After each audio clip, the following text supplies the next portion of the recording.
Ladies and gentlemen, welcome to NACE Starleague once again. My name is Squid, and I'm joined today by Hyperia for another awesome week of Collegiate Rocket League action, and it is a star-studded matches lineup we have tonight. Hyperia, though, welcome to the booth, sir. It's the first time I've had a chance to cast with you, but, based on what we've been talking about earlier, I think that it's a little bit too late.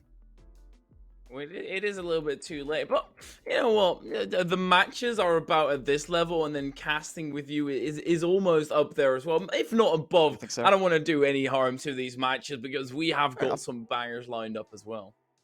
That we do, and we actually are just about set to get into match one. But before we do, we want to take a look here at the schedule that we have for y'all tonight because, like I said, it is a star-studded lineup. Particularly, match two is going to be a huge one. That's going to be Florida Poly versus the University of South Florida, which are both incredibly strong teams. First up, Missouri Baptist versus Missouri S&T, both undefeated in their conference at present. And we're going to round it out with St. Edward's and Abilene Christian, which I look forward to. And St. Edward's a team with both Mala and Dino on that roster, Hyperia, and to anybody who's been around the Rocket League scene for some time, you know that those names demand some respect. Absolutely. You need to have those names engraved in your mind, and especially because they're all 7-0 in, or at least the first matchup is all 7-0, as we do see the rosters right here, and those beautiful 7-0 record. Unfortunately, one of them is going to be done a little bit of harm. Sloth, Stooley, and Tendo on the side of Missouri Baptist, and on the other side, we'll be trying to give a loss to Missouri Baptist. It's time, Frostbite and Bernie. A bit of a contradiction there in Frostbite and Bernie. That is true, but I mean, as teammates, they are doing some major damage. Frostbite actually a new addition on the roster for this season, I should add, replacing Sugar, who was on previously, but Time and Bernie, they have been there for some time. Missouri Baptist is honestly the lesser-known team in this matchup, but of course, that 7-0 record cannot be denied. I mean, early on the season, you're talking 1-0, 2-0. All right, sure, whatever. Get on your high horse if you want.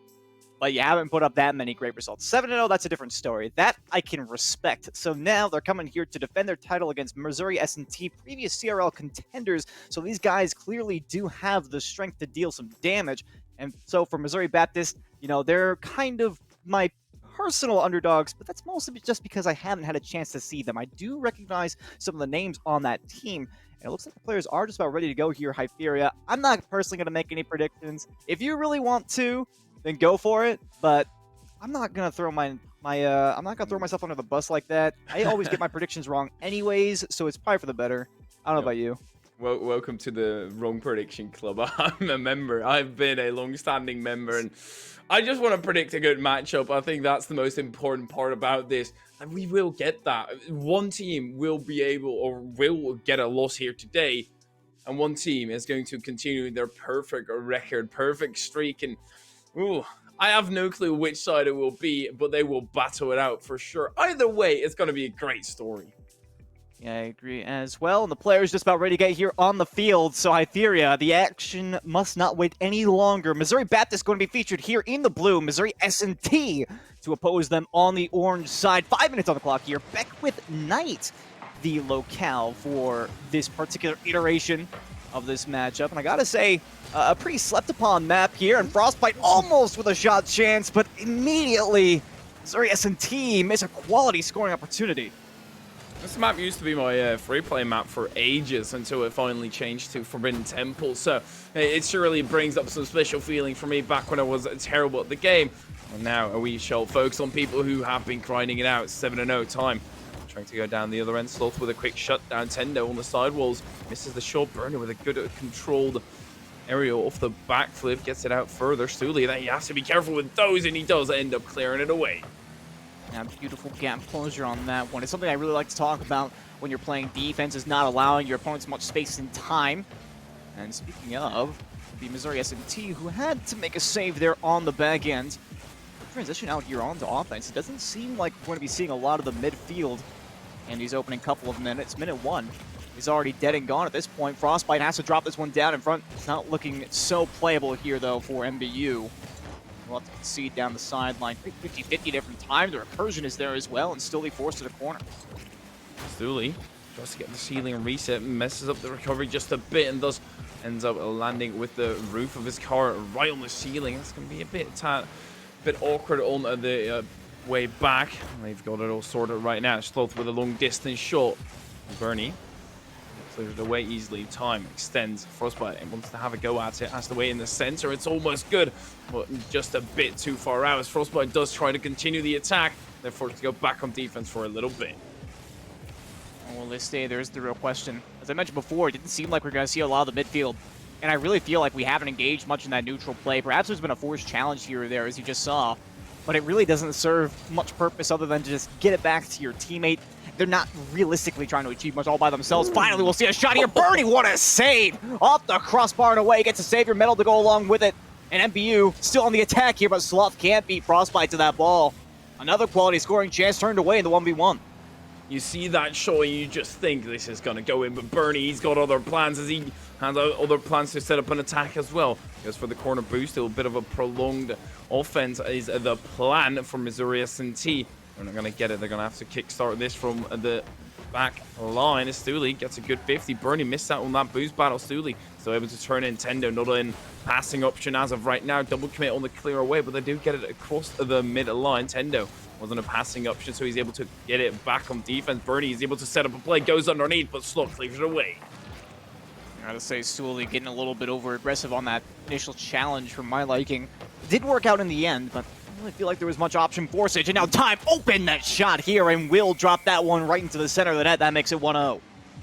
I don't want to make the pun here, but he did have a lot of space to work with, and he does convert Sloth in the wrong corner, and it's just unfortunate. He had to go and grab some boost. 2 minutes is what's left on the clock. Missouri Baptist, they should not be worried thus far. They have been under pressure, and yet again they will be under pressure. Tendo pushed that over. I've got to be honest. Oh, that's not good. Tendo makes the recursion here. Bernie with a shot chance, though, and the cross-up will be just enough. But you can see the panic here on the Missouri Baptist side. Certainly not doing them any favors. Sloth, I think he wanted to tap that out to the side, realized he was not going to get a great touch, tried to pinch it, and the panic is something that can set through. First game jitters, always a big part of the game. You're just going to have to deal with them, brush it off, and move on with your life. Bernie up early, who's been showing his name, really engraving his name into the back of my mind. Frostbite, just get it center, and just get it into the edge of the box, but that will be all. Missouri Baptist going to have to find a way out of their end here. They've been really struggling to turn the tables, so to speak, and put themselves on offense here. You can see Missouri S&T using that experience to their advantage. It's a constant gap closure here. The Vice Clamp is slowly starting to close in. Of course, it's not an insurmountable lead. Just struggling, RMBU, to get any sort of meaningful possession. Tendo forced to send this one way up high and away. It's just looking very challenging for them as we move into the final 70 seconds of gameplay here. On the side of Missouri Baptist, it just looks a tad bit messy, and you can see the skill out of them, but you can also see the nerves, or at least what I think are nerves, on the defensive end. As soon as they concede a bit of pressure, that's where they start to struggle. That's where they can't quite break out efficiently, and a tiny mistake is going to cost them. And oh, that's also a good pass through by time. Can't quite force it on target, but realistically, Missouri S&T, all they need to do is hold up. And they're holding on very well. Like I said earlier on, I didn't really think we were going to see much of the midfield. And I think that's held strong, but not for the right reasons here. If you're Missouri Baptist and Tendo, oh, almost a Doomsday Dish chance. They can't put it away, though. They could have really used that one. With the 30 seconds to go here, I am a little bit anxious to see what they can bring to the table. Doesn't seem like they're going to have too many quality scoring chances coming up, but this looks like one. Tendo trying to go up high. Can't scoop it high enough, though. And Time will have an easy time clearing this one out to the corner. Frostbite wasting so many seconds off the clock here. Way up high. You can see MS&T well prepared to deal with any and all pressure that came their way with a clean 2-0 shutout here at the end of regulation. That was one of those situations where you just had to score, not necessarily for the comeback. The likelihood of that was already downwards in the dumps. But just for your own confidence, you went onto the attack, you had a 3v1 situation, and you were not able to capitalize upon that. Now you need to go back to the drawing board, make some nice sketches to see what your game plan is coming into the rest of the matchups. It is game one, you can write it up relatively easy, but something does need to change. Yeah, I think that they have to realize that there was a long period of time where Missouri S&T kept them completely locked down on their own defensive half, and that is basically the last spot that you want to be. Now, I will say I am a personal proponent of, establishing a nice basis back at home, getting that defensive foundation first and foremost, and trying to make sure that you're not getting scored on before you actually start attacking a little bit. But, we do actually need to see those forays in the attacking side if you want to take the game. Granted, when it's 0-0, I guess it can become a war of attrition, but that is definitely not my preference when you're down at that point, and they're almost going to be able to get goal number one right there. Still, it is closed out, though, by Bernie, followed by Frostbite making a save of their own. Missouri S&T already trying to push back onto the blue side of the field here.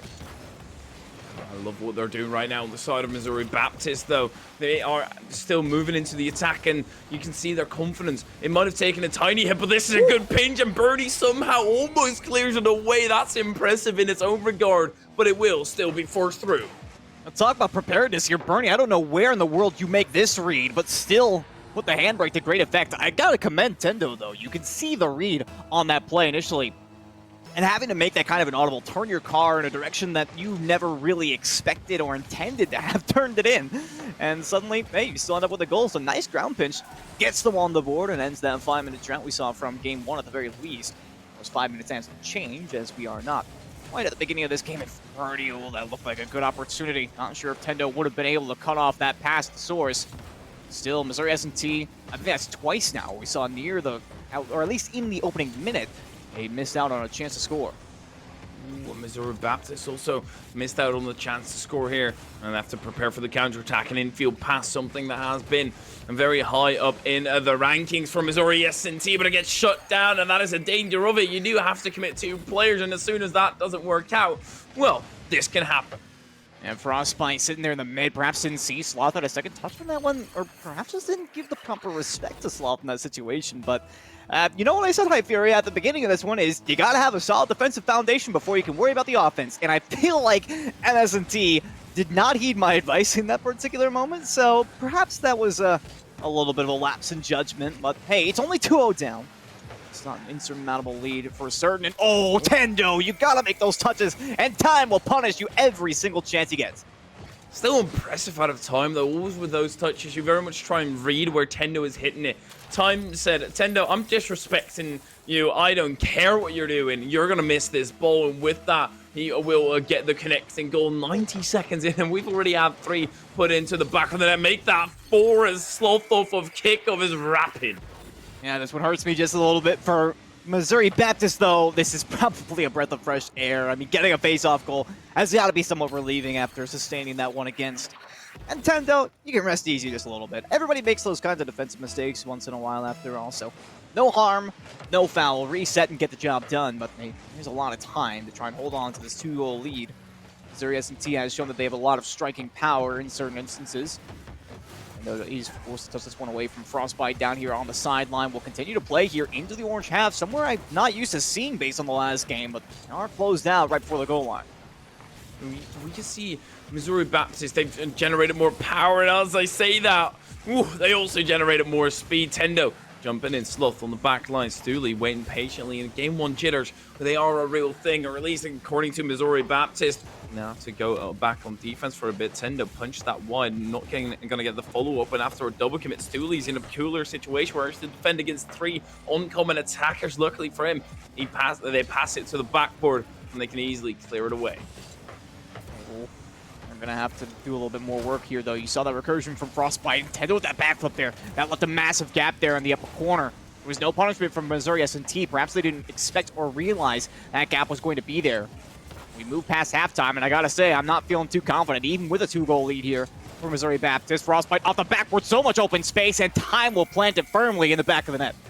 It started at the attack, the pass infield by Missouri Baptist. It just didn't quite work out. It's a good intention, but if you don't have the communication quite on par where it needs to be, this will be the ended result. Whether you give a lot of space in midfield for your opponent to dribble across the pitch and make the differential back to 1, but a kickoff goal, they've got it in their bag for the first time in this game, and they might just be able to generate that again. It won't be classified as a kickoff goal again, but this, it might just be a decent attempt. Bernie attempts to go down the line. Time takes over, according to the left flank, and Sloth has to push that over.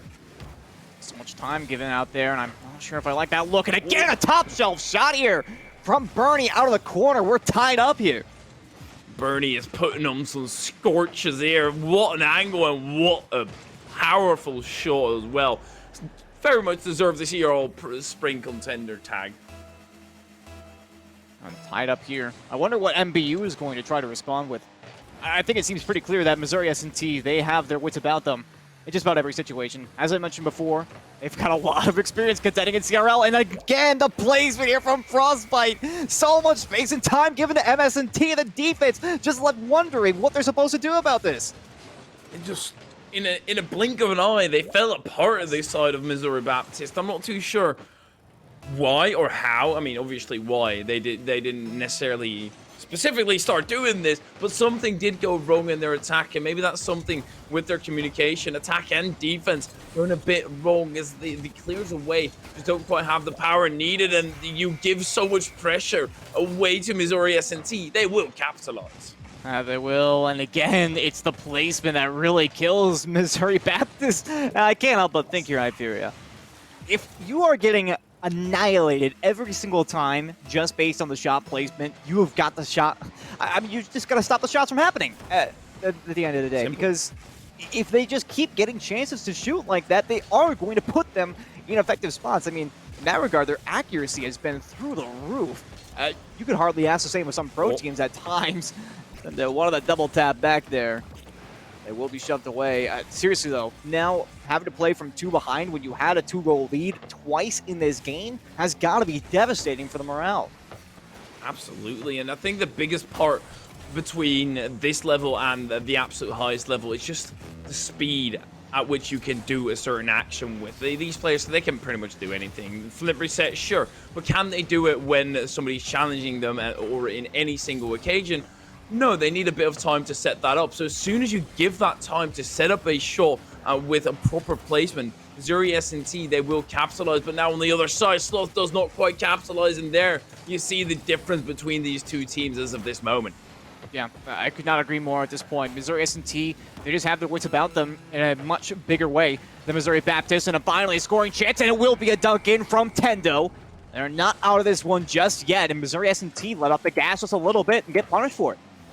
I already told you, I like Collegiate purely for the chaotic factor. This is one of those games. From a 2-0 deficit, Missouri bring it back to a 2-goal lead. And now the differential's only one with 27 seconds left to go. Frostbite might just put in the dagger, and what a kickoff goal that is.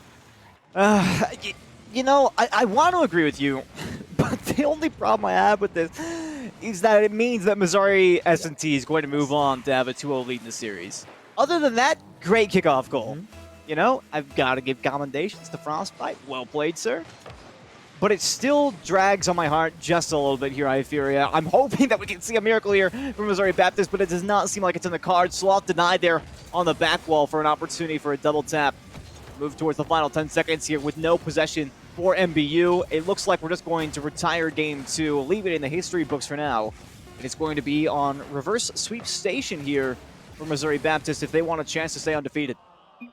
With that being said, both these teams indeed are still undefeated.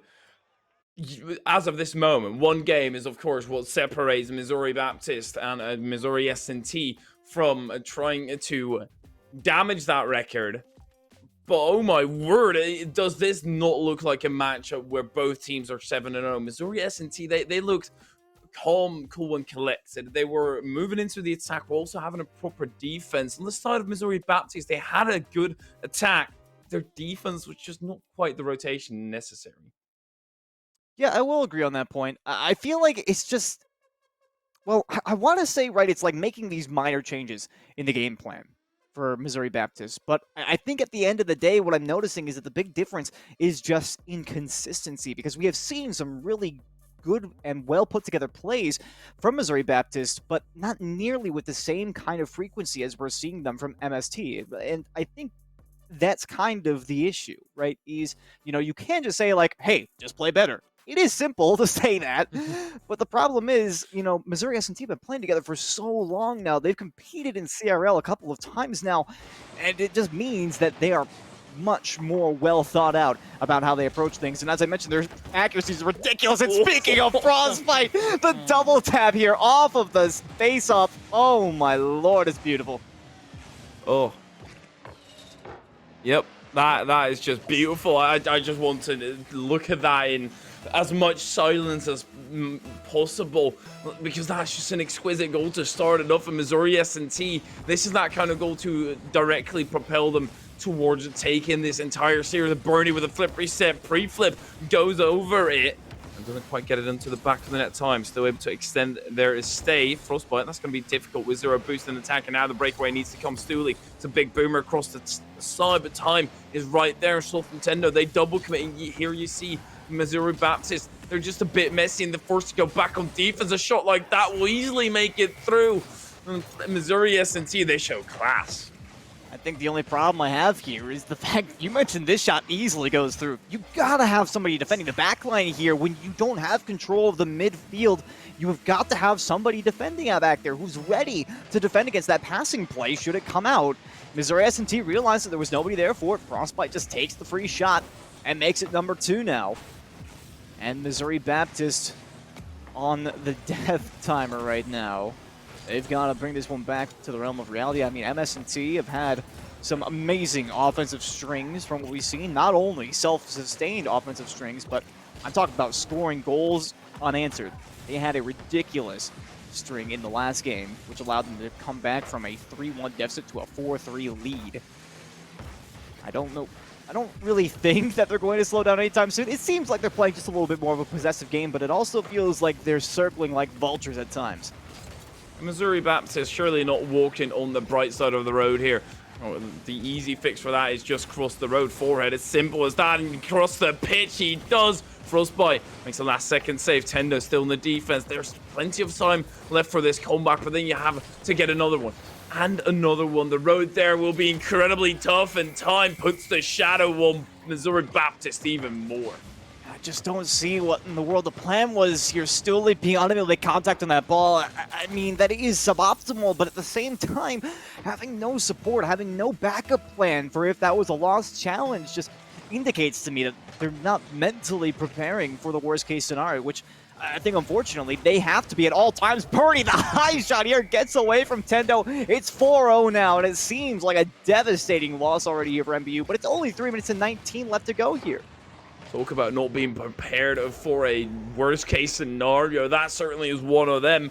And Bernie just snipes it from an angle, and, well, you can be expecting those out of Bernie. It's not like this is the first one he's scored in this series. I almost called him Freddy Frostbite.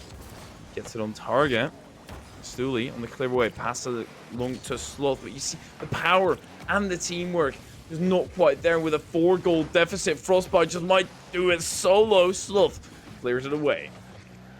More often than not, the passing plays here from Missouri Baptist are just a little bit too telegraphed.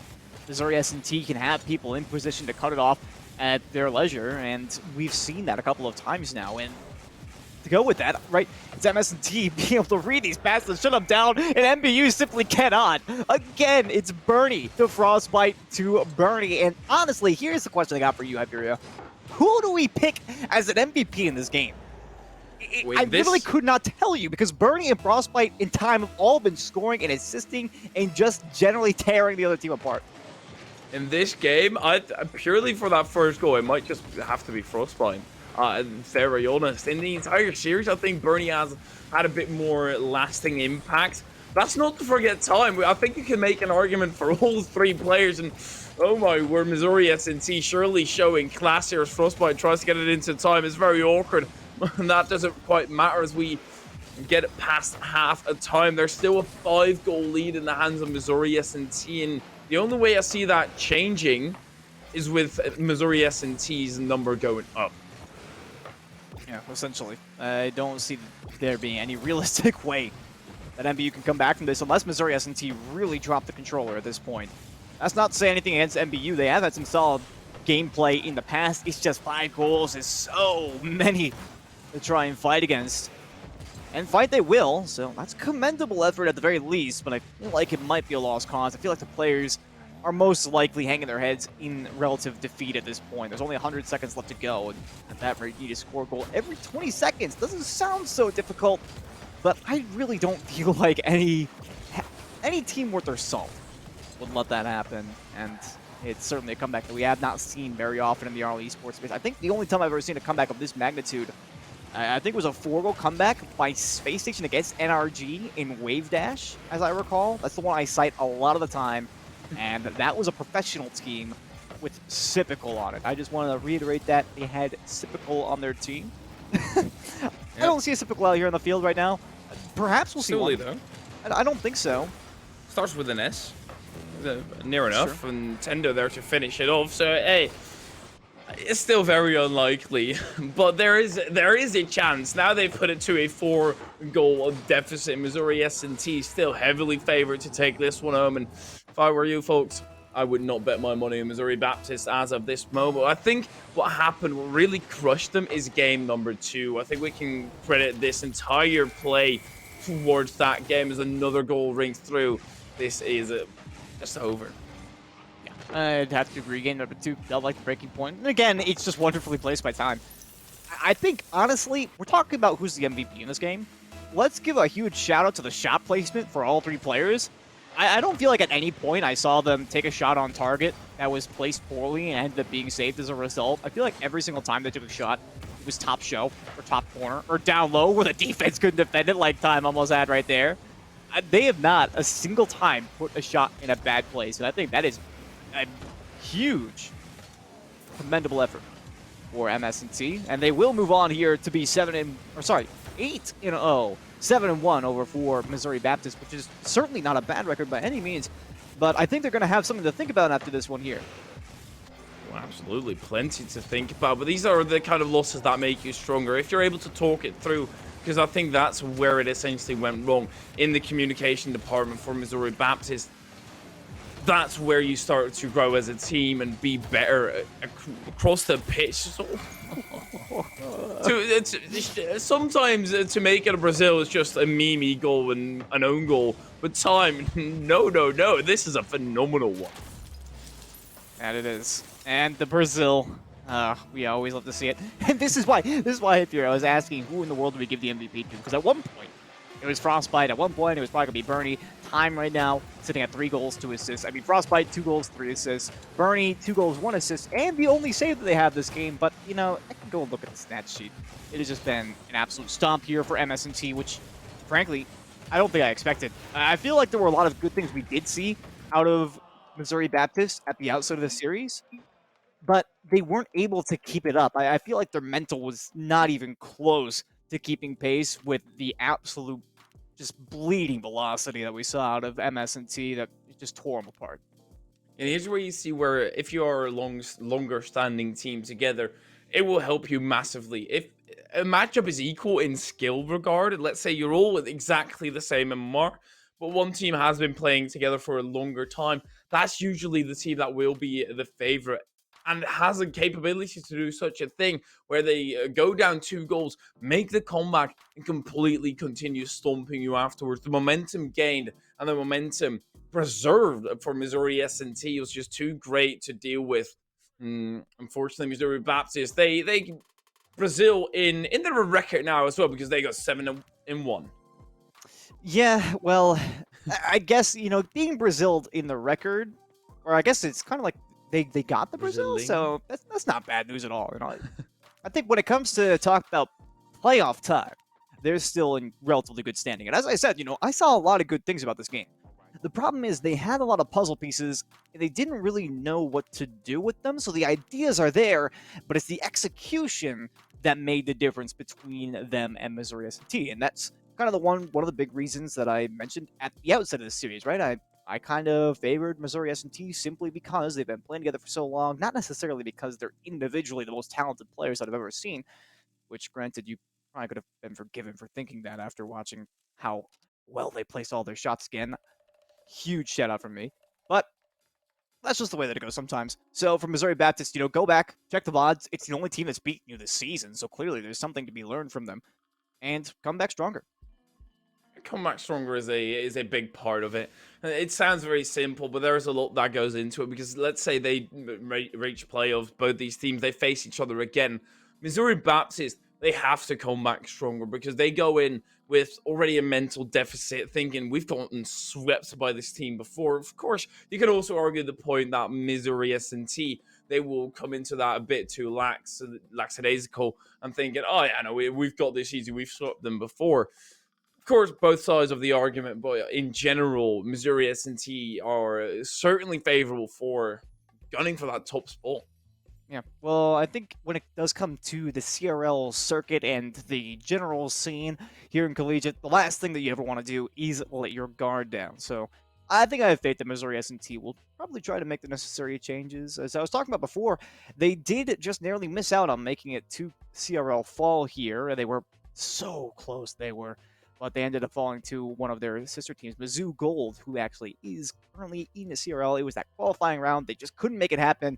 And I'm going to let you in on a little bit of a hint. It was mostly because of bracket fatigue, because I watched them play, and it did not look nearly anything as good as this. And I could tell it was simply because they had been sitting there just grinding out Rocket League for hours on end. I'm talking like 4 or 5 hours of just sitting there, private match, Rocket League the entire time. So MS&T, incredibly strong team. No shame in losing out to them in any way, shape, or form. So, like I said, really pleased with the performance here from MBU. Before we do get our interview up, I want to take a quick look, though, moving forward now, Florida Poly versus the University of South Florida. Now, I said this was going to be our big matchup of the day here, Hyperia. Strangely enough, both of them are 6-1. I don't know who took them down just yet, but I gotta say, I'm looking for that. I'm looking forward to it. But we do have our interview ready, and I will say this is our LS Hero of the Game interview. So we just want to give a huge shout out to LS. Since 1949, they've invested nearly $1.3 billion in groundbreaking research, pioneering many of today's most innovative approaches. They work tirelessly to find cures and ensure patients can access the life-saving treatments they need. When somebody experiences the fear and uncertainty of a cancer diagnosis, LLS provides hope, compassion, education, and support. So just like LLS is making an impact in the cancer community, the LLS Hero of the Game represents the player who made the biggest impact in the match played today. Whether it was a clutch play, a sacrifice, or provided strong leadership when it mattered most, today's LLS Hero of the Game is, honestly, It's hard to say, Hyperia, because we had so many clutch players for Missouri S&T here. I don't know who to expect. Oof. I mean, we've had Bernie, we've had Frostbite, we have Tendo. We've got so many options, but I think it's going to be one of the clashing players, either Bernie or Frostbite. So Frostbite, oof, I can't wait to talk to him. Well, we got him on the line now. Frostbite, sir, I gotta be honest. That gameplay was straight up grade A domination. How do you feel after that win? Not very surprised. Kind of expected it going in. So. Kind of expected going in. So you had a lot of. You already knew Missouri Baptist beforehand, and you had practiced. Yeah, we knew for them. Yeah, we knew that their skill level and such. So we just needed to be confident in our play. Yeah, well, I think it's fair to say that you were relatively confident here. I previously here on the broadcast just mentioned how you guys weren't quite able to make it out to CRL, but I gotta be honest, like we did witness that one last match in the bracket for that, and I had noted how it was most likely bracket fatigue that caused you guys to fall there. I'm gonna be honest. You guys looked insane out there on the pitch today. Your shot placement was the biggest thing for me. I don't think I ever saw a single time where one of you accidentally biffed it and put it on a spot where it was easy to save. I mean, you just looked insane. How confident are you moving forward here, looking even towards the playoffs for NACE potentially? For NACE, we just got to keep our heads up and focus on the match ahead of us. Not think too far ahead. Can't be too overconfident. Absolutely, and what happened in game number 2? Because you did drop 2 goals behind. What do you do at that point to try and get back into the groove of things? Usually one of us takes leadership in comms and tells us to keep our heads in and remember how much time is left in the game and how much time we have to bring it back.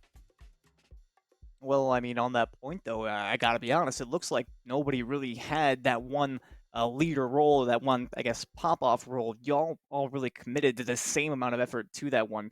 And on that note, actually, you are newer to the team, if I'm not mistaken, correct? So how That's is correct. that, yeah, how has that impacted your rotations? Because I know, MS&T, they've had a pretty established program here. They've been out to CRL a couple of times, but like I said, you look phenomenal. You look like you're fitting right in. Yeah, these guys are really welcoming me great, and it's really easy to fit in rotation with these guys.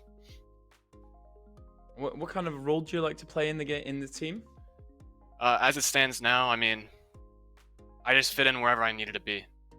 That's how I like to play personally. I like to adapt to my teammates. Well, I gotta say, it looks like it's working pretty well, but we do want to give you a quick chance for any shout-outs or anything before we let you go, so floor is yours. None at all.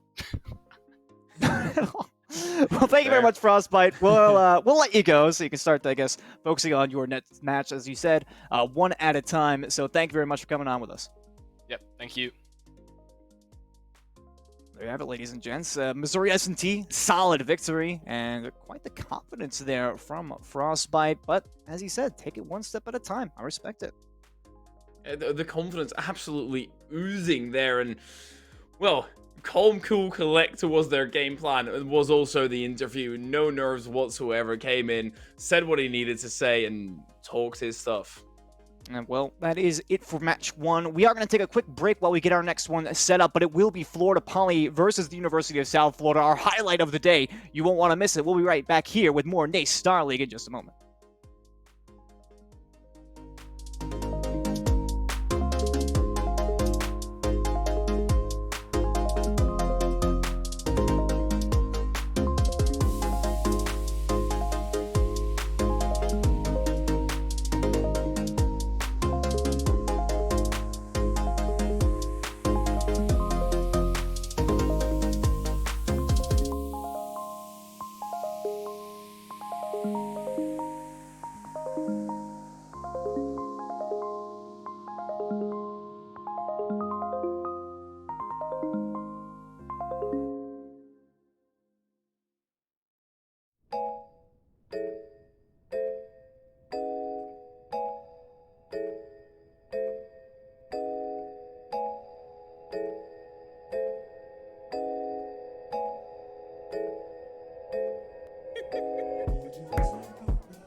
Welcome back, one and all. We're here live again with NACE Starleague. Once again, I'm Squid, joined by Hypheria, and I gotta be honest, Series 1 may not have been what we were expecting, but I can almost guarantee you that Series 2 is going to be very entertaining. I sure hope it is. These are always those ones where we go into it and it's like, okay, this is going to be amazing. We're hyping it up, and then somehow it disappoints. I surely hope it's not one of those scenarios, because at least on both sides, they've got such phenomenal players. What they do, and we take a quick look at the rosters here. Once again, Florida Polytechnic versus the University of Southern Florida. These are both teams that we have seen in CRL in the past. We got Banger Boy, Feaster, and Sean on the USF side. It just feels so right to say that for me. And then, of course, Rex Bobstow and Dezu on the FPU side. These are kind of the new kids on the block when it comes to CRL. They made it out to spring. It was a bit of a dicey performance, but you know, once in a while, teams will have that pop-up potential, and that really shows what they're capable of. And it's kind of the difference maker, right, between what we see in, for instance, teams like Missouri Baptist versus Missouri S&T. One of them had experience. It was Missouri S&T. They took that one 3-0. One of them, you know, they didn't have that top-level experience, but they had the puzzle pieces. That's kind of where Florida Poly was for the longest time. They made it out to CRL. They got some valuable experience. It didn't really go amazing for them, I'll admit. But it's still very, very important and an excellent consideration for them, certainly. So I'm excited to see what kind of changes they've made coming into this season. Absolutely. Experience is massively important, and even just a little bit of it can propel you a long way. And on the side of Florida Poly, they look incredibly strong. They have the pop-off potential, but they also have a consistency factor. They are also 6-1, just likewise on the side of USF.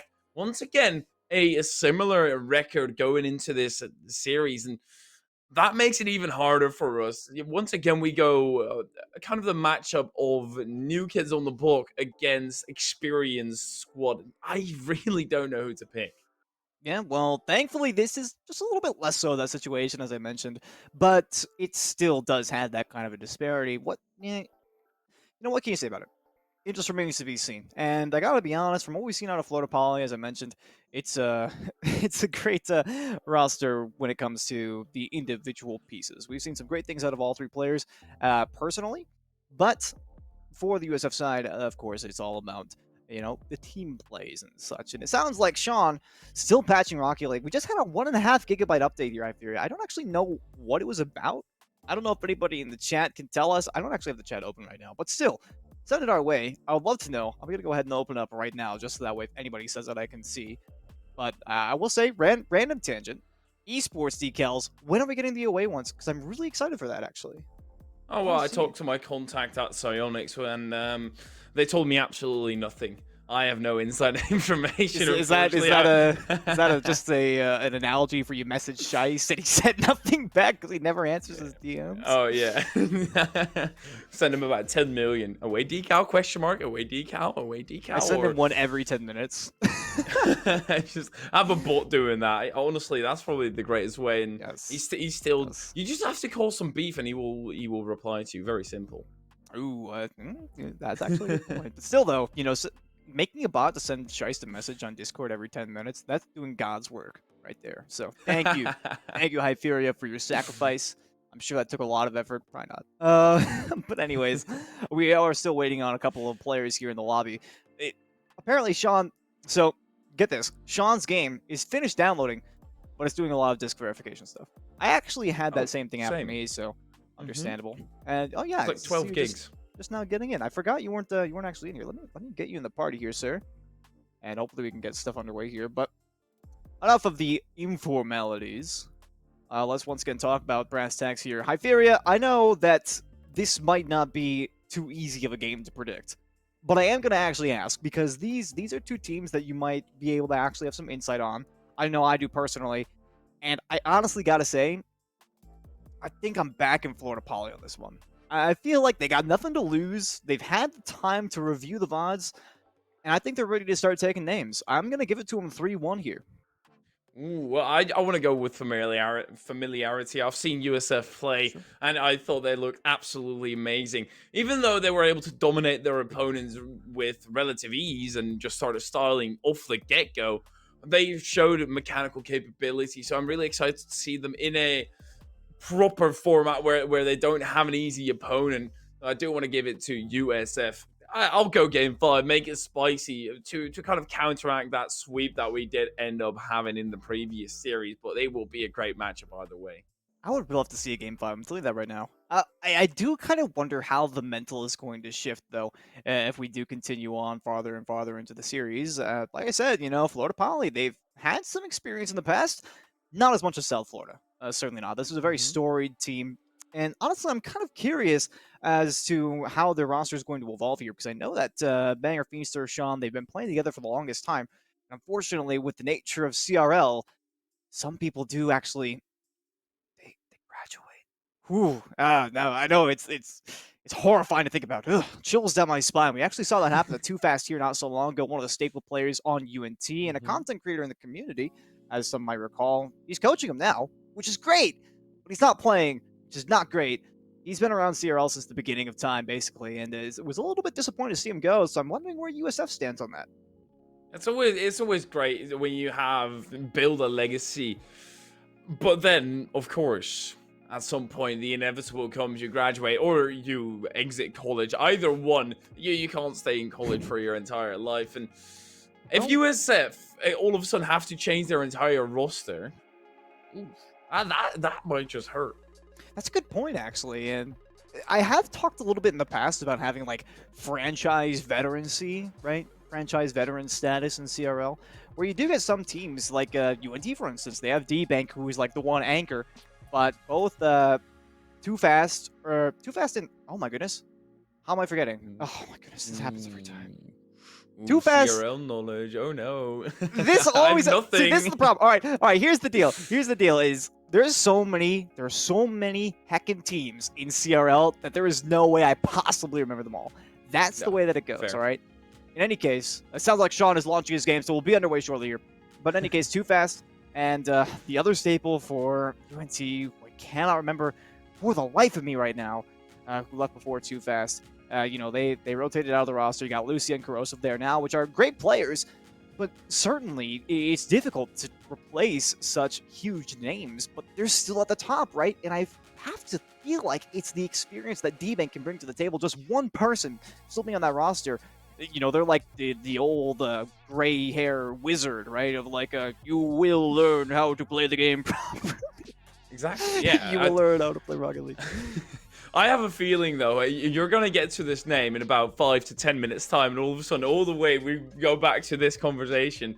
Or at least that's what I do. If something is at the tip of my tongue, and I can't quite find it at that moment, I'll get back to it. So I'm sure we'll hear from that. But I think it's also partly to do with motivation. There's still a lot of motivation going on, and I think you have a name. I'm doing my best here. I'm actually looking at the Wikipedia page right now, which shout out to people for actually making a Wikipedia page for CRL, but it's not fully fleshed out. All right, so I'm looking back. So I know Alex Storm was on UNT for a while. David Silverado, that's a name I haven't heard in a while. That's from CRL Spring 2020. Oh my goodness, memories. And I think that was the replacement. Alex Storm was the previous player. I wanted to say that it was, but I felt like there was somebody else. Alex Storm, though, well and truly a solid player. So big shout outs to him as well. I don't know if Alex Storm still even watches CRL in any meaningful capacity, but if you do, just know I'm thinking of you, sir. Looks like we're still waiting on one of the players to get in here. It should be fairly shortly, though. So that game 5 potentially you're talking about, Hyperia. Gotta be honest, I really hope that it comes. But Florida Poly, if they do pop off, I got a bad feeling about it. If you have that pop-up potential, we see that with a lot of high-level teams right now, making it into RLCS and stuff like that. They've got massive pop-up potential, and they show themselves in a phenomenal way in, let's say, qualifying day or in game number 1. But then the consistency is the part that is the hardest thing to keep up today. They usually lack off, and as soon as they can't quite find that rhythm that really gets them going, they start slumping a bit, they start doubting themselves, and that's where things go wrong. So Florida Poly have certainly got to keep an eye out for that consistency. Yeah. Oh my goodness. Wow. I just asked the players to give me just a quick talking point because I wanted to see who they lost to, and Banger told me this is a quote, by the way, from the in-game chat. Bombsto sucks and can only demo. Banger realized that I wanted to ask about who they lost to. UCF. So Hyperia, UCF. If both these teams are 6-1, I think it's fair to say that they lost to the UCF Knights, which is a new roster. If I'm not mistaken, they got Luke and Demon and Bambi, I want to say, on that team, which is an utter powerhouse. Well. So I got to admit, for both these teams to be 6-1, I don't remember exactly how many teams make it into. Rex just now confirming. FU also lost to UCF, so they both lost to UCF. Completely expected. I think I'm gonna need to get confirmation from production, but I think that only the top 2 teams make it into the playoffs per conference. So I'm a little bit concerned now. If we have both FPU and USF here in the same conference, and UCF is in their conference, then one of them is going to be eliminated here before playoff time. That just brings so much more weight to this matchup. Both of them already lost to UCF. Realistically, both of them could just make it through the rest of the season unscathed after this matchup. So the winner of this could just clinch playoffs almost. Ooh, yeah, I'm gonna try and get some confirmation here. I can see the production people typing in the background here. We are just waiting on Sean, by the way, for those of you who are just joining. We got FPU and USF coming up here. Sean is trying to get in the lobby, and apparently it's saying that it can't find the game server, which is just perfect. But we are gonna see if we can get him in by name and pass. And now, Hyperia, we're basically just being, the term gatekeeping. That's basically where we're at right now. Rocket League is gaslighting us. We just want to watch some Rocket League. We're gonna go ahead and throw it to a break, though. We got to remake the server. We got to get stuff figured out. So we're gonna take a short one here. Take 5, everybody. Grab some popcorn. We'll be right back.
All right, guys, we got him.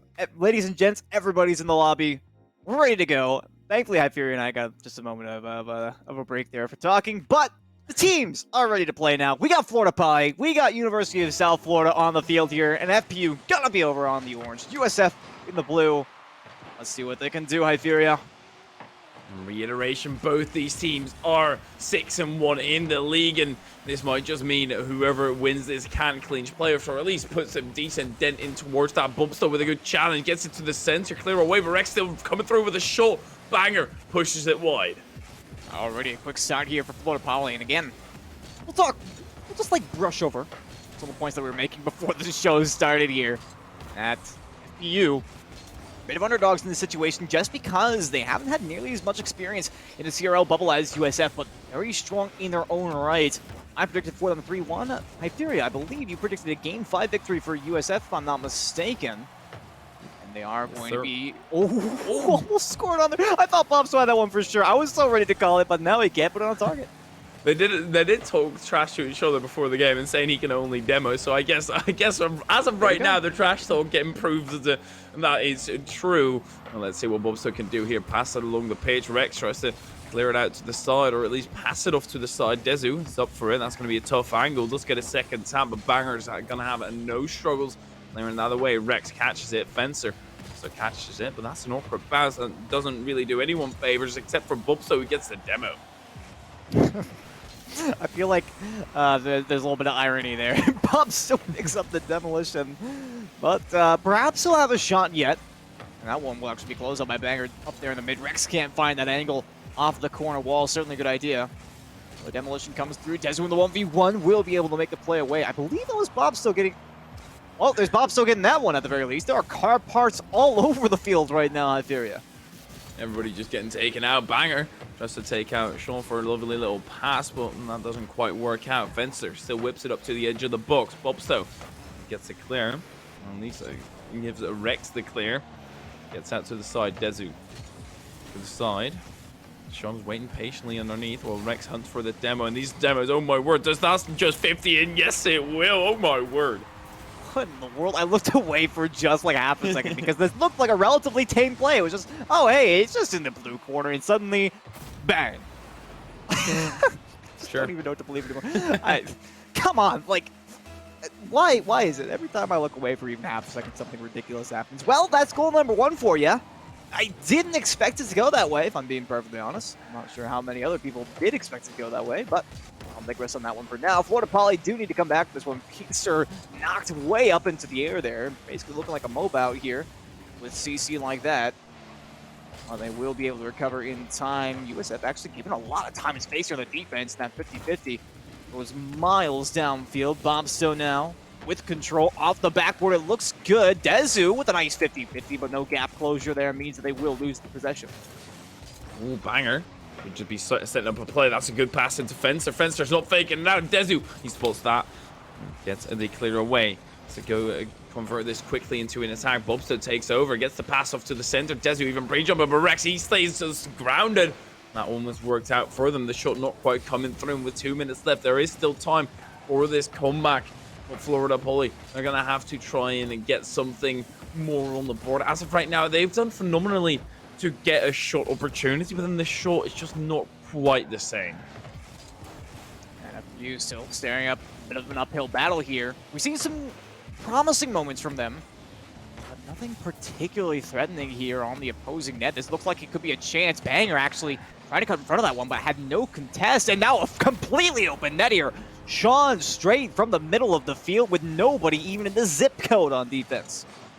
Dezu, the clear away was one of those ones where you try and outpace your opponent directly. You engage in that 1v1 battle, And then you realize you probably should have gone for a different 50. Sure, you beat him, you pushed it out wide, but his team is right behind him to back him up. And then we're trying to engage in a 1v1 when it's not really a 1v1. Banger, what a save that is, but they might still be converted. It gets out to the side. Rexo gets denied by Sean, and then it's Bubsto to catch it in the center. 100 boost in the tank, the recovery. A bit awkward. Pass off to Dezu, but Dezu gets outpaced.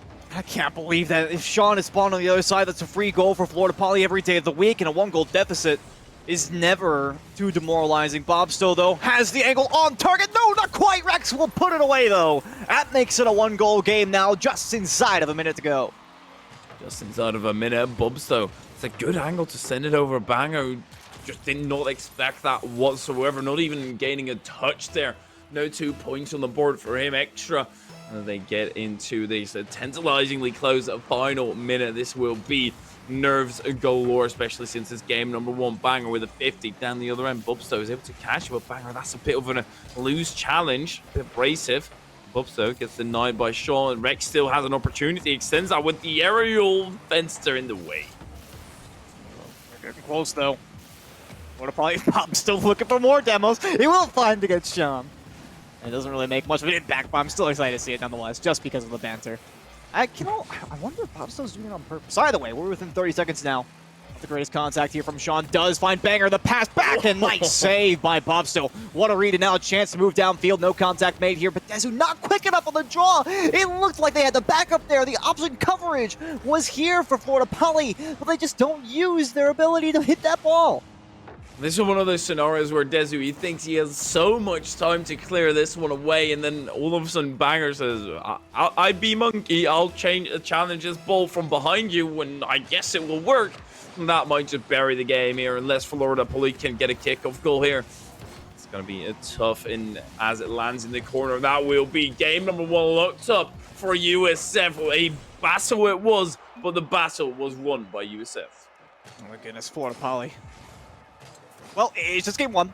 All right, here's the deal. It's not over yet. I'm getting a little bit too stressed out over here on a Rocket League game. But here's the deal, right? We had a completely even shot total for these two teams. It was only 4 saves for Florida Poly, but you know, one of those goals was from all the way downtown off that pinch. They had a lot of promising offensive looks. They didn't necessarily utilize all of them, but overall, USF looked better, well put together on the defense. I think the stats completely reflect that from what we saw on the scoreboard.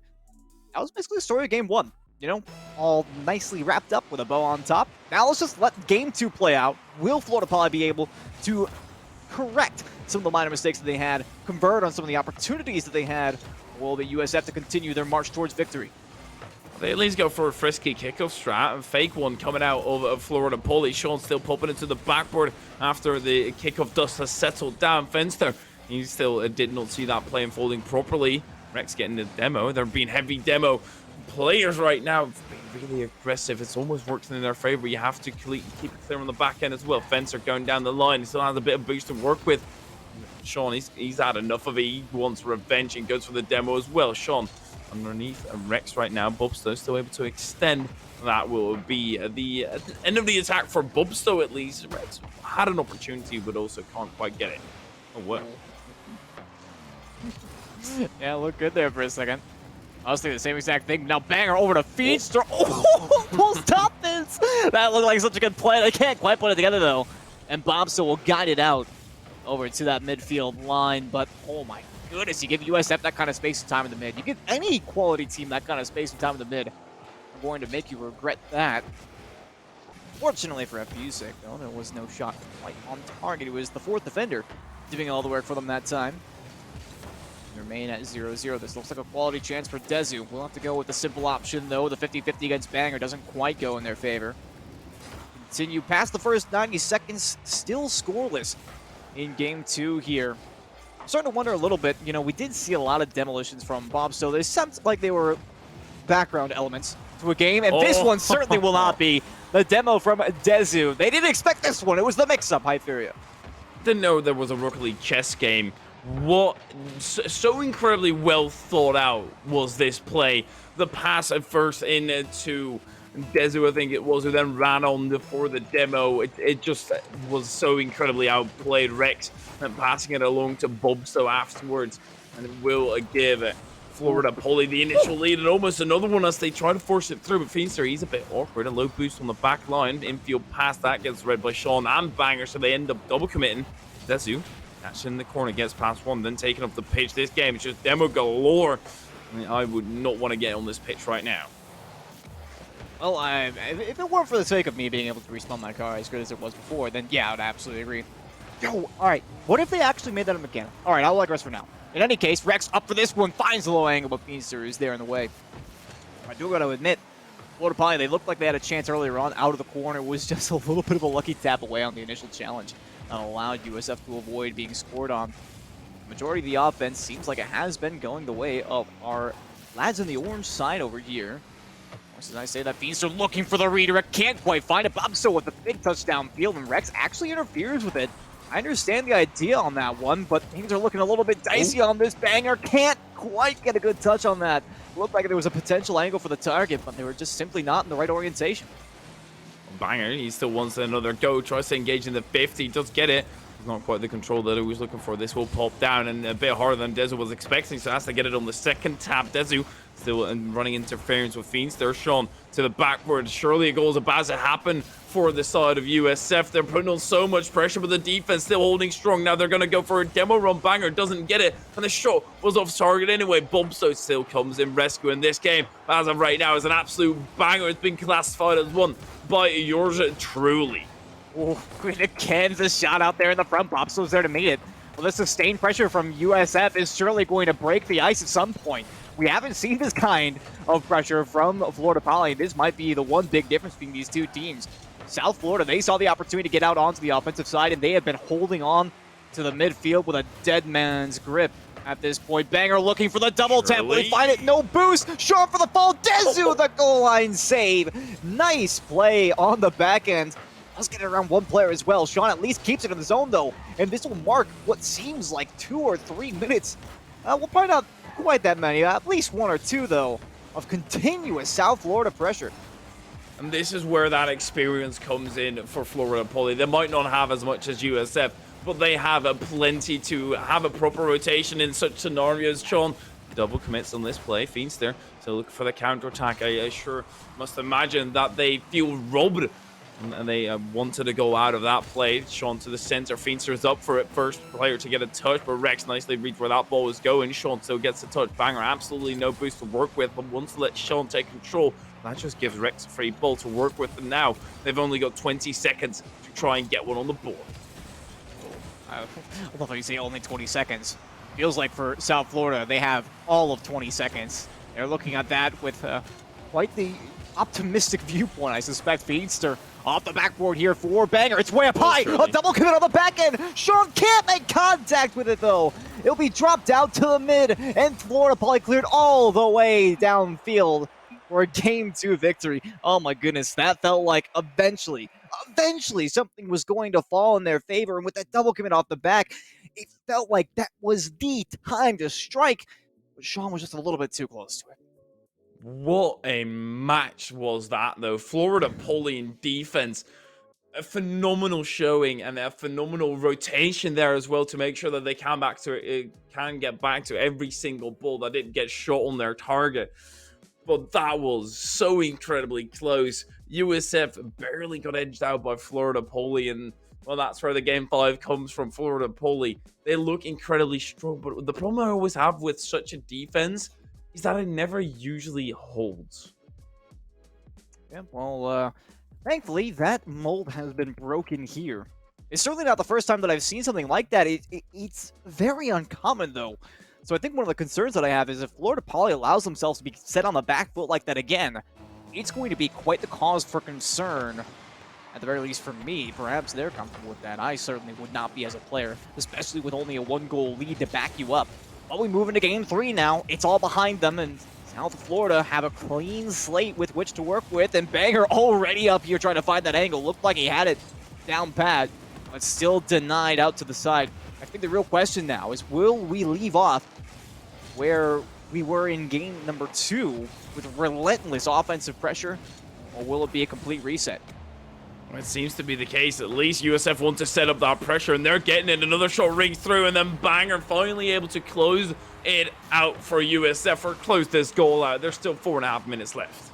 Yeah, great force there, but Dezu and Bop, so there's got to be some communication. You can see the back line instantly breaking down. Perhaps it was the reset that caused them to kind of lose their footing, so to speak. You know, when you're under pressure, when you're constantly in the rotation, it's easy to get set in that repetitive state of just, you know, making that rotation over and over and over and over again. But as soon as you get that couple of seconds in between games, it can really change everything. You're no longer in that state of mind. You have to re-enter that sort of meditative state, so to speak. The meditative state in Rocket League.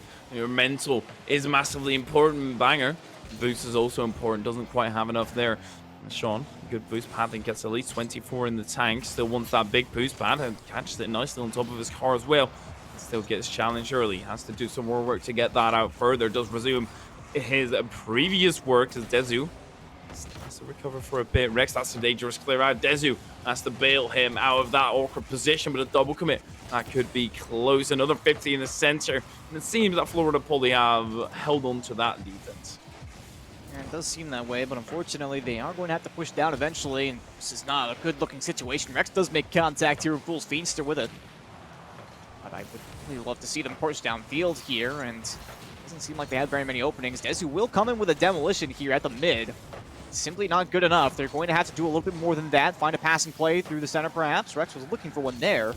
They found a blue player instead. And the difficulties just continue to pile on here for Florida Poly, getting denied time and again. Dezu can't make contact there. That would have been a huge clear downfield for them. Opportunity to reset and gain some boost control. They still are having a massive amount of trouble pushing past the midfield line. It's out in front now.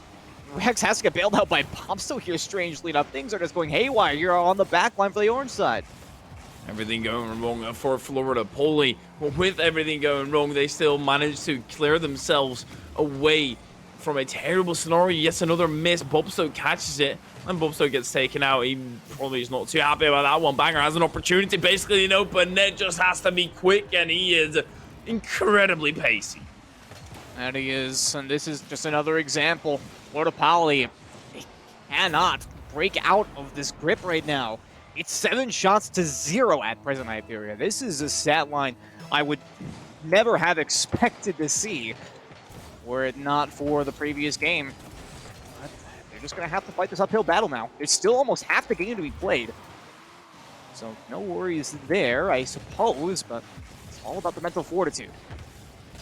Breaking out is such a rough thing for them right now. You see Dezu win 150 directly afterwards, gets challenged with another one, and it sails on target according to the game, but I think that would have been off the post. Dezu, oh my word, Sean, what is that? Right out of the corner. Just a steal away. I mean, you gotta find some sort of way to break out, and I appreciate that, trying to keep it close for Florida Poly, but you also have to respect the opponents. I mean, they're not just going to let you walk out. Oh, yeah, no, come along, stroll in the park very nicely, absolutely lovely. As Sean just cuts in, and USF, they're taking control. Dear Lord, this is not at all what I expected. I think Sean may have got a little bit lucky on that one. Granted, I don't know if Dezu respected the touch quite enough. But I'm almost wondering now for Florida Poly if it's better to just spend your time trying to think about what went wrong for you in this game and trying to push it forward into an adaptation for Game 4 as opposed to trying to fight a losing battle here. I mean, clearly, they've had almost no success, as I've been constantly iterating upon. At this point, it's 10 shots, still to 0 on the other side. Rex might finally get number 1 right here, and it will go through. No, not quite. What? Sean makes the save. I can't believe it. They had every opportunity to put that one in, and Feedster slowed it down just enough to keep it out. USF, every single time they got denied, they were just taking notes on how to defend them. They show it there. What a save. The panic surely flowing through their body, but they managed to keep it cool, and Sean puts it into the back of the net yet again. I might just bury this game. Oh my goodness. 2-goal swing. Could not ask for it in a worse way, but I mean, credit to Sean. It was a nice shot. I don't know. Florida Poly, though, I hope that they can keep their wits about them, because that is, well, let's just say at the very least, that is devastating to see as a player on their side. You're down 4-0, and you finally get a second win, and oh, well, no, you didn't really. Rex gonna shoot this one. It's still denied. Bob still can't even get this one inside the frame. It just looks so desperate right now for Florida Poly.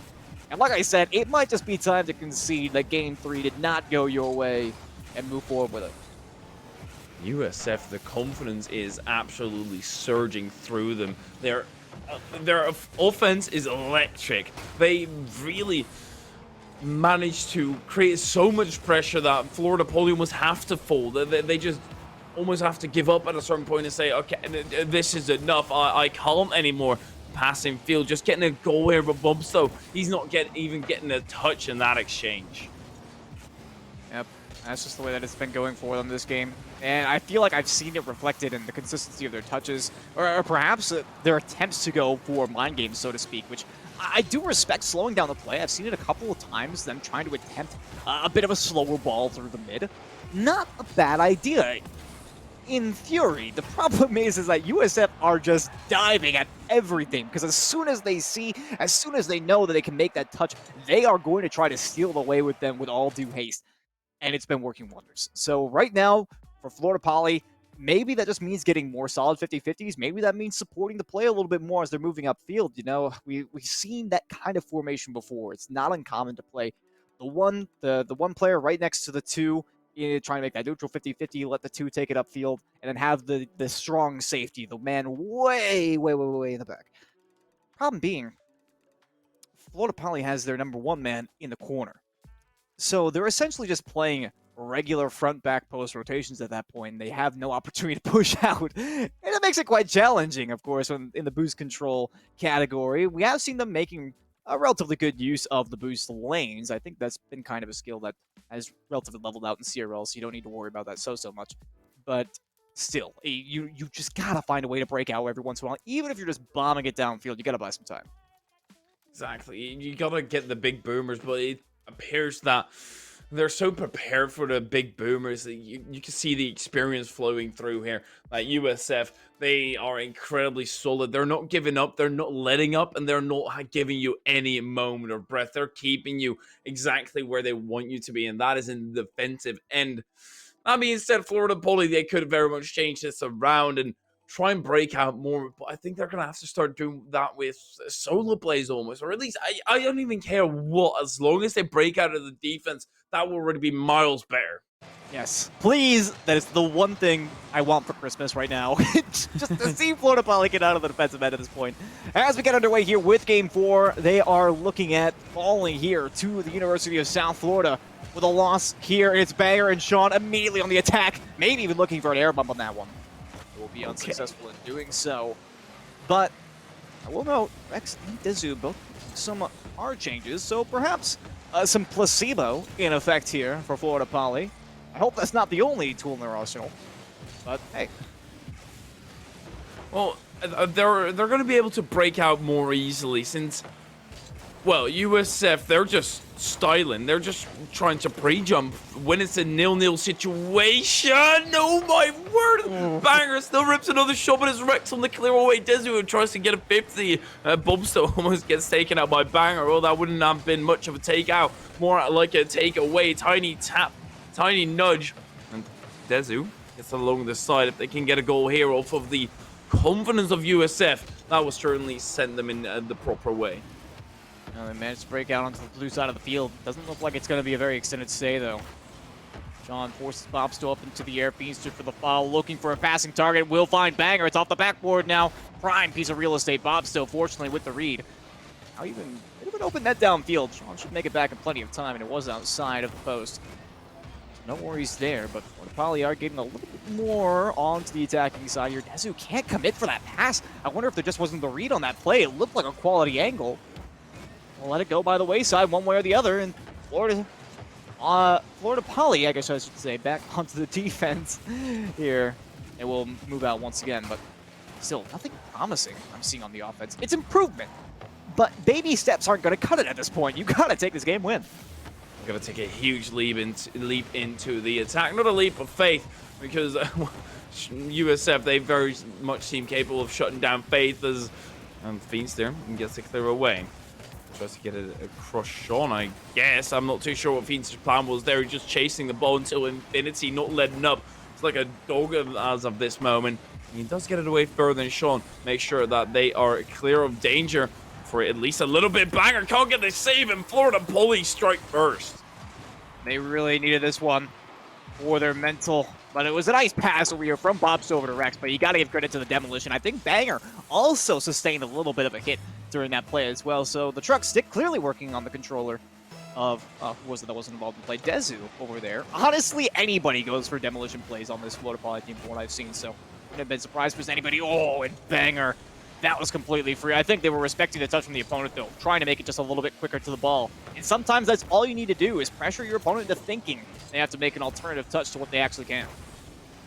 Exactly. You're trying to fake out your opponent and keeping them guessing is a big part of Rocket League, and trying to switch up your attacks is something that they're doing right now on the side of Florida Poly, even though they don't really need to switch it up. This is exactly how they got their victory on the board. Score one, go back on defense, and somehow manage to hold on to a tiny thread, but that game plan, they need to rewrite that.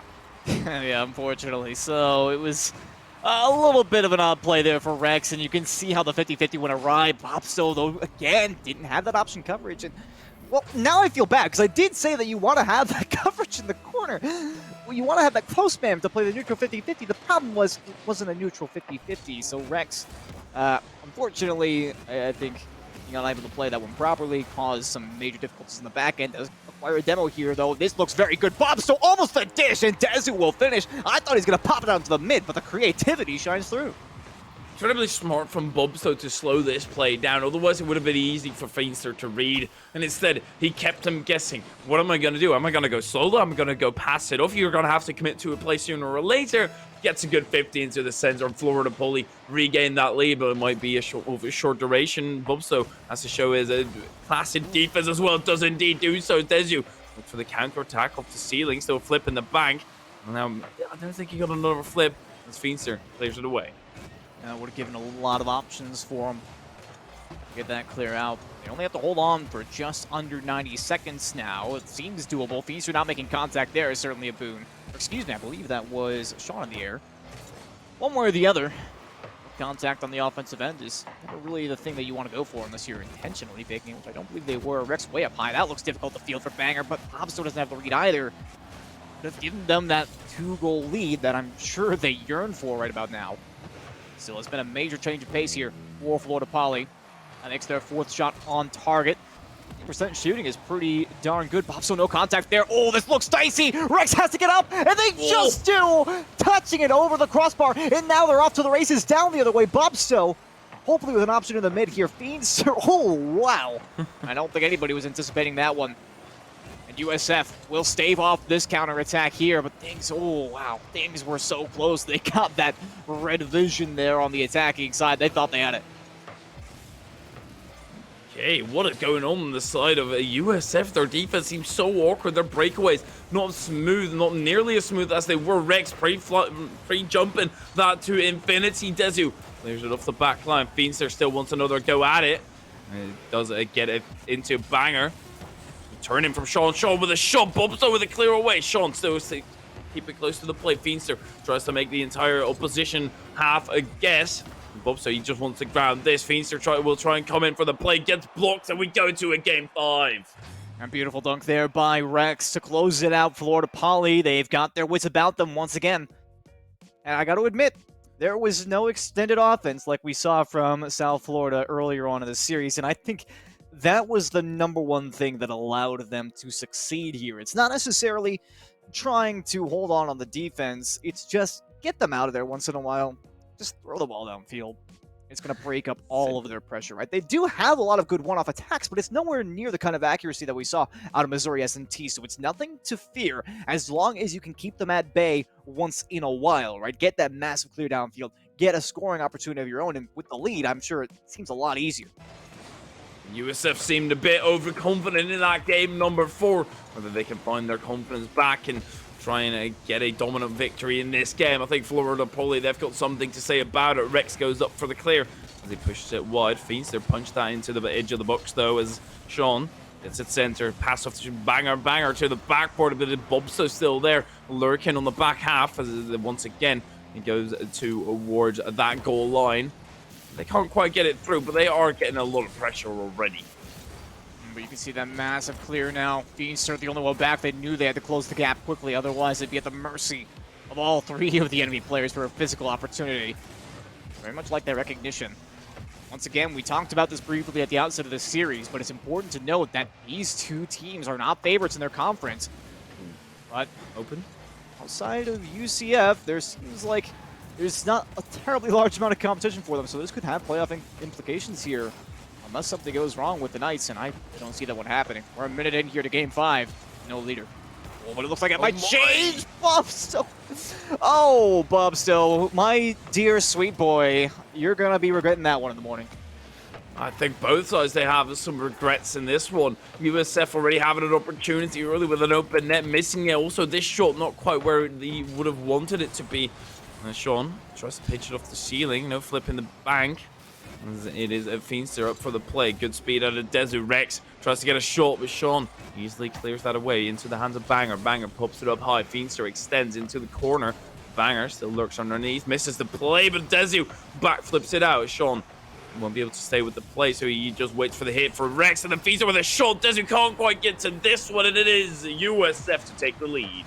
There's really no hope here for Dezu on the back end, but again, it's a double commit, and Rex getting dunked there by Sean, I think is the last thing they wanted, and Dezu with simply no boost in the tank.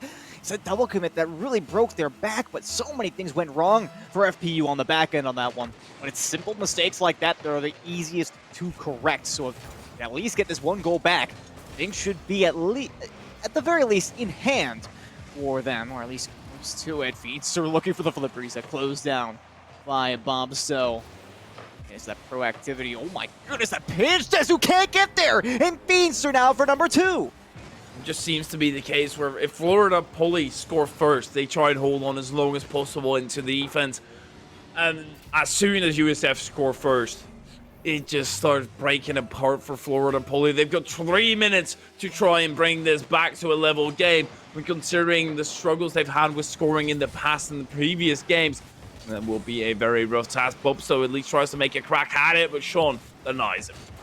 Nobody there for backup on the Florida Poly side either. That's not the way I wanted to see their offense moving up, but it wasn't one-off attack, so no sustained pressure means that there wasn't really the greatest chance to score. It looks like they might have a chance here. Rex winning that 50-50 against Feedster, an important one. No contact play, though. Dezu can't get that one away from Sean. This is a completely open net downfield, and there was a huge opportunity here gone by the wayside and a potential 2-goal swing. My word, Florida Poly, that's just an unfortunate clear away from the midfield line. It opens up the net completely. Well, Banger, he scored better goals than that in his career, so surely he's going to convert. And indeed, we saw he did convert. 3-0 right now for USF and Florida Poly. They look a bit baffled by what's going on as Dezu doesn't catch on the car, but they lack the venom, they lack the poison on their shots. This might be a chance. Rex can't close the gap in time. It's still at the backboard, but there's nobody close enough to make that play. Gap closer is not there. Banger has one, looking for the angle on the shot. Can't actually pick it up. This might be a ray of hope here. 2 minutes and 3 goals. It's not impossible. Improbable, yes. Not impossible, especially if FU can regain, so to speak. So, oh, that physical play. That is absolutely brutal. Sean shuts him down immediately. Banger looking for the shot on target. Will find it. Dezu is there for the save, but it's dangling so tantalizingly close. Rex is the first there. Sean was looking for the dunk. That's the kind of confidence they've got right now. University of South Florida are feeling like themselves here. Well, that's a good demo for Bubso, but what is it going to achieve? Absolutely nothing, because Sean, he's still standing. Actually, he might still bring an opportunity here, but the respawning time is only a mere 3 seconds. Sean looks for the fake away, gets a very fortunate 50 in his way. Not quite the fake that I was looking for, but sure, that will do the job. Bubsto won't do a job at all. Misses the play. Rex 50s it, or pinches it rather, into the corner. Banger with the big boomer. Bubsto tries to follow it up. Feenster out of absolutely nowhere, still gets in touch, and I think USF, all they have to do is waste a bit of time, but they want goals, and they almost get one. Oh, that touch over Feenster, that could have been huge, but Bobsto Realize this popped way too high. There's still time here. One goal is all that it takes. And oh my god, that bicycle kick from Rex! It looked like it was almost on target there for a second, but there's still no follow-up here for Florida Poly. They simply cannot buy a goal at this point. Banger slams that one off the crossbar. Right now, there's so much divine intervention from the fourth defender in favor of Florida Poly. Drops down into the mid. It's gotta be— No! That has to be a goal every single time! They cannot afford to miss those. Final 30 seconds of gameplay, and that one's gotta hurt. It even hurts me. I can't imagine how the players feel. Sure, at that point, 30 seconds, 2 goals, you can still very much make the argument it probably would have been impossible, but that's going to be on your mind. That's going to be on the back of your head. You at least would have wanted that goal as you go down forward. Now, it does not matter for USF winning here in game number 5. Yeah, well played, certainly, but I feel like this again goes to show that this is the difference between experienced teams and ones that have not had that kind of time together. Is the miscommunication in the critical moment. I mean, with 2 goals down, all you got to do is score with time left, and there's a chance for you. But if you miss that one out on the side on a completely open net, I mean, at that point, I'm tempted to say that there's no saving you, and I almost feel like for that reason, USF, it feels like a deserved win, but my heart goes out to Florida Poly right now. They're going to want to be thinking about that one for a little bit, and I certainly hope it doesn't deter them from competing in the future. I don't expect that it will, but everybody has those moments. Absolutely, and I think this is a great learning moment for Florida Poly because I think USF, in pretty much every single game, even the ones that they lost, it was a lot of pressure on the Florida Poly side, and a lot of pressure means a great bunch of learning. How are we going to get that out clearly? How, obviously, we've said things on how to get it away, but they're going to look at the replays, find other new ways, and innovate their play even more. So I think Florida Poly, this is certainly something they can learn from. But USF, they just clinched the victory, thus massively increasing their chances for playoffs. Yeah, so hopefully for them that does translate into a playoffs appearance. I would love to see Florida Poly, but as I said before, I don't think that there's enough space in the conference for UCF, FPU, and USF to all make it. So barring some miracle, that may just be their last hurrah. If that's the case, I mean, it was an outstanding performance to say the very least, but, well, like I said, only the strong shall advance, and unfortunately they do not rank amongst them for the moment. And USF, again, 7-1 record now, very respectable. As we talked about, Missouri Baptist, who we saw earlier on the stream, they're 7-1 as well. They did sustain a loss today. Still a very respectable record for USF. Like I said, this is just another tally on their quite large book of victories as well. So nothing out of the ordinary for them. Absolutely. Getting down 7-1, you always want to make those playoffs, and if top 2 really is those playoffs that you already lost to UCF, you need every single win that you can get, especially against people with the same record, and that brings a certain amount of nerves as well. Nerves can really add an extra factor to the game for Florida Poly, especially in this scenario where they're getting pressed back in the defense. They know we have to make every single rotation absolutely perfect. As soon as you make one mistake, well, that's the goal, and that's what happened. Well, yeah, I think that's the unfortunate reality. It's kind of getting in their own heads a little bit, potentially. I mean, Game 4, especially, their defense looked impeccable. I mean, Game 2 was a little bit of a similar situation. Not quite as profound, I would say, but Game 4, it was such a big improvement. And that's something that you don't really see from a lot of teams. So I think that was kind of an indicator for me. Looking back here between Game 4 and Game 5, I think Florida Poly, they're right on that breaking point. And I know people are probably going to get tired of hearing me talk about this whole thing about, getting the actual in-game experience. But hear me out, because it is actually really important. Not so many weeks ago, we actually talked to a player on the broadcast, and they said that it is one of the biggest factors in their plays, being able to have that mental reset and get back into the game. We saw that from Florida Poly in Game 4. They were not able to keep up that kind of mental fortitude for Game 5, but it was an impressive performance to say the least. So my best wishes to them moving forward. We are looking forward to an interview with Banger before too long here. I gotta say, High Fury, before we move on, I touched on this briefly on the last series, but does anybody really stand out for you on the USF side for this particular matchup? I think since they had such a incredible offense, everybody really stands out. They were incredibly strong, and well, we get an interview with Banger. We get to pick his brain at least. And that much is true. And we do have him on the line, so let's go ahead and welcome Banger on to the show here. And it was an impressive performance, I will say, Mr. Banger. But at the same time, there were some dicey moments. What are your thoughts? Yeah, I thought we played a good series. Florida Poly is definitely always tough. They go for a lot of demos, and it's makes things difficult on us. But hey, I mean, if they can't score when the entire defense is dead, like that one in the last 30 seconds, makes things a little bit easier. But yeah, it was a fun series as always. Love competing and love beating up on the other Florida universities. So.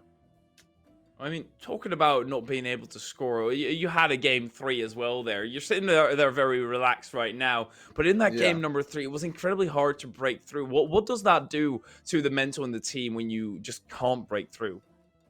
Yeah, so we talked about it. It was 1-0, couldn't get a goal, but we had pressure for like 3 minutes, and we just said, like, if there wasn't a time constraint on the game, we would have had like a goal at some point.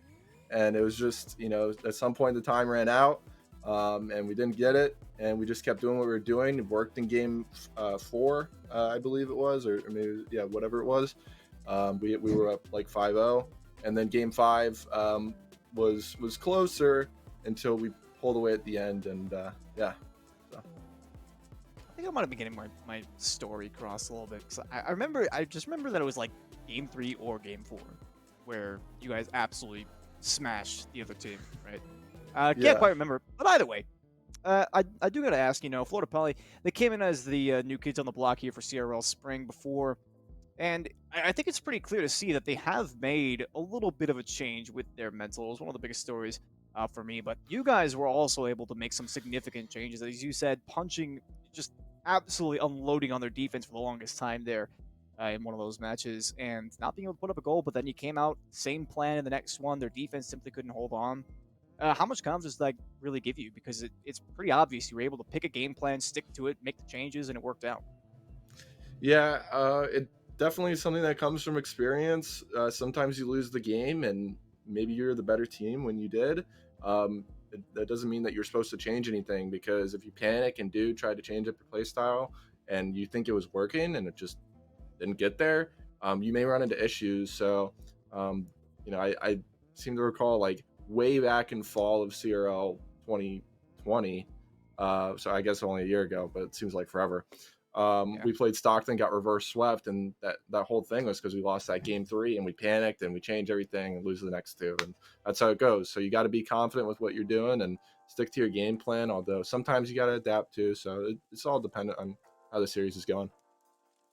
Looking at that confidence, obviously already scoping in towards the players with this victory, that has become more likely. Are you afraid of the matchup against UCF again? Yeah, I think UCF is definitely a talented team. We played them we played them with Strange instead of myself, someone Strange or sub. So we weren't, at full capacity, and we took a game off of them. They're definitely a strong team, always a fun one to play against. Have our ups and downs. It's really just comes down to who's playing better on the day. Always a good series with them, though. So I'm looking forward to it. If that's who's next up on our list, we'll try to take them down. And well, it sounds like there is a massive struggle there for power in Florida. But before we let you go and focus on that, we want to open up the floor for any sort of shout-outs that you might have for those watching. Yeah, shout out to the boys, the teammates. They're always grinding, doing everything they can. Good vibes. Always a good time playing with them, and all the fans who are watching, if they are watching. And thanks for supporting us. And go Bulls. So that's about it.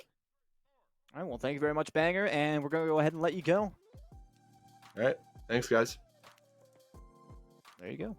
Banger coming on to the show, and I got to say, here's another nice thing I gotta say about the CRL players is that they slowly get more and more used to being on the broadcast, and we actually get like thoughtful, involved interviews. And I gotta say, thanks, Banger, for that. I really, really appreciate that. I don't know about you, Hyperion. The fact that he comes in there sitting like this, wait, I gotta do this better. And, Yeah. and that he's just Yeah. sitting like this, like, yeah, as if he swept instead of they went to a game 5. He's like, yeah, you know, I it mean, was a that's good how match. it goes. It's like you put it behind you. Like the game's over. It's all in the past now. Just Yeah. Put your feet up. kick back, and relax. But we're actually gonna go ahead and be able to do that here, as the match is now over. Of course, we got one more to go, and I gotta quick remind myself on what it is here because that was like I said, it was the highlight matchup. Went to game 5 as expected. High Fury, you got your prediction completely 100% correct. So congratulations on that one, sir. But for match 3, we do have St. Edward's Uni versus Abilene Christian University, both 6-1 in the Texas division. That one's going to be quite the match in its own right. But we are going to go ahead and take a quick break before we get to that one. Doke, where are you watching? NACE Starleague.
Welcome back, ladies and gentlemen, once again for the final time tonight.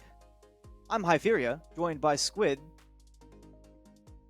and we're here with the final match of the evening. Wait. For the Run that Rocket back. League side. What was that? I'm Hypheria, joined by Squid. No, yeah, that's what I said. That's precisely what I Oh. said.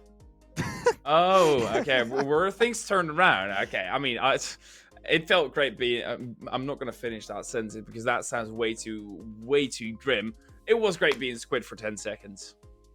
Wait, did we actually have it like reverse on the graphic? I was just doing a bit. We didn't have reverse on the graphic.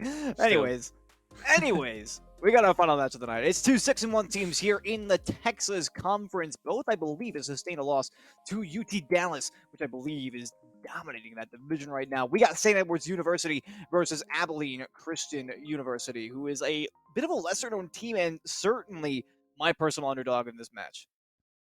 Yeah, Mala, Dino, and Moist Tuna. They're going to be trying to cause some havoc against Wall, Amarok, and Prime Minor. It will certainly be a interesting matchup. ACU, they've got something to prove here, but both records are 6-1. They've both taken a loss throughout the season.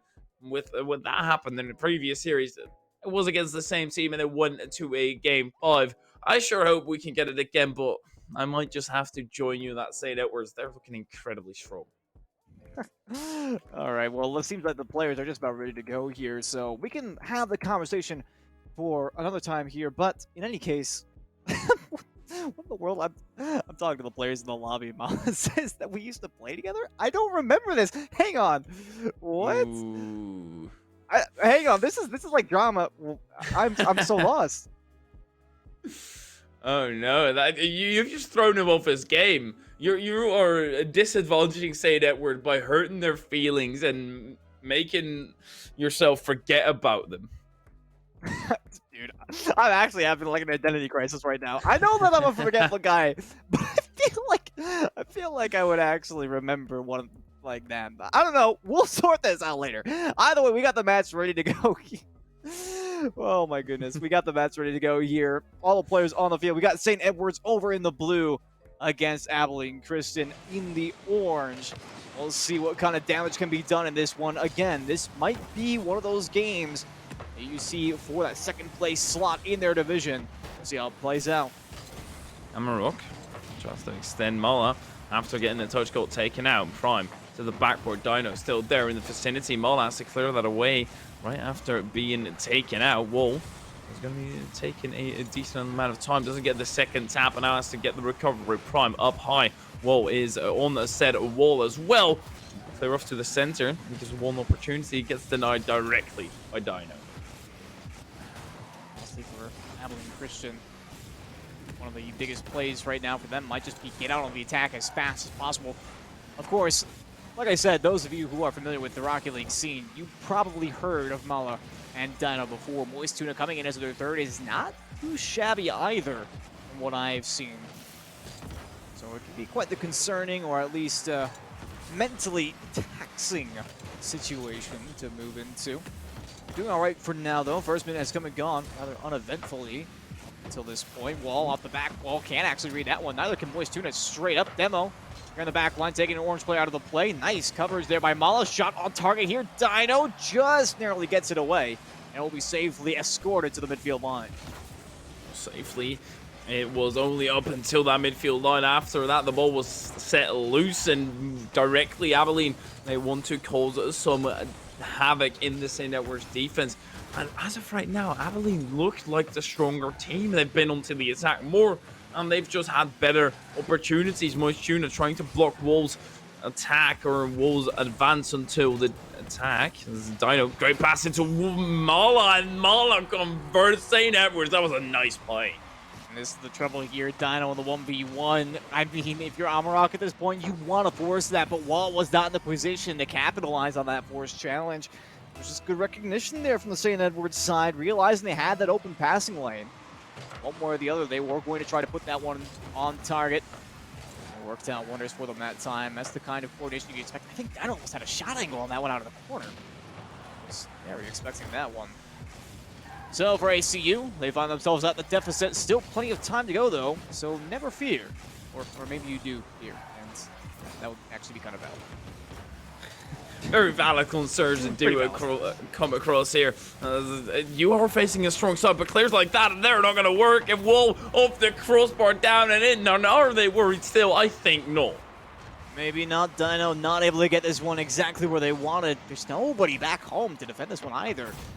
Curious as to how the communications were going on that one. But, well, what's in the past is in the past now. We're just before halftime. We're all tied up again. I just can't get over the name Wall, by the way. Just a side note for this entire match. It's such a funny, but, like, at the same time, odd name. I love it. I can't say that I share that sentiment, to be honest. Wall. It's Wall. Well, like, you have Dino, you have Wall, you have Dino almost scoring, but I don't know. Wall feels like not a gamer tag, you know?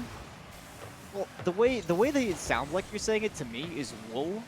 I'm gonna be honest. So Sorry. All right. At least it's not like, oh, that looks like a shot. Oh, Moist Tuna blocked away. I will say, at least it's not like casting with Boyo. You know Boyo. I love him. Bless his heart. Great guy. I can't understand a word that he says when we cast him. That man's accent is just ridiculously thick. But let's get back to the game here. 100 seconds to go. Still tied up here. A previous shot here from Prime. Easily deflected away by Moist Tuna as we pick up. Dino tries to extend and might actually get it on target. He uses all his boost for a play he was never getting to. That might just be awkward on the recovery. Amarok up high. This is still a tight game. Moist Tuna will try and change that course. He goes for the demo on Prime. Goes on the counter attack. 12 boost in the tank. Wall still extends down the other end. Mala tries to get it into the hands of Dino, but pops it forward a bit too far. Into the center. Prime up for the play. Tries to place it far corner. Dino is right there, though. And he's not ancient in this play. He's still very much alive. Dino narrowly avoiding a physical play there as well. Could have made for a rather easy conversion for ACU. We'll get away with it, though. Final minute of gameplay underway now. Prime taking out here on the right side. Wall still makes the challenge. Looking for a recursion. Will find extra contact. Back wall, almost no boost in the tank. This is looking a little bit dicey on the back end. Amarok can't push it past Moist Tuna.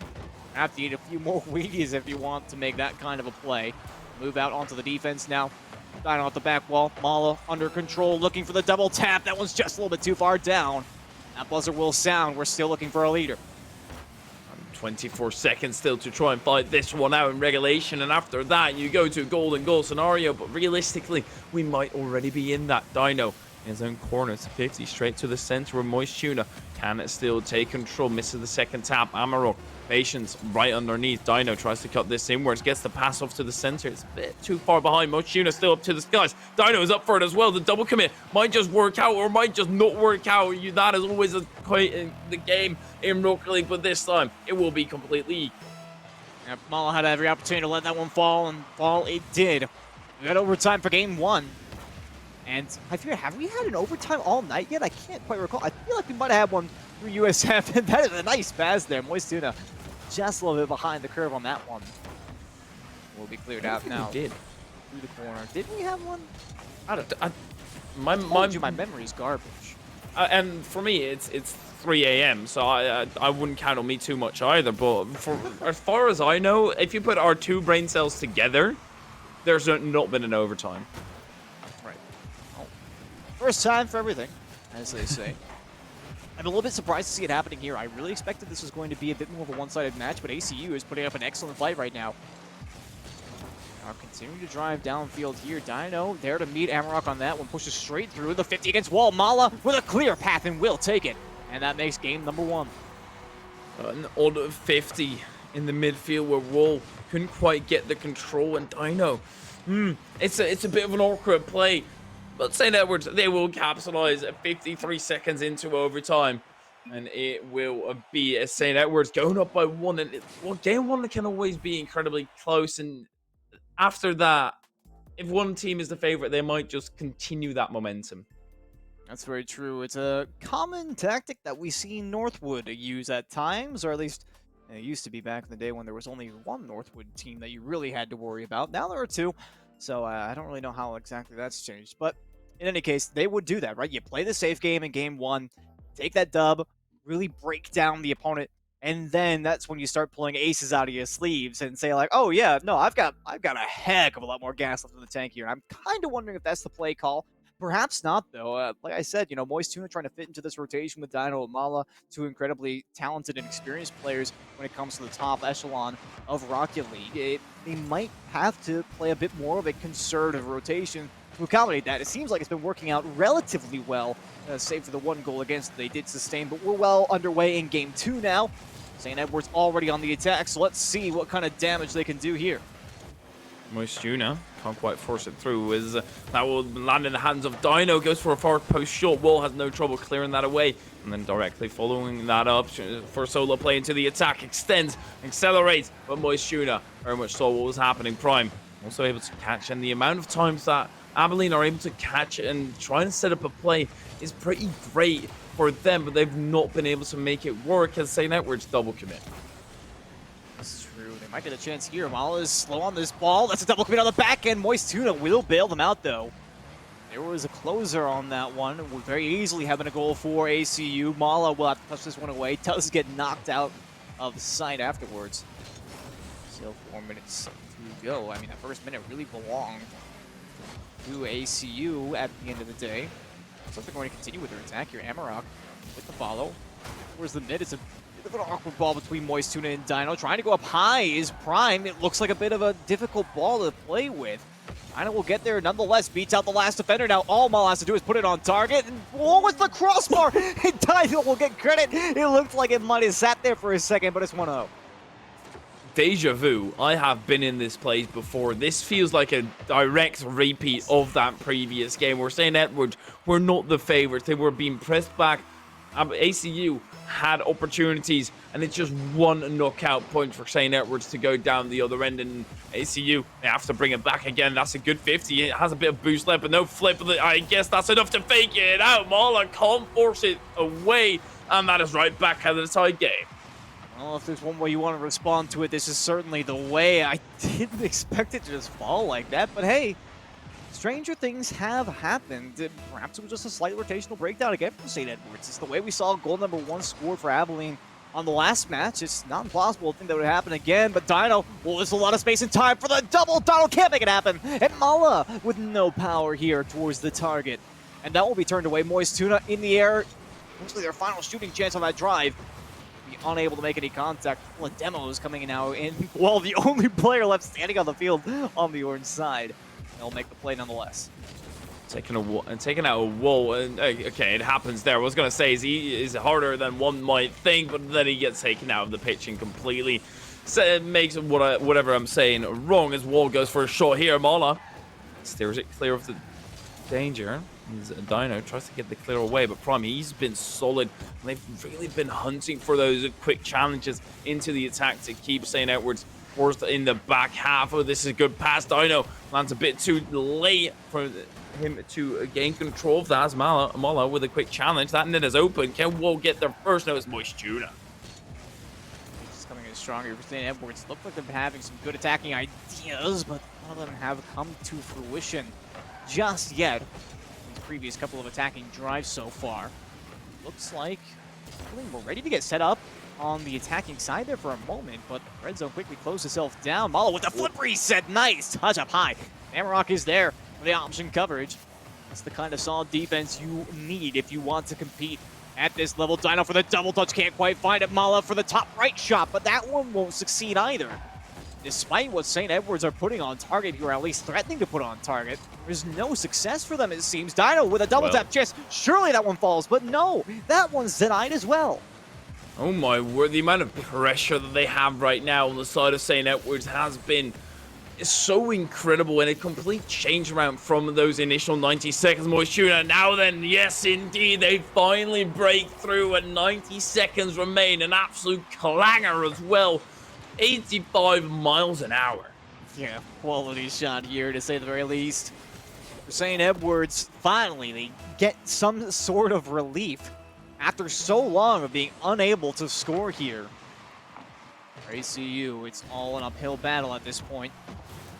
Will they be able to bring this one back? Prime towards the back wall there. Just much to be had on this offensive Dino again with that kind of space and time. They absolutely need the forced challenge to come through, and you can see that they were waiting on it. But it's a little bit concerning to see that they have to wait on that, and again, Mala is there to punish on just a little bit of lackluster pace. This clear away from Amarok. It had low boost. They had to do something. And Abilene, unfortunately, this is not looking good for them whatsoever. They've got 1 minute and 12 seconds to try and bring this back to a level game. With the way that St. Edwards, they really, every single game, it's kind of the same story for them. At the start, they look weak, and then they finish it off like this with a 4th one into the back of the net.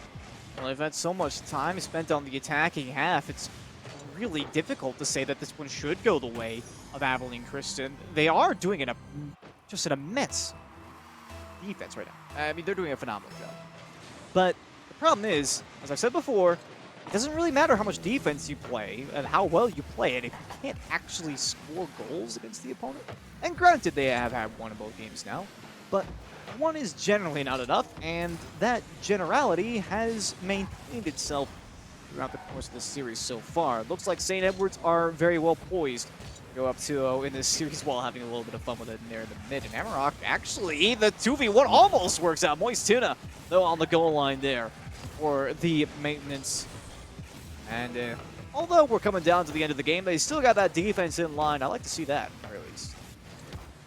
I like to see that. They keep it clean, they keep it clear, and that brings confidence for the next game. If you're able to completely shut out your opponent and even bring another one on, Mala taunting Wall there, putting it right above his car and still scoring. That they are, but it's just extra at this point. As I said before, sometimes teams just concede the game before it's actually over, and they can take the additional time to recuperate and try to think about what's gone wrong. So in all honesty, as long as you have the right mental about it, being scored on at this point isn't really that bad of a thing, and Dino's looking for the double tap and will find it this time. Prime is there to make the save, though, as the final seconds do tick away, and St. Edwards will be taking the win.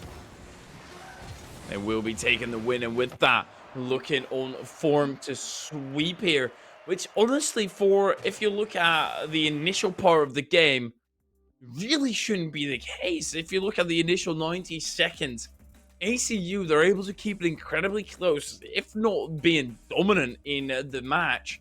And then one breakaway from St. Edwards. Directly afterwards, ACU capitalized once again, but then it's all St. Edwards after that.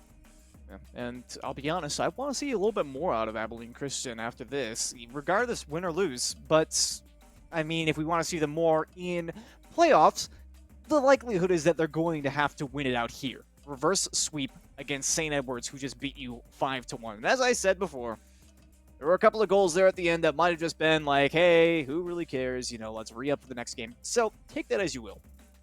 But game one did go to OT, and they did find those narrow gaps with which they could plunge one into the back of the net.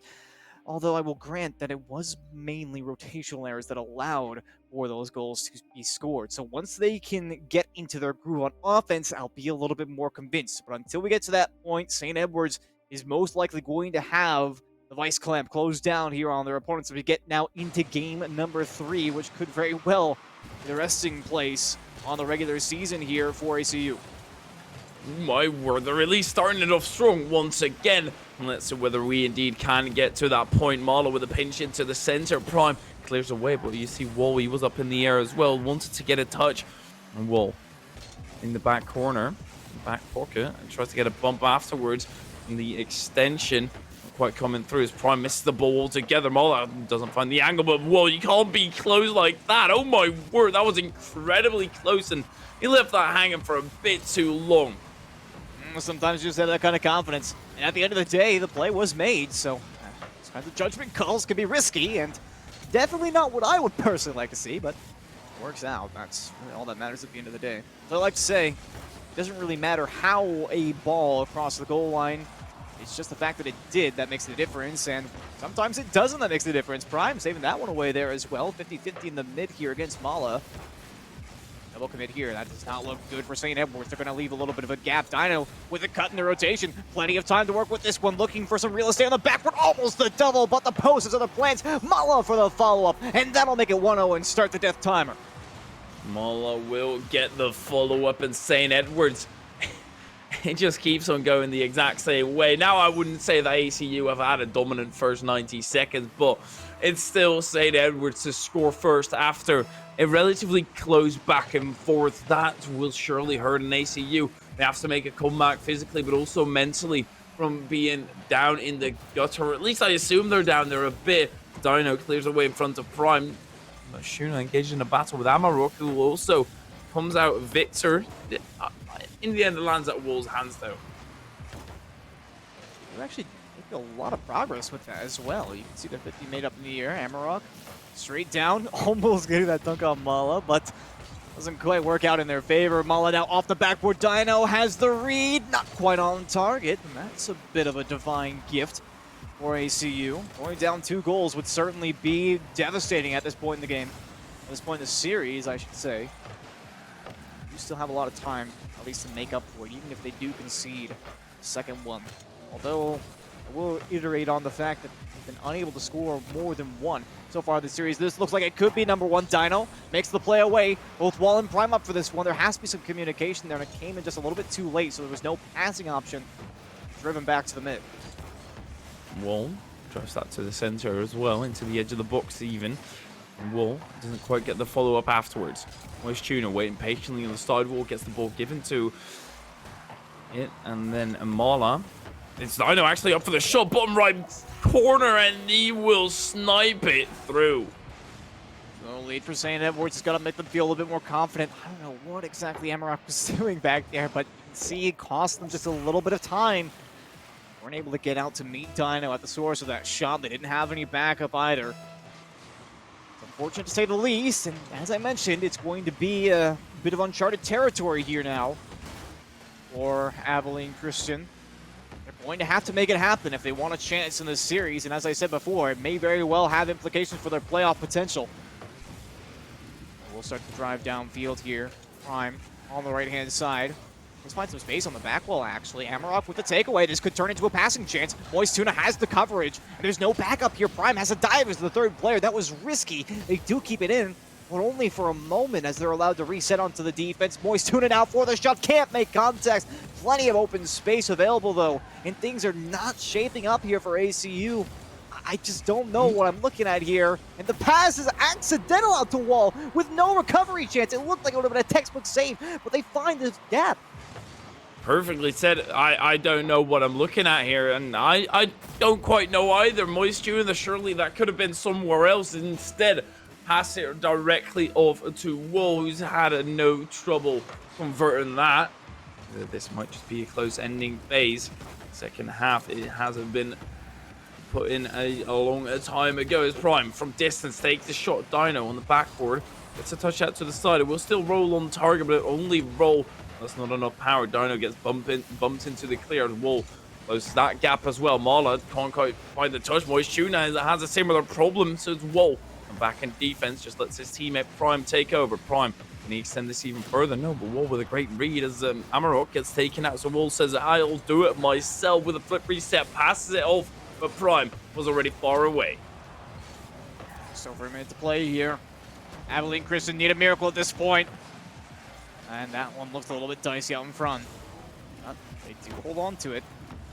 Had some good looks at the net so far. None of them have yet fallen, save for the one. And of course, that's not the critical point. I know, playing a bit conservative on that one. We'll get it past Amarok. Wall for the cross, away from Moist Tuna. This could be playable. Moist Tuna for the cutoff. Prime is prepared for it. Maybe not quite as much as I would like, but they're trying to hold on. They're grasping at straws, and this is an open pass over to Dino for number 3. Great pass here to the center field, and Amarok, honestly, nothing else that they could do there. And Dino, from distance, punch that into the back of the net, and that might just be the knockout one as St. Edwards are up by 2 with 30 seconds remaining. But Abilene, they have shown some phenomenal things. Prime tries to fake it through, but Mala has absolutely nothing at it. Challenges it right at the get-go as Wall. Defense gets annoyed by a Moist Tuna, and with that long ball landing into the hands of Mala, I think that might just be game. Ooh, and Emerald. Oh no, the demolition in the net, but Emerald couldn't put it underneath the bar. And now I'm 100% agreed with you. The final second burns away, and that will be their fate. A 3-0 victory for St. Edwards, and ACU failed to put up even a second goal in any one of these games. But still, despite this, it was a good performance. I have to say that I'm relatively impressed with their tenacity throughout this series, and I wish them the best of luck moving forward. I really am looking forward to seeing more out of those guys because, as I said, I was given a lot of credit here to St. Edwards, and I feel like that is merited. Again, with the amount of skill that they have on that team, what we saw here today was just a fraction of what they can do. Absolutely, and I love seeing ACU. They look strong, and I've got their name in my head, and my one brain cell will hold on to it with dear life. And St. Edwards, they surely have engraved it as well, put a stamp over it, because they have swept ACU.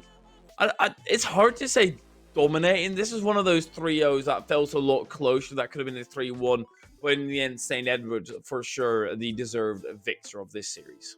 Yeah, some very solid fundamentals on the ACU side, so I think a dominant victory is definitely not how I would describe this, but it was a 3-0 nonetheless. So all in hand for St. Edwards to move on to be 7-1 and remain in that second place spot, if I'm not mistaken. So big congratulations to those guys, and I do believe we're planning to get Mala up here on the call as well, so we can ask some questions over their way. But they are a bit more of an interesting story in the CRL space because we've seen some teams kind of just expect to make it out to the CRL when they have a couple of those talented players like Mala and Dino. You look at that maybe 2 seasons ago in CRL, I would have thought to myself like, oh my god, they're going to dominate.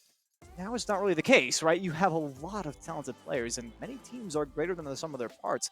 So, in all honesty, I am a bit concerned to see what St. Edwards can do once they start getting the moving pieces all sorted out, right? Once the puzzle pieces all fall into place, they're done playing that weird game of Connect 4 that every team seems to need to play, then things could go very, very differently for them. They were unable to qualify for CRL this season. It was one of their first seasons playing, as I recall, but still, they've shown that they can be quite powerful.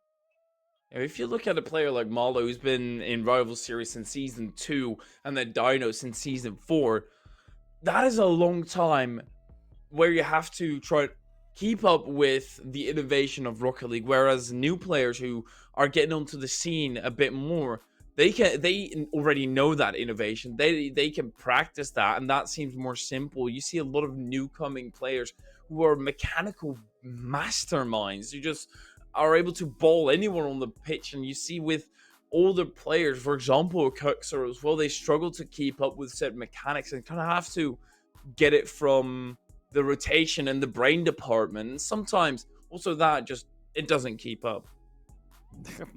The brain department. Mine's out of order. I know that for a fact. But Same. yeah, that's just the way that it goes. I mean, we do see a lot of. All right, well now we're kind of getting into like Rocket League politics now. It's like getting into the mechanics versus rotations debate, and I'm sure there are a lot of there are a lot of Plat 3 pros out there who can do flip resets with much more consistency than I can. But let me tell you, what's your rank? It's Plat 3, and what's my rank? Well, it's not Plat 3. I'm not here to toot my own horn, but I'm a little bit higher than that. I'm flexing. Yeah, but that's just the way that goes. Is there are a lot of players who are known for their mechanics. There are a lot of players who are known for their positioning. Oftentimes, those can't coincide, I will say. There's a lot of amazing minds in the game. I feel like basically the entire ADS is that way. But, you know, it's potato at this point. I think we are still waiting to see about getting Mala here in on the call. But, I mean, looking back on the night here, Hypheria, it has been quite the solid night for Rocket League. The first 3-0 that we saw, lots of promise for Missouri. Oh, my goodness. Missouri Baptist, that's the one. Mm-hmm. And then we also saw, it was a 3-0 against, right? But I still felt like there were a lot of improvements that I saw could be made, and they still are only 7-1, so lots of promise there. The Game 5 from USF and FPU, that was very much fun to watch. I was intrigued with that one. And then ACU with a relatively good showing here against St. Edwards. I think all in all, it's been a wonderful night for Rocket League. Absolutely, especially that second series and that second game in that second series. absolutely exquisite. That's something you see often as well with the thing we literally just talked about, mechanical beasts against smart players who then get forced back on defense quite a bit, but they somehow always manage to clear it away and keep calm, and that brings for incredibly close matches. And well, we do have the interview prepared here. Mala, welcome to the broadcast, sir. It's nice to have you on here. And a good victory there for you guys. I mean, things seemed like they were getting just a little bit out of hand, but very few and far between. You guys' rotation was pretty solid. Yeah, I mean, game one was a little bit rough just because we had to warm up and we were sitting in that lobby for a bit. But after game one, we kind of picked it up for the last game, so worked out well. When we were sitting in the lobby there, I think we need to clear something up here. There was some back and forth between two players who are currently in this interview section, and I'm not one of them. Where and in what team did you play with Squid? I met him in casual like a couple years ago when the game like first came out. I don't know why he doesn't remember. Kind of hurts my feelings, but it's all good. Nah, I need to have like definitive proof of this. Is all. Bro, I had you added, bro. I had you added. Wait, what do you mean had me added? Hang on. You're bugging, bro. You're bugging. All right. I'm not sure if I believe. You're talking like casual, like when the game first came out. Yeah, I could actually believe that, man. Yeah. Those were fun days. All I'm saying is, casual ain't like it used to be, but I'm not trying to sound like an old man. In any case, Mala, looking forward here in the future of this league. Obviously, I think playoffs is kind of the logical next step for you guys. It doesn't really seem like there's too many significant contenders with you. Are you looking forward to playoffs at this point, or are you just trying to take it one game at a time? Oh, yeah, for sure. I mean, we're definitely taking it one game at a time, but we should be undefeated. We kind of threw one of the series, but it's all good. But yeah, playoffs will be good. I'm excited to start playing teams that are actually going to give us a challenge, so. Hey, bro, chill. What the fuck? Yeah. Okay. It's every series we 3-0. It's every series we 3-0. Like, except when you lost. But oh, yeah, all I can ask is we like, got reverse swept. When is CRL happening then? Like, that's all I gotta say. Like, TikTok. We don't gotta talk about that, bro. We don't gotta talk about that. You don't gotta talk about that. Next semester, we'll focus on that. Yeah. So, something I'm interested in. You've been playing a competitive Rocket League for a very long amount of time, rocking the Season 2 RLRS tag. How do you manage to try and keep up with all the innovations in the mechanical department? I've definitely fallen behind in the mechanics, but I still think I'm pretty quick, so I can kind of keep my own. But I'm trying to work on it. Zach or Dino's more better at that than me, so I'm just trying to work on it. But compared to like the pros now, I don't stand a chance. So.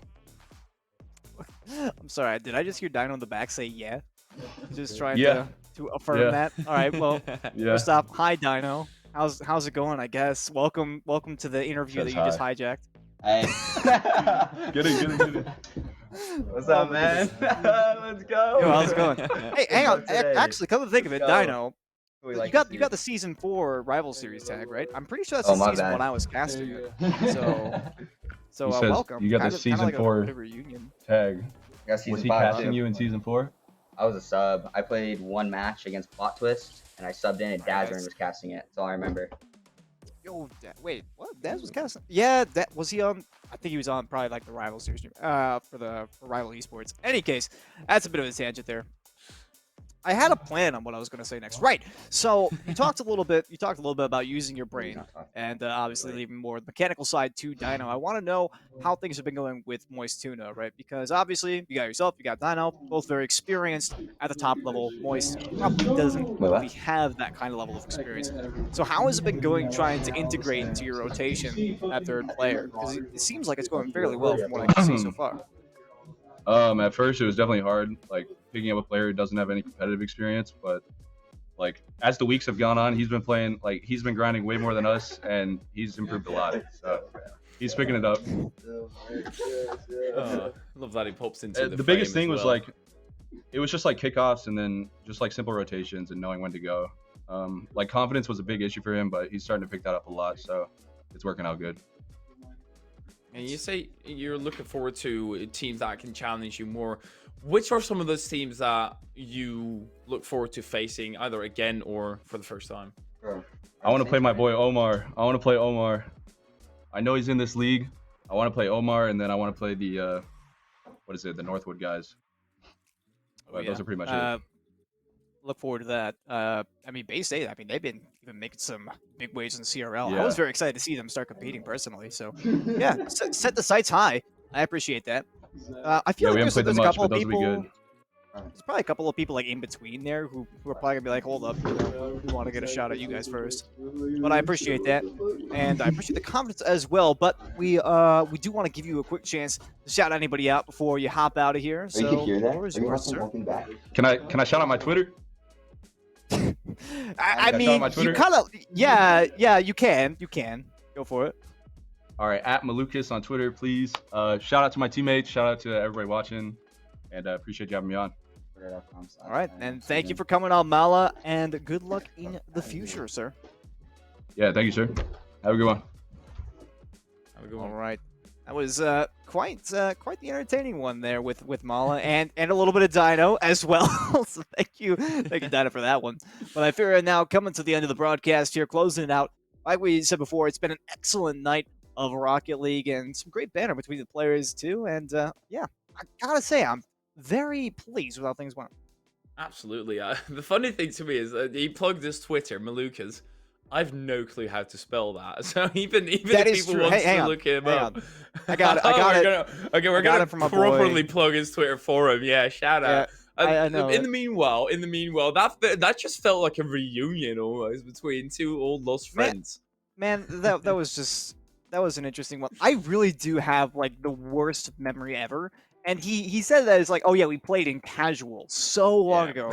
And I was thinking to myself, like, okay, yeah, that makes sense. Because that was literally like 5 or 6 years ago now? Yeah, 6 years ago when Rocket League released in 2015. 6 years, like 4 months now. It's absolutely ridiculous. But you got his Twitter handle right underneath my name. I got you, homie. There it is. If anybody wants to go follow Mala on Twitter, it's right there. I believe he is a partnered streamer, or maybe not a partner streamer with Twitch, but I know he does contract with FaZe, which is really cool. But yeah, that's the show for tonight. Hytheria, I want to give you a huge shout out for joining me, and obviously a massive shout out to the production team behind the scenes who made this all possible. Thank you guys very much. But we are going to go ahead and close it out. Final thoughts here, Hytheria, at all? Honestly, incredibly glad that I could see all this team today, and there's certainly been a few names that I'm gonna remember in the future. Oh yeah, me too. But that's going to be the action for tonight. We're going to go ahead and hand it over to the Overwatch crew here. They're going to have a couple of matches coming your way. So that's not the end of NACE Starleague, but Rocket League will be done for the week. Make sure to check out our schedule right here. We got all the games going on, which I believe we got Rocket League, Overwatch on Monday, and then League of Legends on Tuesday, Call of Duty on Wednesday, and CSGO on Friday, with that Thursday being just a little bit of a gap day. So once again, stick around for Overwatch for the remainder of the broadcast. But for me and Hytheria, that's going to be it for our show. Thank you so much for tuning in, and a huge shout out to all the players. Once again, we'll see you later.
Welcome back, everybody, to NACE Starleague. You know it's a Monday, so you know we're going to have some amazing Overwatch matches. We have two crucial matches, two best of fives coming at you, and these are super important. The season's winding down, so you know that these are going to be absolute bangers.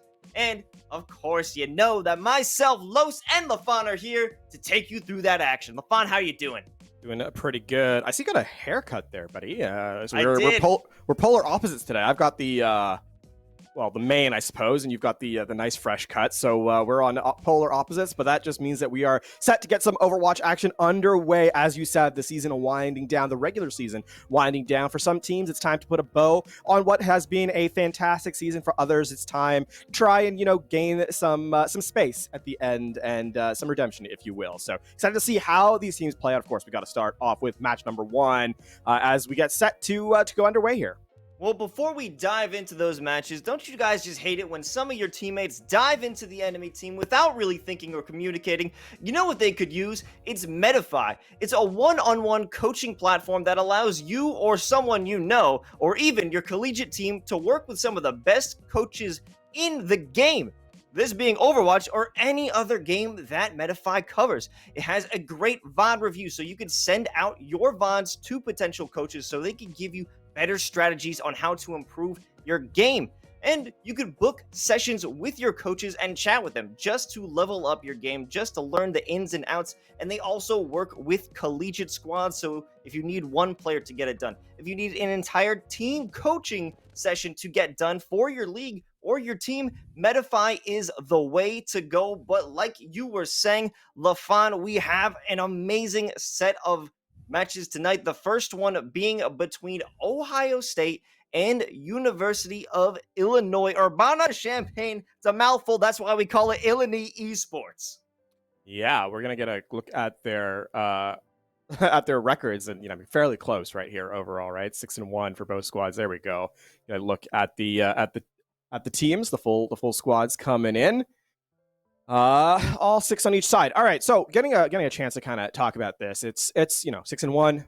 These teams are obviously looking to get into the playoffs as being teams to kind of pay attention to, right? When you have a record that's that good, pardon me, you're looking to be the team to kind of measure up. And I think in many ways, we have big expectations for this match here. Oh, 100%, because these two squads are fighting for their way to get into the top 3 teams, which make their way into the conference play-ins and playoffs eventually, whoever comes out on top.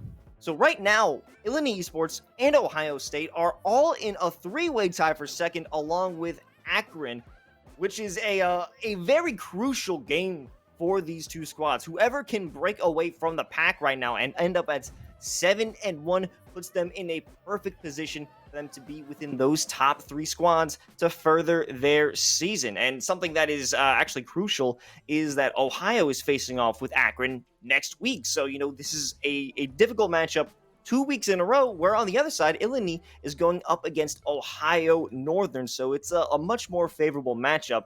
So based off of that, considering Ohio has a tougher time next week, they really have to make their mark here in week 8.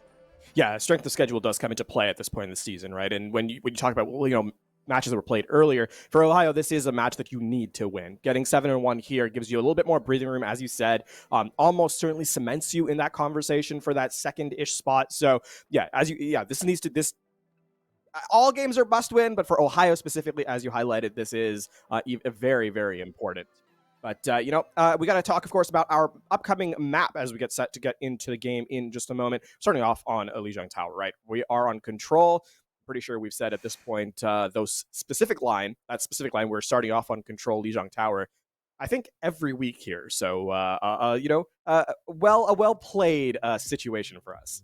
It has been said at least once every time. I mean, it stands to reason why you have Lijiang Tower as your background. It's almost a meme. It's almost dedication. But it's just where we're at in NACE Starleague. We're always heading to Lijiang Tower at least once a broadcast. And it's fine. It's good. Like we always say, it's the pacemaker, the strategy creator, and the way to get down and understand who your opponents are. Yeah, I mean, we kind of touched on it in the past in previous weeks, but this is, I think, the map that is the de facto starting map, right? So teams have all practiced it quite a bit, as clearly evident with the strategies we've seen. And what that means is that we have a baseline for these squads, right? This is a map rather that showcases the team's strengths, and I think that's what we've kind of come to see over the season in its entirety. I'm excited to see, obviously, how that evolves as we get into playoffs specifically, but for now, as we get set and get underway, we are on Garden for our first round here, and we are already in play. Oh, things are starting to heat up with a bit of skirmishing right now. However, Parker, as well as the Winston, are diving into the backline of University of Illinois, but they won't be allowed to get too much ground as Chopper is hiding within that defense matrix, putting some serious damage on as they continue their counterattack as Lava and Orangutan, the first ones to fall. Crimson holding on to point control for now as the rest of Ohio State is pushed back. A really strong initial engagement from the University of Illinois as they there's nothing particularly slow paced about what they go for. You can see ultimate charge across the board aside from Marble is fairly equal, so team sharing across the damage, and this is going to mean the Coalescence is going to open up the value here for the University of Illinois as they try and charge forward.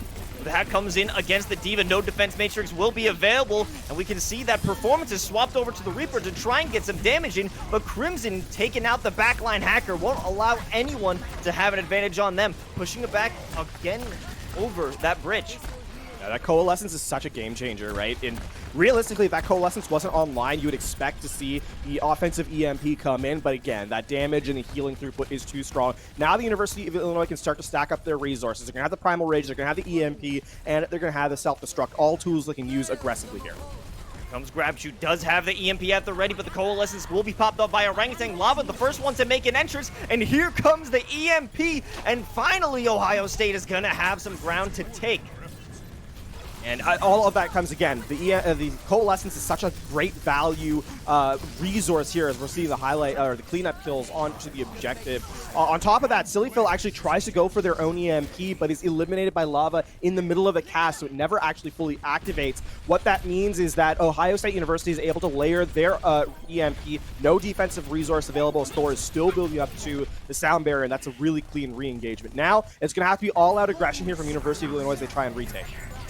Phil coming in with the hack over onto, I believe, the counterpart, and here comes Performance with the Death Blossom. It does manage to take out one, and Crimson will fall secondarily, and they will hold on to their position, but they're watching their backline because the point has actually been taken back by Illini Esports, but not for too long. Yeah, it's a good re-engagement. This is a big pick off onto Parker because the resets are already here, and there is no time to rest from that last fight because this is where University of Illinois wants to go. They still have the sound barrier, and the Death Blossom coming online. Well, the Coalescence there to keep them alive. That was almost an unnecessary, unfortunate knockoff from Lava, 2 in a row, and they are going to hold firm. They're on the point. However, nobody is going to be able to stop them. No, there is no however. They held on to it. Sometimes it takes a hero play to keep a fight going, and that's what we see from Lava. The big pick off onto the Moira. We talked about the Coalescence earlier in the map, and they're denied in its entirety by the Primal Rage. Of course, the follow-up onto Chopper as well. University of Illinois have a small window of opening, but there's no sound barrier, there's no defensive utility, and GrabChew here has the EMP. The EMP here can shut down all of University of Illinois' hopes. Well, they're going to teleport right in the middle, and somebody's going to get knocked off. It will be Crimson, and they're trying to repay that debt in kind with a Death Blossom, but Chopper can't get anything done with that, as they will still hold on to this site. What a clean setup play, right? Just the EMP, teleport, and then self-destruct to make it all clean up. University of Illinois, they have a small window of opportunity, but they're running out of time, and Silly Phil needs to find value with this ultimate right away. Silly Phil can get behind and utilize that EMP. It does manage to get somebody, but the Coalescence from Orangutan will stay in play, and the Death Blossom coming out won't be able to be utilized. However, they won't get knocked off. Performance is still alive, trying to keep that damage coming. Does manage to find some shots over onto Marble, but Marble stays in the game for now. Parker just trying to get that defense matrix working somehow, but it doesn't manage to do much with all those shields. And here comes Marble with the Coalescence. It does keep some players alive. It even takes out Performance. Lava hanging out in those bubbles, getting the damage done with that Tesla cannon. Is about to unleash the rage. The hack comes through. but the ultimate has already been activated. Lava smacking around Illini Esports, and it does seem that they will be able to walk out with the round win. Self-destruct here to make sure for the cleanup, and the counter coalescence comes in from Orangutan. As you said, that is going to be round one. Ohio State University, calm under pressure, has been the name of their game here in this opening objective. And realistically, they just weather the storm of Illinois Esports to contain them with their superior resources towards the end, giving themselves a round number one.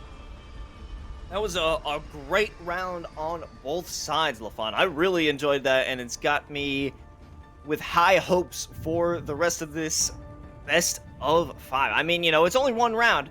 Things can change in an instant, but I'm feeling very excited just off the rip. It was hotly contested, exactly so. As we get set now for round number 2, though, we're going to see a switch up from both squads. It is going to be the teleporter to the objective. The only difference, of course, the Doomfist versus the Cowboy in play. Ohio, of course, with a core hit scan. University of Illinois, a lot more punching power up close. And they're both jumping in through the teleporters, and Reinhardt's on opposite sides. The Immortality Field will be popped over by Illini Esports, and it's going to work out perfectly as it just sets up a firing squad against Ohio State. Just absolute aggression there from University of Illinois, and critically, they get the Immortality Field eliminated first. Which means that they have the superior, staying power in the round. Great spam coming out for University of Illinois is going to deny Ohio State any space here to re-engage. This is going to gain percentage here on the objective for Illinois Esports. Yeah, a good hold for now. They're trying to formulate some sort of strategy. King Bunny not going to allow any sort of flank to happen, and we'll be able to return to their teammates' performance. Should be building up for that Deadeye over onto Cole Cassidy. I only said that fact because I wanted to say the name. Keep an eye out on the Earthshatter here from Crimson, though. Okay, well, here comes the Amplification Matrix, but right behind his performance with the Flashbang, he stops that Reinhardt from pushing through, but it won't be enough as the Defense Matrix stops any more damage from coming through. Parker flying across that point and opts for that self-elimination. Yep, just a reset back with the team, and that was a 1-ult win for University of Illinois, right? They just used the Amplification Matrix to close off the choke point and prevent anyone from entering. Now Ohio State has had a hard time re-aggressing in terms of damage. Lava's still at 50%. A big difference maker in round number 1 has been essentially locked out. And the University of Illinois has the ultimate advantage defensively as they have the Photon Barrier here available from Silly Phil. They have so much to work with right now, and here comes the Amplification Matrix. Gonna be Chopper diving right through to try and eliminate all of the advantage they have. Immortality Field being placed down, but it will be Ohio State who's launching in and finding eliminations. Chopper doesn't have a chance to use that Meteor Strike, and Ohio State University, in the blink of an eye, regains that point. Part of the thing that opened up that entire objective was the teleport Deadeye by the combination between GrabChew and Performance, as it gets behind the Photon Barrier from Silly Phil and eliminates the backline of Illini Esports. Now Ohio State has to go back to the defense here. It is close to that 80% mark for Illinois Esports, so this is going to have to be a wall that just buys space and time from GrabChew.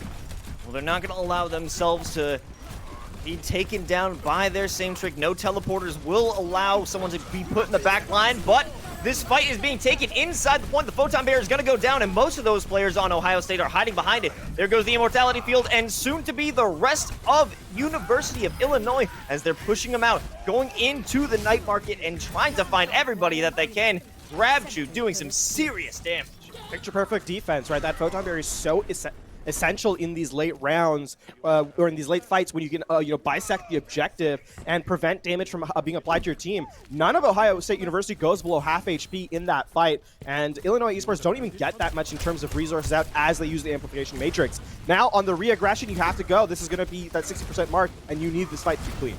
They have to utilize that Meteor Strike from Chopper. That will be their key into the site if they can get it done. Earthshatter goes down, only knocks down one, but here comes Chopper jumping into the site. He's finding himself under serious fire the second he goes in. And here's the Meteor Strike dropping down onto an Earthshatter Performance, and they take out the Immortality Field as Chopper knocks another one off of the map, and things are looking pretty good in this retake for Illini Esports. That was a massive shatter from Crimson there. Knocks down 3, and that's just the cleanup with the with the Meteor Strike coming in over top, the Immortality Field is unable to protect the entirety of the point, and that is Illini Esports turning it back in their favor. Now in last fight territory, Ohio State needs to find magic with this Sound Barrier and Deadeye. They're going to have to get in that point now. Here comes the Photon Barrier. They're using the same trick twice, and it works out perfectly. Performance teleporting in the back line with the Deadeye, finds one, looks to make it even more. A great kill with the flashbang, and out of nowhere, Ohio State comes back with a clutch team kill. That was magic. They needed to pull out a play, and that was it indeed. Now it is in last fight territory. They need someone to contest to University of Illinois. Can anyone get to the objective? 96%. Ooh, 98.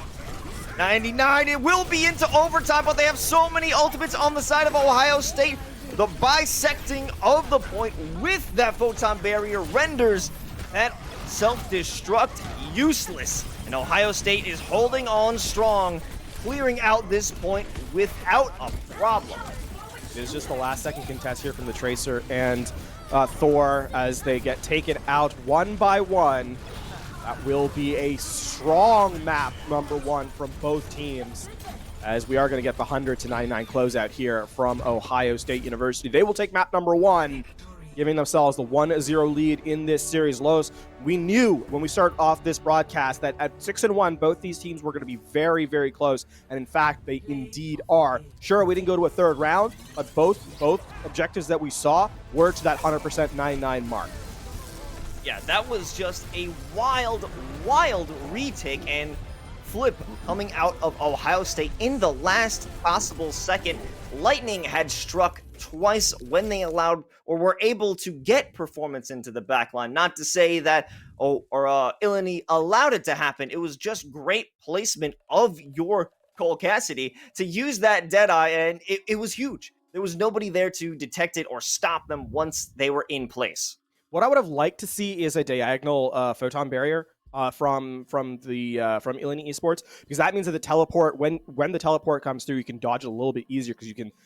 It's not as far to step behind the shield, right? So that's something that we're gonna have to see, keep an eye out on, because these are plays you need to be adapting to in the heat of the moment if you want to be considered for those top spots. As we get set for our playoff series, right? This is where you kind of start to see teams separate themselves in sort of the rankings, right? Where our number one team is going to be a little bit different than our number three team, and that's what we're kind of keeping an eye out as we head for these, finals, the playoff sort of section of our season. A huge knockoff coming out of Lava. The primal rages from this player were really impactful. The knockoffs, just the damage being done when you were in a tight corner within the point. But I also want to talk about Orangutan.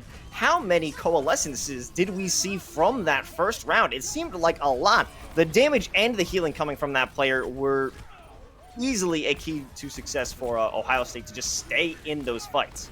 Yeah, definitely a key part of kind of the stylistic choice that the teams elected for in that first round. That high tempo play, that coalescence needs to be your first ultimate online. It needs to be, the one you have most consistently. You should be having it about once every second fight, maybe 1.5 fights. And if you can have that, then you have the healing throughput, you have the damage throughput, it being a dual utility ultimate, to give you sort of that momentum in those mid fights. So yes, I fully agree. The fact that Orangutan had them up so quickly meant that you were just able to get a little bit more value. I think credit, of course, to Grubchu specifically on the EMP on the Sombra, pardon me, who got a ton of value on a character that revolves a lot of the time around sort of the ultimate game.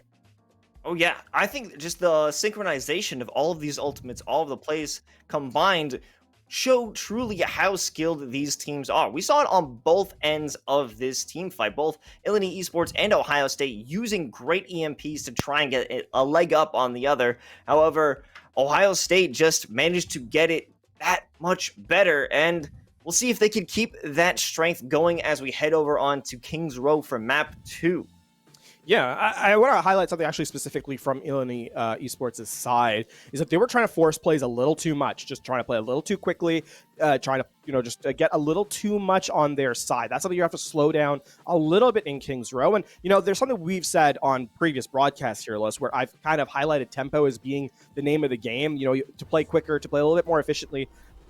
The flip side of that is once you get to the point where these teams are where you're able to play very quickly, now you have to be able to slow it back down, right? And that's the kind of control that the really good teams, that separates the great teams from the good teams in sort of these, in the rankings we have here. And I think for University of Illinois, a little caught up in their own speed of play in that first map. We'll have to see if they can rein it in just a tad as we get set here on Kings Row.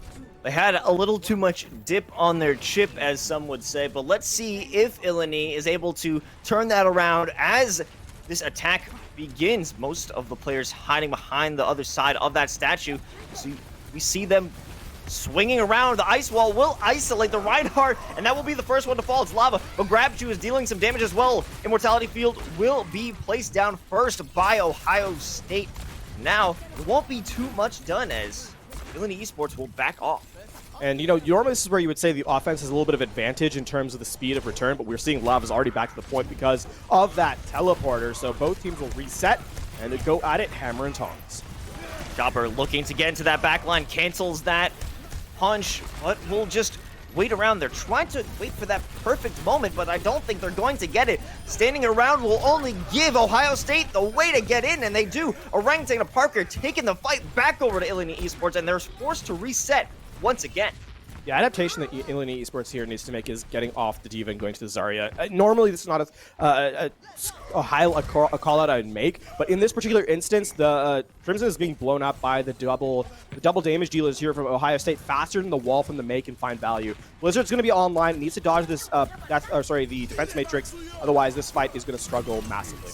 Here comes the window. It's going to open it up completely for Illini Esports, but as soon as they use it, it's performance behind with the Deadeye, and now they're forced to back up, and Lava and crew dive in once they are split with their attention, and King Bunny, last one alive, has to retreat back into spawn.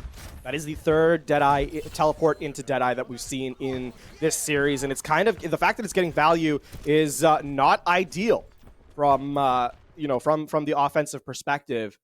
We do have a technical issue here, as I believe there's a DC on the tank line for Ohio State. We'll get back into the game in just a moment as we get the pause coming through. But yeah, we need to see that adaptation from Illini Esports in this particular regard, Los, because again, the fact that your main tank is getting blown up so swiftly needs to kind of be addressed here if they want to keep this map going. It could be even a factor of controlling the high ground. Don't allow there to even be a position for Ohio State to send somebody to the back. But for that to be used 3 times, I thought it was lightning strikes twice. Amazing effort by Ohio State. But if you're going to allow that to happen a 3rd time, I don't know if it's bad on the part of Illini Esports or Ohio State for utilizing the same trick, or Illinois falling for it a 3rd time. Listen, the first 2 times it's fine, right? It's the fool me once, shame on me. That whole spiel that goes through. The fact that they've fallen for it 3 times, or it's gotten value 3 times, means that the mid-fight call to address sort of these high pressure situations is kind of slipping through the fingers of Illini Esports, and that's something you need to kind of address in the mid-fight, right? That's something that when we have a moment in the downtime between these sort of engagements, the teams need to be calling back out. So, hope to see that adaptation from Illini Esports as we get back into the map. And here comes some serious aggression over from Illini Esports as they move on to site. The Photon Barrier is going to cut in half this area of play, but the Blizzard in the backline hopefully is looking to find some value, but Crimson is all alone and dashes right into the wall, but it's okay because the rest of his squad are dealing damage and taking names as they do take 2 ticks and even 3 on this first objective. That will be the first cap there, and Illini Esports will now set to the second phase of this map. It took them about 2 minutes to unlock that objective, 2.5 minutes, so, not the swiftest time, but they get some progress. Now, it's going to be all about efficiency. They have to win 2 clean fights here on the second phase to return their time bank to a point which is, considered decent here. You can see Illini Esports trying to play aggressively to just gain space and prevent the defense from recontesting. Exactly that. They don't want anyone to pull up and fight, but that's about to happen as Ohio State University is taking the fight over to Illini, and they need to prepare because this is not going to be an easy win, but the wall comes up and it traps Lava. They force out the sound barrier. They force out the immortality field. If they could turn this on the heads of Ohio State, It might be a great fight. 2 kills coming out from Chopper. Let's see if they can make it even more. Crimson fighting for their life, but they're about to fall down. Immortality Field saves him just barely, and of course is out. The Amplification Matrix over from Ohio State somehow. Illini Esports is still in this fight. That was really, really good shield management from Illini Esports. They're going to re-attack, and this Shatter is available here for Crimson, so Lava is going to have to be quick here with the reactions. Comes the Deadeye out from Chopper. Let's see if it finds any value. No, the Photon Barrier keeps everyone safe on the defense, but here comes another teleporter Deadeye. It doesn't find value this time as they were hiding right under the barrier, but it does force out the Immortality Field, so they don't have too much to work with on their defense. But Crimson standing on the front line, the shield will be broken. They have nothing to protect themselves with. Silly Phil will back up, but it does look like they're going for a pincer maneuver. If this plays out well, if they can get a Blizzard out, they do manage to freeze out the Devo. Here comes the Blizzard. The Immortality Field is sent out. Devo with the self-destruct to find so many eliminations, and this may be the second point secured. That is the calm under pressure side of Illini Esports we needed to see. I said in the first as the map opened that they need to slow down the game a little bit, and University of Illinois do just that. They're able to buy their space, they're able to retreat, then return with superior resources. That gives them the second objective. Now 3.5 minutes to close out third. It's not a lot of time relative to this objective's difficulty of capture, but they live to fight another day. Comes the self-destruct out from Parker, sending it to the back line, but it does find one. It takes out that Mortality Field. This is going to be way harder to deal with, and they will force out the reset from Illini, if they're even allowed that. Yeah, they're going to be able to back up. They still have the speed boost from the Lucio of Thor, so they will get away without losing any more members. Again, a good return or a good retreat from University of Illinois as they try and walk back in. Eyes on the Reinhardts here, because this is the dance of death as the Ear Shatters are both available. Comes the Deadeye, but it will receive nothing in return as that Immortality Field keeps him alive. Performance does take out the counterpart. The Polcasty on Illini won't be able to get much out of that, and it does give them a perfect space to get aggressive and force the rest of Illini Esports back. A good fight there for Ohio State in the sense that they won it, and well, they should have, because they used nearly everything. Only Amplification Matrix left to their name. This is the opportunity University of Illinois needs to try and close out third. They have the war chest, right? This is everything that they have in the bank as the Amplification Matrix gets walled off for defense. Unfortunate for that Baptiste, however, we're still waiting on a big Earth Shatter from Crimson. We've been waiting for a few minutes as he's been holding on to that, but now finally does find value, and they could push up and pick up a few eliminations as they may be able to bend this corner and continue further. But Parker, with a little bit of stall, does manage to keep him back for a little while longer. Actually going over to Junkrat here for the long distance spam. Eyes on here for Silly Phil 49, because this is what's going to need to close out the round. If this Blizzard gets denied, then there's really no opening for University of Illinois to find value. Crabtree does find success with that spam. First one to open up, but here comes another Deadeye, which will be walled off if they can make it around the corner. It doesn't work out. However, damage is being done. The Immortality Field is forced out, but multiple players are still holding on to that point. However, Performance dealing some serious damage, finding heads and clicking them. King Bunny does get out that self-destruct, but they will be left alone to try and keep that contest going. Full reset needs to happen here. You need to get out with your mech, King Bunny. As soon as this goes through. Ooh, oh no, an Earth Shatter out from Lava does stall him out a little bit. Here comes a Deadeye coming out of Illini Esports. It doesn't find anything. Chopper will have to regress and get some kills with his actual revolver. The Immortality Field does land onto the point, but nobody is there to be able to defend it effectively. Baby Diva just jumping around, trying to stop him, trying to keep it alive. Here comes the Amplification Matrix from the players out from spawn. They're doing some serious damage and turning this fight around. Grabbed you with a big kill over onto the Baptiste. They're holding on for their lives. Another Baby Diva attempting to stall. Lava and Crimson jump into each other in a last-ditch effort to stop this cart from going, but Illini Esports pushes it to the end. What a final fight, though. That was all-out brawl in the end. The Respawn's just barely not finding value for Ohio State University. They take it down to that 25 seconds. That now means that Ohio State University just has to complete the map to, get a second attack run here on this point. We do have to, of course, finish the attack run for Ohio State, but, this has been a real glow-up from University of Illinois in this second map. This has been a controlling pace, controlling tempo. You know, after that first point, which they weren't able to kind of find exactly what they wanted, they were able to get through and then really just play the map to their speed, which is incredibly important, giving themselves those 3-point capture. It was definitely surprising to see how long Illini Esports could hold on at that final objective to keep themselves in the fight for such a long time and still come out on top. Definitely an impressive move by the squad, something we have seen improve since map 1. Yeah, the 2 points that kind of stood out to me from the University of Illinois was when they retreated in second, right around the bend to just get the flank through with the Blizzard, and then on third, as we saw, I said the D.Va needs to stay, Kingbot needs to stay in mech, and they're able to pull a soft retreat back there as well, and that allows them to get the fight at a 6v4 to close out the round. So again, good adaptation from Illini Esports in their attack round. Now to the defense, we're seeing GrabChu back on the Junkrat, making a triumphant return, they're hoping. Well, it did find a good amount of value in those final fights, but it just wasn't enough. And I do believe this will be very profitable in terms of breaking down those shields of Crimson, as Lava sends out that Fire Strike, does make some connection, but it won't be too much as GrabChu out from the backline just sends out those spams, but he's gonna have to be careful to not get sniped out by Silly Phil with those icicles. They're just too deadly. And the second one player finally commits to get around this statue, an amazing, intense incursion will happen. And here it comes with Silly Phil setting up that wall, keeping that Reinhardt trap, but it won't be enough. Lava actually turns it around and takes out a few enemies. Parker follows it up, and it's somehow that initial attempt to keep these players in the underhanded advantage. It turns out to be Ohio State's success.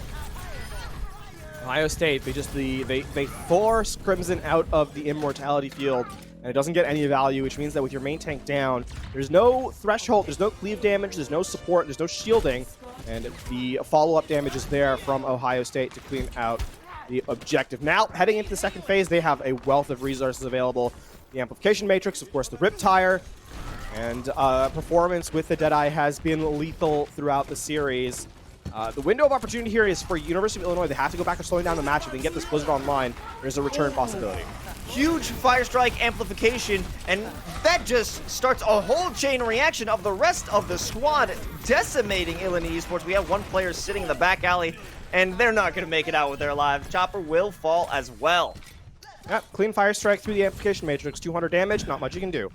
And that's just going to reset the fight. Again, when a player goes down, you have that much space to work with. It's a clean slate. Now Ohio State University, they have 5 ultimates online. They have the advantage because the University of Illinois has to walk into them. And really you can slow this down with the Rip Tire to just try and force yourself the second objective. And now here comes the Amplification Matrix out of Illini Esports and a Rip Tire from GrabChu to respond in kind. Kind of stalling this one out a little bit, making them think that they're not actually going to use it. It doesn't make a connection. Blocked out by Crimson. A good use of that shield. However, the fight still rages on. GrabChu does manage to find one despite a not successful ultimate. And here comes the self-destruct. Parker sending it to the back line. Manages to find out that marble and takes him out of the fight. They won't have immortality field to keep themselves in this one. GrabChu finding another. They're holding on for now, but they will have to continue as the rest of this squad actually fall down. Seems to be another successful fight for Ohio State. I want to highlight a small fight there in the beginning. The Rip Tire was delayed a long time, and then as Crimson went around to block it, it opened the backup for the Shatter to come through. So a good combo play there. Either you die to the Rip Tire or you get shattered, right? There's no winning there. Unfortunately, the Immortality Field played spoiler to keep everyone alive. However, still a very cool play. Now Ohio State, 4.5 minutes here, or 4 minutes 50 rather, to try and close out this third one.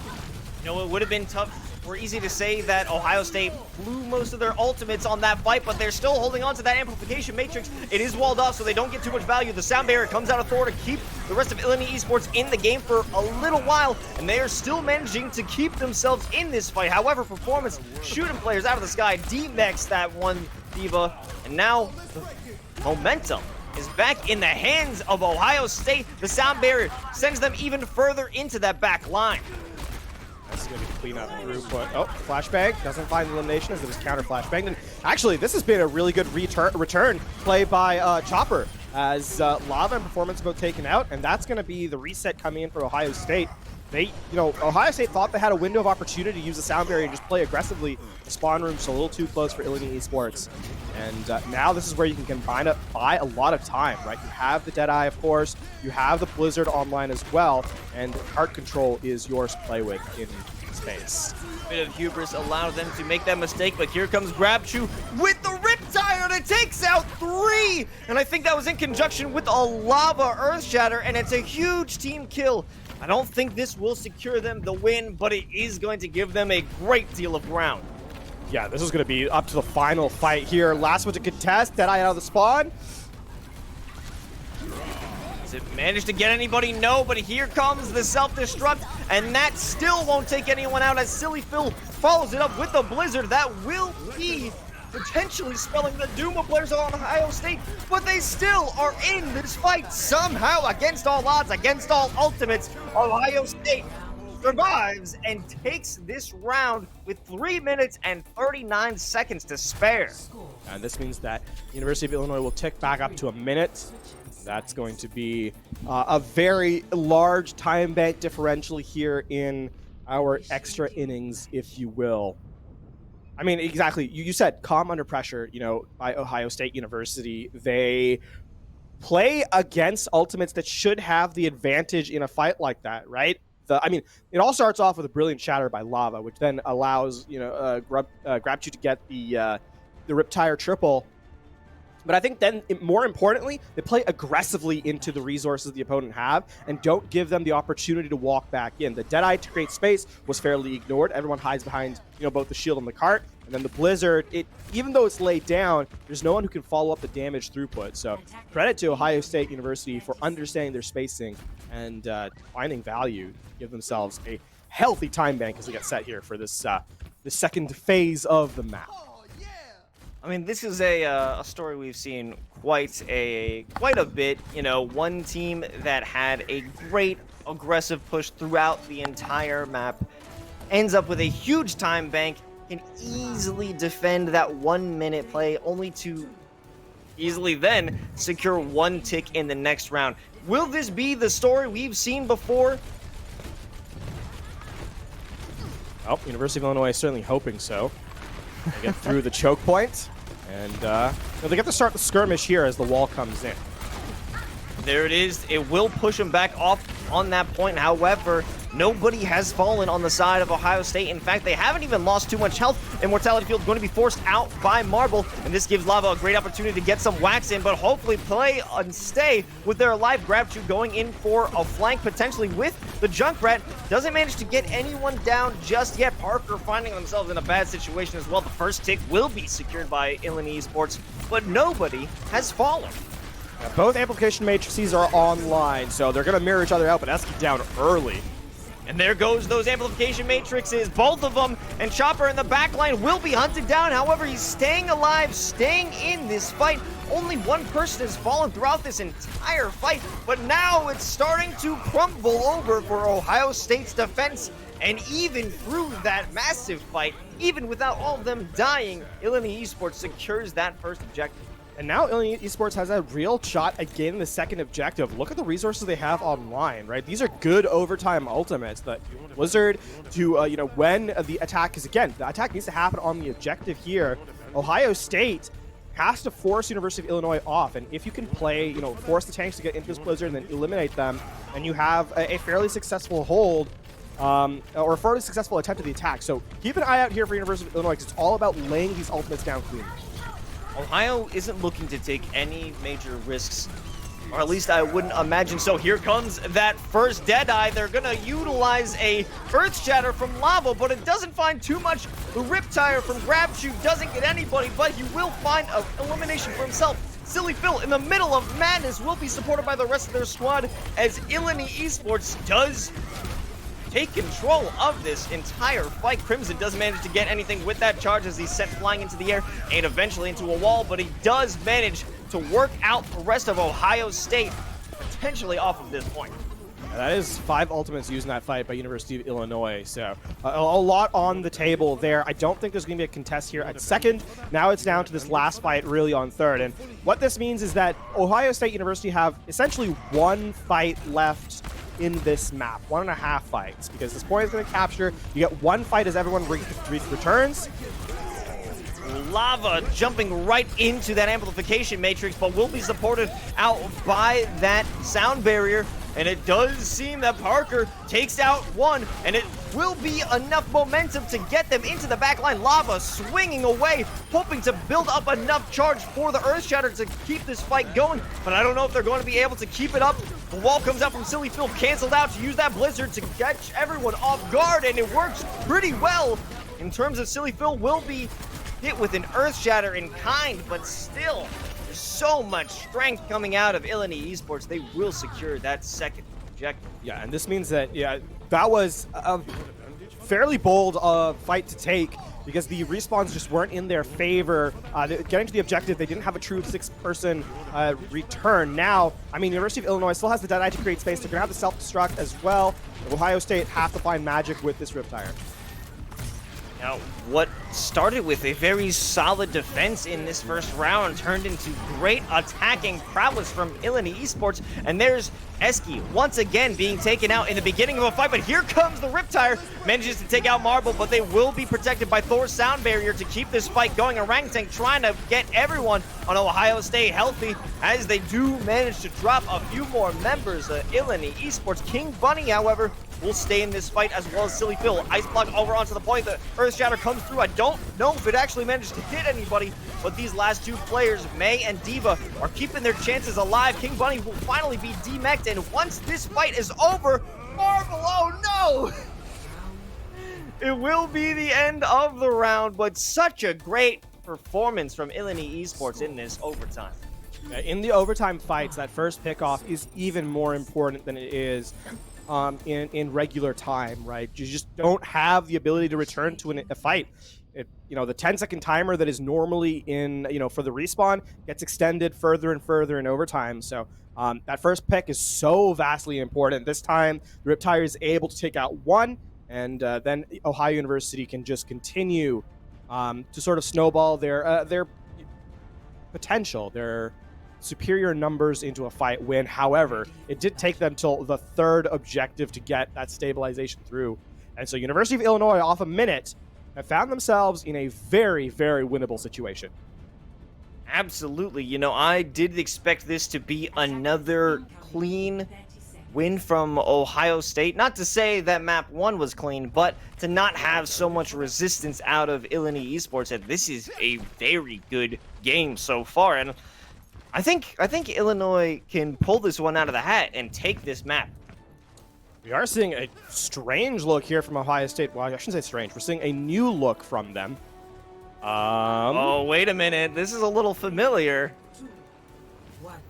Okay, I mean, if you can get this first fight clean, then it'll work. However, you're gambling on this Bastion to be able to find a pick off through the teleporter. Comes the teleporter onto the statue. We've seen it before, and they will be protected with the shield, with the Ana, and they do take out that immortality field and force the rest of Ohio State off of the objective. So now they are able to try and grab some ticks. It's going to be all up to King Bunny to keep that defense matrix out, stop Performance's shots, but this will be a slow burn on the side of Ohio State to earn this objective. They do get the first tick through. Actually, they nearly get the second one here as well, 66.3%. Here comes the cavalry as he's going to teleport back away from King Bunny, diving onto him, and I do believe reposition back onto the statue to force them off of the objective again. Here comes the window out from Marble, and it does cause a bit of damage, but a perfect photon barrier negates everything that was hoped for that one ultimate. And now jumping into the backline, Grabju has a fat beam to put out some serious damage, but now it will be potentially objective win out from Ohio State. It seems that, the truth of this composition revolves around the fact that there's a threat in play. You can hide. If someone's standing on top of Mandata, the statue of Mandata, you can hide just behind a hotel and still deal damage without giving up the objective. That being said, time taken off the clock, as it's now only 2 minutes remaining. So it needs to be 2 clean fights here from Ohio State in this second phase. Otherwise, they're looking at, a situation where overtime is playing out to them. And the composition they're running does not have a lot of strong resources to counter this Blizzard, which can really just shut down the map by itself. Hopefully they're able to manage something nice with these teleporter plays, but it won't be the case. A Deadeye knock up out from the McCree, or the Cole Cassidy, doesn't manage to get too much lava in the backline, knocking players around, and does do some serious damage to the backline, and it will be a miniature victory out for Ohio State. That was 4 ultimates committed from Ohio State, and not much from University of Illinois, just the sound barrier and the Deadeye. And so this is going to continue rolling forward, but that was very expensive for Ohio State. They're going to need to clean this one, take this next fight cleanly off the back of the Primal Rage and the Photon Barrier. Again, this Blizzard can just be a single map win condition by itself. Yeah, they will have to be very careful about how they play this next fight. Getting caught into a Blizzard, or an Earth Shatter into a Blizzard, or an Earth Shatter into a Self-Destruct. You don't know how this one is going to be played out, and that's why they have to be extra cautious. But this one player out on the side, Performance, has to be careful with that Self-Destruct. It doesn't find them because the Photon Barrier allows them to jump on the other side. Performance is the first one to enter the fray with the elimination onto Crimson. So there goes their main shield, and now it's a great opportunity for them to try and push up. Performance, however, being pressured. They don't want to have this Bastion constantly rain down bullets from them. And this wall is actually going to stop the play for now. However, Orangutan actually taking matters into their own hands and starting to get some damage. Chopper jumping onto the cart doesn't get so much value out of that one. And Parker out here with the Gravitic Flux takes out Crimson before he even gets slammed down. And point 2 is taken, but now they're forced to fight in overtime. This is going to be the last fight of the map. University of Illinois unfortunately had to commit the Blizzard. They don't get the fight win, and that means that is the essential win condition they needed off the table. The switch goes over to the Hanzo. Ohio State is going to have the amplification matrix. They're going to have the nano boost as well. They're going to have the damage throughput, and University of Illinois is going to have to find something here as they go aggressively with the Deadeye. Deadeye from Chopper doesn't make a connection. It finds Performance. That was the one player with the ultimate besides Eski. And here comes the Nano onto the Reinhardt. Immortality Field taking down. The Amplification Matrix is up, but nobody's in range for that to be hit. Chopper hiding in the side of the room along with the Lucio. They will face some serious resistance out from that Sigma. Chopper looking to get in the back line. Manages to get the kill over onto Eski. And Silly Phil is chilling up on top. Not able to find a pick just yet. They're holding on to this one corner. I think that Reinhardt might be in a bad situation, but they're holding on strong. Crimson with the Earth Shatter. The second this Photon Barrier goes down, or they're finding an opportunity, it will be placed. Here's the backline ultimate from Performance, but they can't get anything. It's the Hanzo with the big kill onto the DPS. Lava goes down. They have no shield to keep them safe. Crimson, they're pushing up, but they aren't able to get it. University of Illinois wins the second map of Kings Row. It happened in a flash, but they managed to keep themselves in this series 1-1. Again, it's that last critical pickoff that gives them the opening in the overtime fight. It's really important to get that Deadeye in quick, because if that, as we saw, the Fire Strike, the Amplification Matrix, the Nano Boost, all of it has so much damage potential. Unfortunately, that first pickoff is just so strong in overtime. You lose control of the objective, you lose control of space, and when you have to just stay on the objective to keep the map in play, that lack of potential is so critical for the offensive team. Credit to University of Illinois for just putting pressure in that high that high tension situation at the end of overtime. Absolutely. You know, I have to give it up to, I believe, Chopper, who had found that elimination over onto Eski multiple times in multiple critical fights, especially toward the end, going into that side room and finding Eski on a completely exposed. And that was a huge hit for Ohio State to take, as they're trying to keep themselves in this final fight. Also, with Performance getting sent into that teleporter, it almost seemed like they weren't ready for that angle. And on the other hand, I believe the Hanzo was there perfectly positioned to take them out. They had no damage from their main damage dealer, so they had no shot at the end. Yeah, in defense of Eski in that last fight, right, there's really nothing else you can do as a support. You have to focus on the front line. Your team's falling apart, right? In that particular engagement, you kind of have to hope that the Cassie doesn't come on the flank and just take you out, which is what happens there. Right, it's just a well-played position by Chopper, understanding in that late stage of the map that the only real win condition established to you is to, disappear into the chaos of the fray, to give yourself the room to get that elimination. And of course, once that main healing throughput is gone, in fact, at that point, both supports would have been gone, as Orangutan had been taken out earlier. It starts to just fall apart from there. So a good play from the hit scan player on Illinois' side. Well, we'll see if they can keep this up as we head into map 3 of Junkertown. This one, a purely payload map. I'm wondering to see if Chopper and crew are going to keep this momentum and actually turn this series on its head and find themselves a second map, because the aggression that they found in that round 3 push was something we were really hoping for in the beginning over on Lijiang Tower. And now that they've shown they could take those fights, they could take those offensive wins, can they keep it up? The question I actually have, sort of a mirror to that one, Los, is that University of Illinois, yes, they take the map, but Ohio State has a massive time bank, right? After they finished. And it was a very strong attacking round for them on Kings Row. How do they hold up in terms of their confidence in this match? Because that's going to be critical, right? That's going to be incredibly important here. And if Ohio State, they win map 1 in a close fashion, it's a 2-0 still. Kings Row arguably should have been theirs. The fact that they let it slip away, is that going to bleed into how they play here on Junkertown? That's the questions we're going to have to see answered as we're seeing double sniper from the attacking run. Ooh, Chopper doesn't manage to get anything on that first grapple. Performance, on the other hand, does have a good opportunity, good little angle for the sniper duel. We have double snipers on... Come on now. Let's see some serious diving here. Silly Phil not able to get too much as we have a lot of shields in play. Double shield, double snipers. There's not much that's going to be done. Yeah, this is going to slow down the map considerably, and as it always does. Now, we also do have a substitute coming into play as Zoolander steps in for University of Illinois in place in the main support position. And now we're starting to get a little bit of fights here. And Chopper, the first one to take out their counterpart.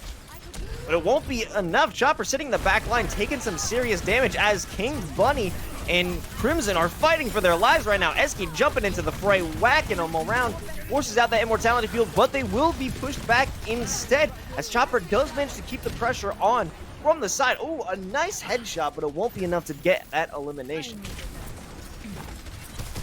And the defense is now going to try and slow things down with the amplification matrix. They want to force the offense to back up just a little bit here. And the threat of the damage throughput is going to be so much that, you can see Ohio State just waiting till it sort of expires.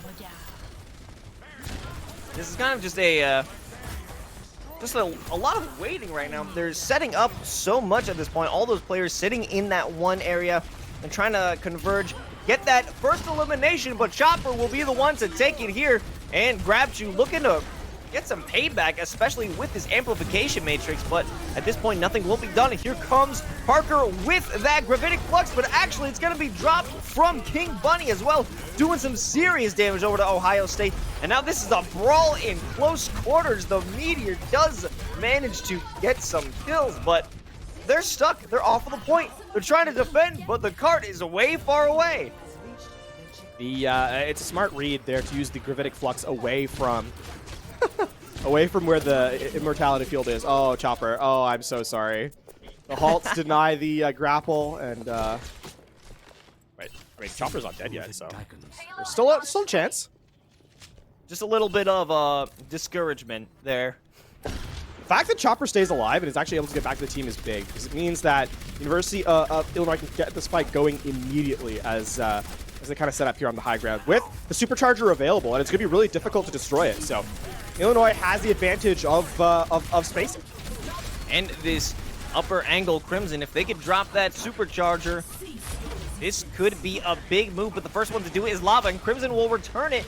But GrabChew is looking to get a play to take it out, but here comes the Dragon Strike to force them away from that angle. It doesn't really get too much value as they're still up there. They're still holding the ground. And Orangutan will be the first to fall. Chopper still sniping away. Performance, however, will be spotted out and forced out of their angle.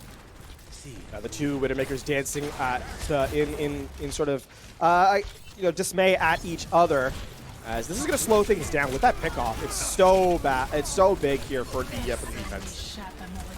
And that's some great moves. They're forcing out the amplification matrix, and they can just back away. But it does give them some time to reset. University of Illinois holding on strong. That's actually a huge gravitic flux. Picks up 2, takes out that immortality field, and Parker is still able to get some eliminations out here. Maybe even 3 if they can get this one. Hanzo, finish him, Parker, if you can. And now taking the fight all the way back into their hallway. Does seem that Ohio State is taking this second point. Chopper's insight there was designed to just create space for the team, saying like, listen, we can see where you're coming through, don't force the issue.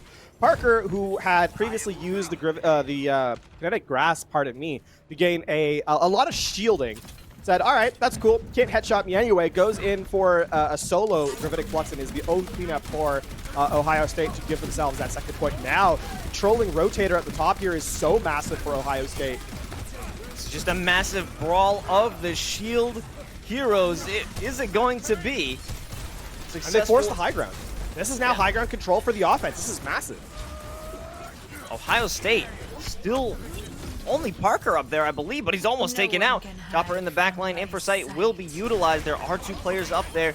Now, Silly Phil back on the offensive. They do have a good chance of having a big Dragon Strike if they so choose to use it. Amplification Matrix is out and players are being knocked around with this Gravitic Flux from Parker, but they're keeping themselves in the game. Parker still from the upper angle, raining down the projectile spam, and it will be joined along with a Dragon Strike that takes out so many members of University of Illinois, and it will in fact be a team kill. The fact that Parker was able to stay up on Rotator for so long is the reason why Ohio State wins that fight. There's just so much you can't deny in terms of span coming in over the shields. And yes, they get the first pick off with the Infrasight, but that's not enough. Now it's a little Tracer v Tracer battle as Ohio State is in the last stage of this point. Finally jumping off the Widowmaker. Silly Phil in a bit of a... Actually, no, it was GrabChew in a bit of a pickle as Chopper is the first one to take it down. Silly Phil, however, shooting some arrows and always taking names. A big play out for Silly Phil with the Dragon Strike, as well as just some great eliminations from them. Yeah, we've kind of now stabilized in this map. This is going to be a case of which team gets the first pick off here, because it's going to be Amplification Matrix dueling up against the Supercharger in this next fight. Those are really the only critical ultimates that will be online. Chopper going over to Cassidy in this particular instance. And this is going to slow it down yet again. A good pick off to stop things out here. And what that means is, again, this is actually going to give University of Illinois more time to buy because they have the Supercharger later, and they'll have high ground control as they get to this last fight. Illini has to maintain their presence on that Rotator because it was that lack of control of Rotator that allowed Ohio State to get so far. Here comes the major fight, keeping themselves shielded, but they will be knocked off. This is going to spell doom as it did before, potentially. If Ohio State can capitalize on this positioning, King Bunny will be the first one to take out their enemy. Silly Phil continuing this onslaught. The high ground doesn't seem to be providing a high advantage this time. And the reason why it doesn't provide an advantage this time is because the amount of spam that University of Illinois sort of applied before they dropped off the high ground or were forced off the high ground. The high ground control, if you're not healthy, isn't really a big deal. We saw Parker try and force the Gravitic Flux. Unfortunately, down to 1 HP was taken out before anything happened. And now, in the last 50 seconds here, University of Illinois has those closeout resources. Dragon Strike, they have the Supercharger still, and King Bunny with the Gravitic Flux online. Silly Phil getting that info on where those players are. He does have the Dragon Strike. Will he use it right now? It's a bad positioning. He's got to get out of there. Stunned by the Meteor. Will have to back off. Crimson looking to fire down upon enemies who don't know where he is. And that's going to provide a bunch of distraction, splitting the attention of Ohio State and utilizing quite a few ultimates in the process. They do manage to keep themselves alive. The Dragon Strike is canceled with a great stun from Parker. Or King Bunny. Big stick there from Chopper, but that's not going to find the elimination now. I mean, University of Illinois closing it out with the last overtime tick. Someone has to get the objective. They get the overtime tick, but they're already down lava. All stuck. They're being pulled in with the halt, but there's nothing they can do. it's actually being turned around. Ohio State does manage to pick up a few eliminations, but can they keep themselves in the game? The numbers just aren't in their favor, as University of Illinois has the spawns to their favor. It's all up to this squad to just maintain their presence and take out the stalling players, as lava will fall, and so will the chances of Ohio State taking it all the way to the end. And they will not close out the map here, will Ohio State University. But, I mean, it's a respectable distance gain nonetheless. Third point on this map is so difficult to take, right? We saw, even with the high ground control on Rotator, just not able to gain enough spam damage to, force a fight in their favor. And that means that University of Illinois it just has to complete the map, right? To take the 2-1 lead in this series. Easier said than done, though, for sure. As they'll have to get through first and second first to kind of get to that point. What do you think of the double snipers into double shields composition that we see in the beginning here? I mean, it makes sense. This is pretty standard for Junkertown first because of the huge open sight lines, right? The shields usually have the Widowmaker play like super long flanks to kind of get around the shield, and then the tanks kind of brawl up the main choke points. With the Hanzo kind of being the shield break, if you will, right? The one who's putting pressure alongside, kind of gaining information with a Sonic Arrow for your Widowmaker. That's kind of the job here in this particular instance. So the difference, of course, now is that Ohio State's playing a Tracer, which is going to put a lot more pressure on Chopper in the backline, but it also means that if GrabChew does not find that elimination, then University of Illinois just has the better range potential here. Yeah, it will be a critical move or critical role for GrabChew to find those flanks and take out that presence of Chopper. That's what they're meant for, That's what this player is hoping to do. If they can't do that, well, it should be a potentially easy first point. But the trigger discipline here from GrabChew, just waiting for that player to fall. They do get a good amount of shots, but Crimson, along with Silly Phil, take him out. That is not what you want to happen to your flanker as the first one to fall, and a great amount of ground gained over by Illini Esports, and this shield's about to fall, and so will Lava if they maintain this positioning. They do have the support of their teammates. The Immortality Field will go down, and that is not a good sign, and it is an even worse one if Orangutan gets sniped out by Chopper into this 1v1 up. It's going to be up to Parker to just try and take out this sniper, but they will be split with their attention, because all of this fighting is happening over such a wide area. Yeah, this is what happens when your flanker does not get elimination onto the sniper. It's a good pocket onto Silly Phil, no doubt. But 2 snipers against 1, you're going to give advantage to the double every time. And that is indeed what happens. So, relatively uncontested first objective by University of Illinois on the attack run. And, I mean, this is high ground control that can be gotten rid of fairly swiftly with this Dragon Strike from Silly Phil. Well, we saw an attempted high ground removal last round coming from Performance, but it wasn't exactly what we expected, as they did do some damage. They forced them away from the Supercharger, but they still maintained control. If we could see a different move from Silly Phil or some great snipes from Chopper to get this fight started and prevent that amplification matrix from doing what it needs to do, Silly Phil does get some damage out with the Dragon Strike. They are moved from their positioning, but not removed, as actually Performance is dropping down with the rest of their squad. Ohio State does lose control, but they're going to try and send back and take it back with a Dragon Strike from Performance. Does he manage to get much? Not really. A Gravitic Flux out of Parker. Doesn't get too much damage, but it's returned exactly from King Bunny. And still, Ohio State is starting to fall, but Parker isn't looking to let it go just yet. Dipping and zipping between their own shields, they still manage to keep themselves in this fight. And all that is opened up by the fact that Zoolander gets the res off onto Crimson, so the shielding pressure is there. And now, I mean, this is gonna force Ohio State back. It's not a clean fight win by University of Illinois, no question, but it's better than it could have been. The double support ultimate here committed as the rally and the supercharger are brought online.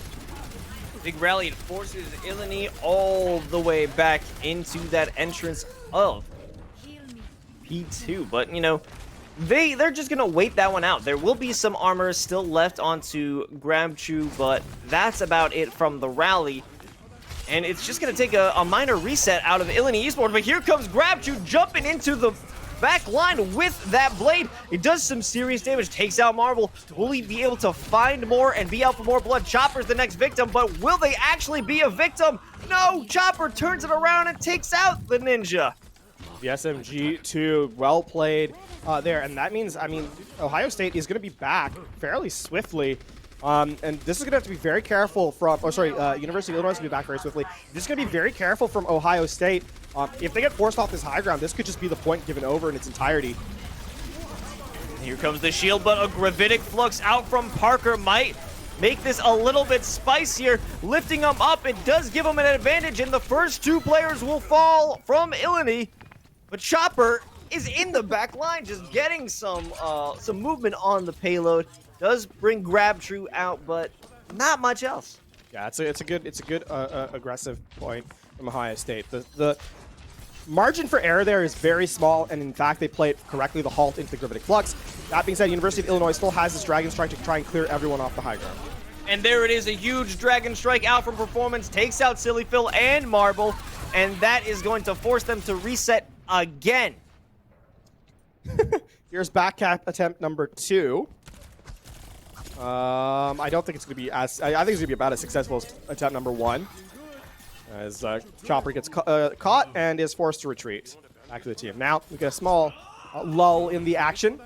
That was most of the resources to control high ground taken away by Ohio State. So you can see they're backing up, giving space over to the offense to walk in. Smartly done. Again, Supercharger available. Going to be used offensively here. It's going to mean that the first kills come in very quickly.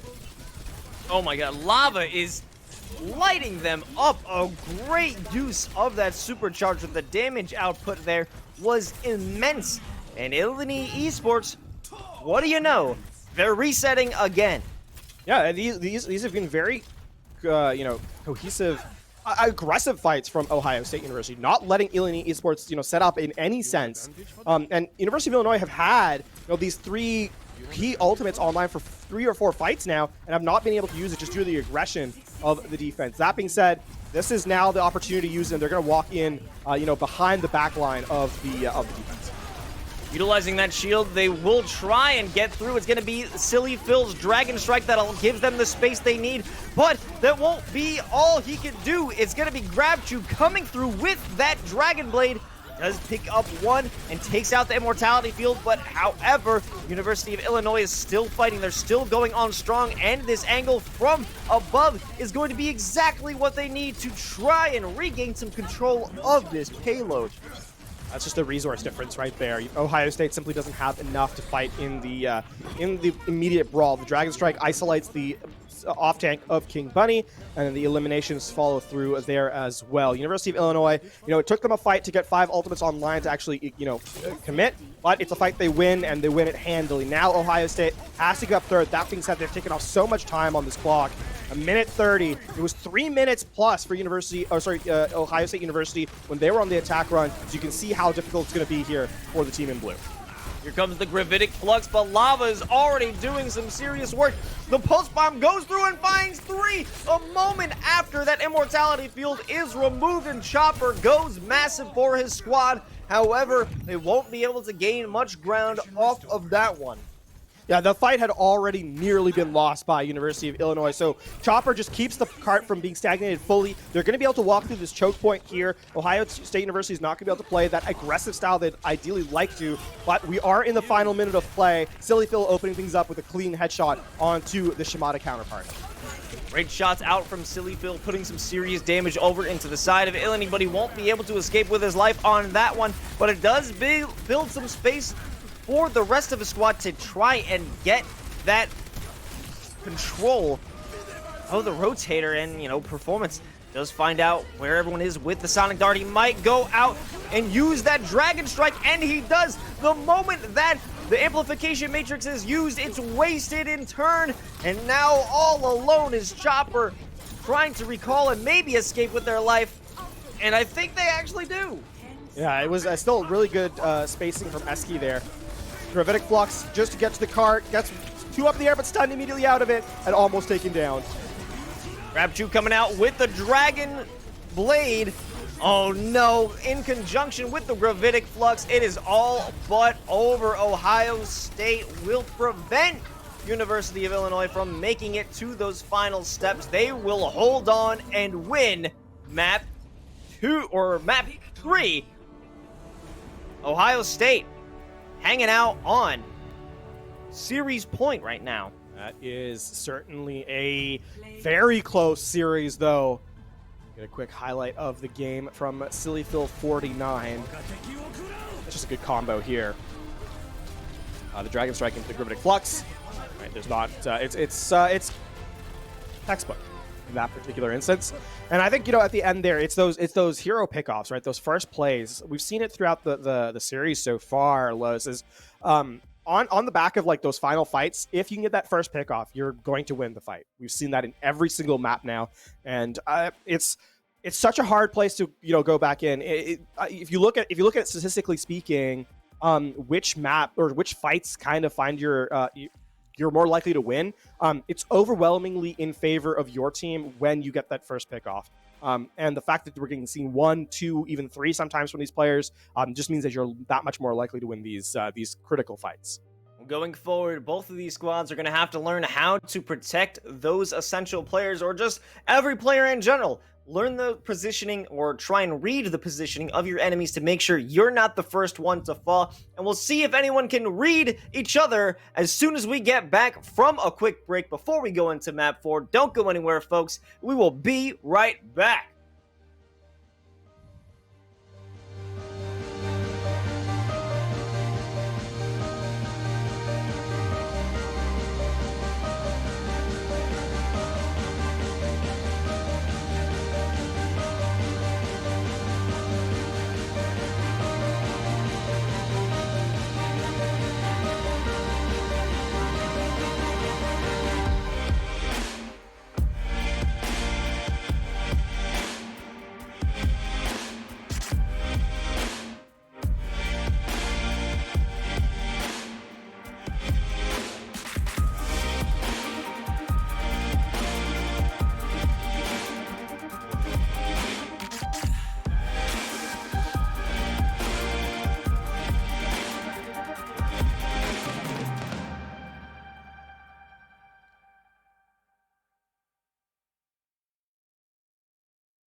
Welcome back, everybody, to NACE Starleague. We are still in the midst of one of the best series that we have seen thus far. I'm calling it, you know, you don't have to believe me. Don't take my advice. I'm just really having a good time. And of course, I'm Los, in case you forgot, and joining me is LaFon. LaFon, how are we feeling about this series so far? I mean, you said this is one of the best matches we've seen, and statistically, on broadcast, it has been. In terms of the points completed and how close the maps have been. The matches that we have that have been close before have been very, you know, snowball heavy. So one side is really strong on one map, and then it goes to the next map and so forth. And so, yeah, I would say statistically you're correct that this is a very, very close series that we're seeing here between University of Illinois and Ohio State University. We have to go, of course, to map number 4 up next. It's going to be Assault. It's going to be Temple of Anubis. Take your pick. Take your fill. We are slowly, you know, these are the last times you'll be able to see these Assault maps, and it is going to be Ohio State defending first.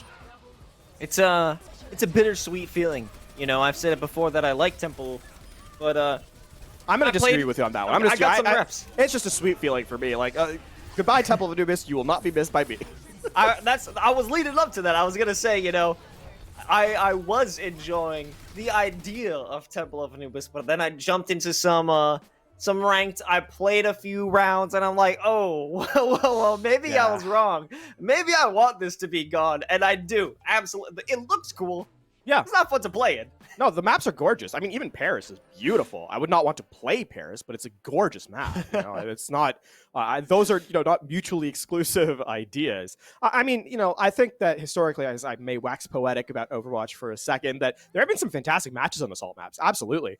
I think Volskaya Industries has had some of the best storylines of all time. Hanamura, of course, we've seen the fast captures, and you know, this is going to be interesting because I, you know, said fast captures on Hanamura. I might be hinting at something these teams might be, you know, electing to do.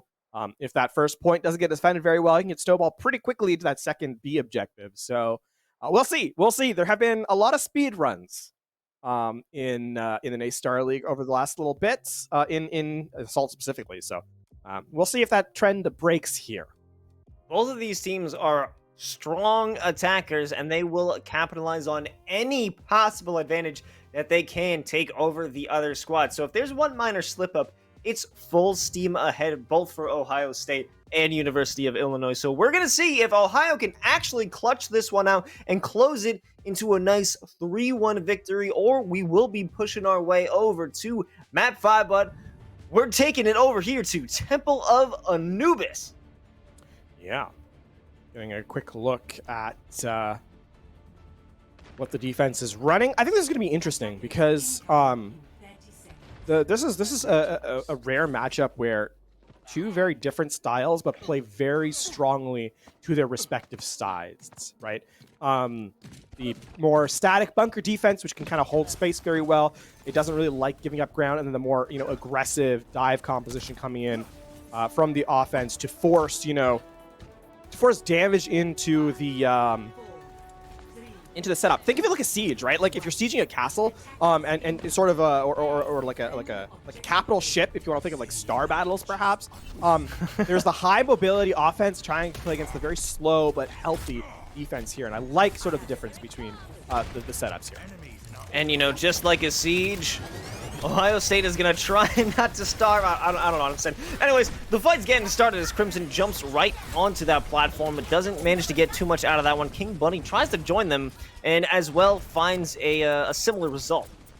Yeah, the one thing here is that there isn't a lot of horizontal mobility for University of Illinois, right? Silly Phil's going to be playing the main throughput, and then Chopper's trying to play the aerial. But that means that there isn't really a multi-pronged attack from the offense, as Crimson goes in again very aggressively. They're just trying to pick up those pieces of information to see if they can push out on it. And Performance learned a lot that if you're going to jump at me twice, I'm going to take you out. Here's where this next fight is really critical, though, because the Nano Boost is online for Marble. And, I mean, Crimson, the next time that Crimson jumps in, will be using... they will be, you know, boosting the Winston, which means that if you're not careful, you can get blown up very quickly. Good boop there to deny the high ground, though. And there goes that Nano Boost over onto Crimson. They are getting some damage in, and it will be Chopper, actually, who's the main threat. Jumping into the backline, Crimson continues that onslaught on Chopper, going huge, clears out that objective, and they're looking to take it out completely and force it into a, not a team kill, but a whole team point wipe. Yeah, I mean, if you look at the assist that came through on those eliminations, the Ana played significantly in those fights. So, the Nano Boost is a big part of that. And, with Crimson taking so much damage, you're in a good position now. I mean, look at the offense. They're going to have the duplicate. They have the Primal Rage and the Dragon Strike. It's all about buying time to get this Winston in position, and you get the damage throughput. This Resurrect, not going to get a lot of value. Parker hoping to take the fight to them, and he does, along with the Dragon Strike coming out from Performance. It forces them to stay way back. They had that advantage. They had that confidence going in, but it's going to be dashed right away by Ohio State. Yeah, very clean pickup there. It's just a Dragon Strike, a good start, finding Silly Phil out, and then the Resurrect just can't, get in. Kingpin going to switch back to the deep. I think getting the remake. Not a big deal. Not a loss there. And, I mean, in this sense, Ohio State has the advantage because they have the, the Gravitic Flux. But University of Illinois, if they can go quickly and get this first pick off, then they can really find a ton of value.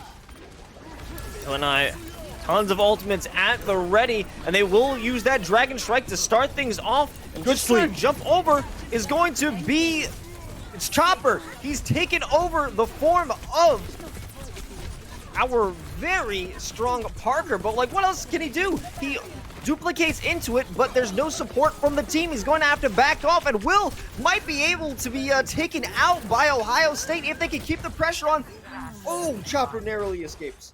That was actually very close to flipping back to University of Illinois' favor. Parker uses the Gravitic Flux, gets slept out of it, but before that really has a chance to make an impact, the team kind of falls apart. We're going to see University of Illinois make some switches over here. Zoolander will get off of the Mercy, go over to the Vegeta, and it looks like Grabchew is sitting in the spawn room of the opposition, I think.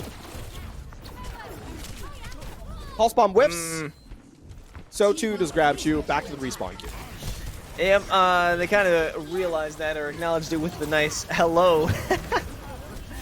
But now they're going to say hello to University of Illinois. The Primal Rage coming out of Crimson. He's going to try and knock them around in their back line and keep them in their spawn. It does buy some time for the rest of the squad to make their way to the point, and they're keeping this Sigma locked up tight in the back, but he's still going to get out with their life, holding on to it. Lava getting knocked down into the back. It's going to be Cole Cassidy from Performance. He's trying to keep the pressure on from the side, but they're walking in one by one. They aren't able to take this fight effectively. I mean, Parker on the Sigma is just still not dying. How is this player still alive? Finally going to be put to rest by Silly Phil with the Dragon Strike, and Silly Phil isn't done yet. Knocking players out of the sky along with their pal Marble. Huge plays coming out from these two snipers, taking them out, allowing Illinois to win that first round. Ohio State with a little over-aggression, rare over-aggression actually from them in Grabchew walking to spawn door, getting the Tracer in, gets taken out. I think Performance tried to support, and you just lose players, right? And with University of Illinois walking up quickly, smart read from the attacking side. They recognize that it's an advantage, and they just press the go button. By that point, it's way too late for Ohio State University to reset. And they give up their attack order with 2 minutes 30 on the clock. So respectable time bank here for University of Illinois. And Ohio State University is going to have to be very, very quick here on this first point. Well, that isn't too out of the ordinary for this squad, so I would expect, as such, Grabchew hopefully won't be sitting in the wrong respawn room this time around when they're looking to take that next point. Getting a look in here. Ohio State University are electing not to go quick, right? I mean, they still have 17 seconds to change their mind, but from what they're kind of posturing at right now, it's a case of just, play slow and steady, rotate through sort of the mega health pack room, and then brawl, shield to shield, trying to find their victory. Well, I think like last time, it may be just a bit of prodding of the defense to see what is going on the side of Illinois, and if they can manage to get a nice little attack going initially, then maybe this will be a... Whoa! That Chopper uses all blinks and recall here, so... That was an interesting play move. up super aggressively here on this first fight. Going on through the side room, they're looking to make a a full assault against the enemy if it does work out in their favor. Performance on the high ground, dropping down, sending out those arrows to just put some pressure, spam out those projectiles, take out the shield. Grabchu in this duel with Chopper. Will they win? I don't know. Whoever can grab that health pack first might be the winner, but we're still in this siege, this battle of spamming out on the side room. Somebody's got to make that initial push, and it will be Ohio State sending out that shield, sending out the secondary shield from both of their tanks, and now they are getting out. They're forcing the immortality field, and here comes the amplification matrix, and it will. A whole bunch of players falling out on the side of Illinois, and it was a slow creeping ascent over onto the point, but it works out perfectly for Ohio State. Yeah, that's you can see slowly this composition, both these compositions really revolve around that first ultimate. The team that gets it out first and gets value out of it quicker is going to win the fight. You're on a game of millimeters in that particular instance, right? There's no room for error. And as soon as you get a small advantage, you're going to win out the fight. So the fact that Orangutan builds to the amplification matrix first gives the points to Ohio State University. Forcing out that immortality field was huge. In most scenarios, if you force them to use it first, you can take a huge advantage on that. But here comes Chopper jumping out from the sideline and will be joined by King Bunny to put out some serious damage. Some ultimates still at the ready, but none are going to be allocated for this fight. And that's just silly Phil finding that first pick off with the storm arrows, right? They recognizing their opposition or taking out their counterpart. And Chopper, I mean, playing up aggressively here, trying to find that, trying to find their turn to pick off. We'll see if they can get value. Pulse bomb available. So the stick here could be massive if no one's paying attention. A lot of ultimates at the ready. A failed pulse bomb out from Chopper, but Parker and crew, they still have a bunch of ultimates to work with, but they won't even have a chance to utilize them as Illinois are taking names and destroying the offensive capabilities out from Ohio State. That's just a very explosive fight. A very explosive fight from Illinois, as it's the gravitic flux, the pulse bomb, and the amplification matrix. So much damage. There's Ohio State's caught in a choke point, and there's not much they can do. Now the reset comes in. It's going to be 5 ultimates online here now for the offense. Again, University of Illinois though being being patient with their resources. They still have the Dragon Strike. They still have the Supercharger, all of which can put so much pressure on the offense as they try and walk through these post-quarter engagement points.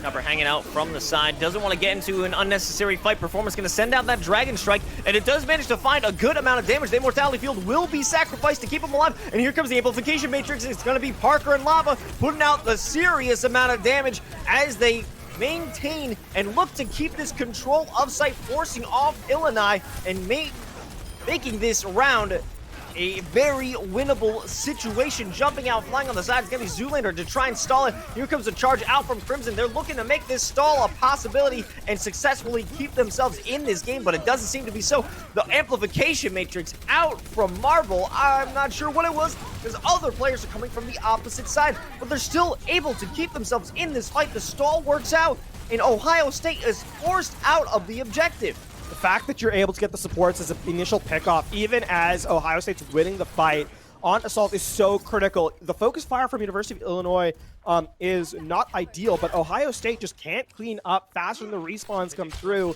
And with no healing, right, you're just not able to sustain against the the immediate elimination potential that the Doomfist has, right? The Briggs bash is taken away, and University of Illinois live to fight another day. Well, they're coming back in here. Ohio State Performance does have the Dragon Strike once again. This is their fight starter. This is their initiator. They can get it used well as long as Chopper doesn't destroy their back line. No, Performance will be the first one to strike. And a huge Gravitic Flux taking some players out of the Dragon Strike, but lifting them up enough to get the damage through. It takes out everybody on the point, and they secure it with 2 minutes to spare. That being said, that is a reduction in time. It's less time than your opposition had. University of Illinois, right? The clock has to reduce to 2 minutes. You can see it counts down a little bit, so we are now 22 seconds apart. That's half a fight, right? So that could come back to haunt Ohio State just a little bit. Again, a reminder, Ohio State University on match point. University of Illinois needs to win Temple of Anubis here to force us to a mat 5.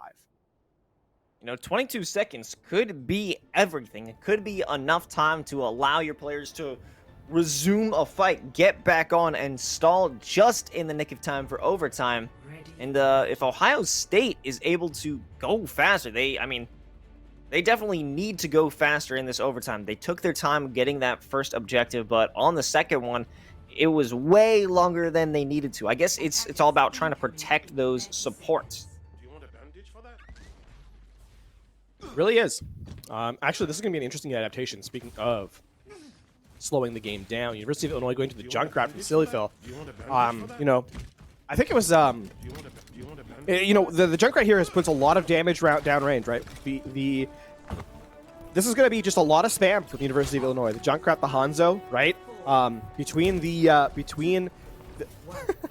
mines and the arrows, a stray body out of place, and you just get taken out instantly. So they're going for a fake out with those initial picks, allowing them to get a false sense of security and knowing who they're going up against. Grabshoe jumping over onto the Pharah, gonna have a pharmacy. Hopefully break down those shields. Yeah, no hit scan here, right? That means that, you know, the Pharah can play up super aggressively. It's still difficult because on this map the skybox is pretty low, so the Hanzo can actually put pressure on you. But I mean, in theory, Grabshoe still has the advantage in this duel. All those players being sucked in one spot and then blown away with that one combo, I guess. Not sure what the goal was, just to create some havoc in the back line of Illinois. And they are going to be holding on to the site itself. That objective will be the battleground. We are in the last minute of play here, though, Los, and so Ohio State running out of space to work with. Ooh, Grabshoe opens it up with that first elimination over onto Sillyville, and that will force the Immortality Field. The Immortality Field does go down, and now that's a perfect sign for them to charge on through, but taking some false confidence in that position. It's Chopper holding it up with the Hanzo, does take out one, and hopes to win this next duel, but it doesn't seem to be, as Ohio State manages to secure this first objective. I'd like to see Grabshoe switching off the Pharah here. I know you're close to the barrage, but this you know, combination of Cassie and Hanzo is going to be very difficult to work in, especially in the close quarters of this second point. Perhaps the Pharah will prove me wrong, but in this regard, Ohio State has to play off the back of this Gravitic Flux. Here comes the Amplification Matrix along with that Dragon Strike. They're forcing out the Immortality Field. That's what you need. That's your sign to go in, and they're finding 2, 3, 4 eliminations off the rip. The Dragon Strike is gonna go out, but it doesn't manage to get onto anybody. Objective has been cleared. It's a team kill, and Ohio State comes out with 25 seconds to spare. That is really good, right? You got to get the second 4 rounds on offense. No, with still time remaining. Now the pressure is back on Illinois. Again, they have to win this map, and that means that they have to complete the map a second time around. They were able to do it once, but, you know, with how much they kind of gave up space against an aerial threat, considering they ran the Junkrat Hanzo, you have to wonder, is University of Illinois kind of running out of options in their hero selection here? Well, they have to just try whatever they can, but Crimson out over that Winston. We've seen it before, trying to get some sort of information with those multiple jumps onto the platform, which didn't amount to too much for a good while. In fact, it led to their own demise once in that those initial skirmishes. So they're going to try and learn from that mistake and make a great effective push before requiring that nano boost from Marble. It's going to be necessary. Yeah, I will say, though, that this composition that Ohio State University is running basically takes away one fight from you, right? Because to aggress onto this double shield composition requires that nano boost. Almost certainly, the coach guide is going to deny, you know, Crimson from taking space, and that means that there's so much spam going to come in that you kind of need that nano boost to open things up, and that means that you're down to a minute remaining, which, again, you have to capture both objectives, and you only get 30 seconds after taking point A. If they could get a good use of Bob out from Grabshoe, it could be huge, again, in denying them any control of of that objective. Chopper trying to fly through the skies, get some damage out, and here comes that first jump out from Crimson. A missed dash from Chopper to try and get that aerial advantage. And once again, you know, Crimson trying to get that info, trying to get some damage in. Doesn't even build up a good amount of ult charge, only 14% for that player. I mean, and critically, Marble also not going to have... I mean, we'll probably have the nano boost here for this next fight, but you would ideally like to have this one online already. It's going to take a couple moments, so you're down now to 1:15 before this engagement happens. And Ohio State can continue to put pressure.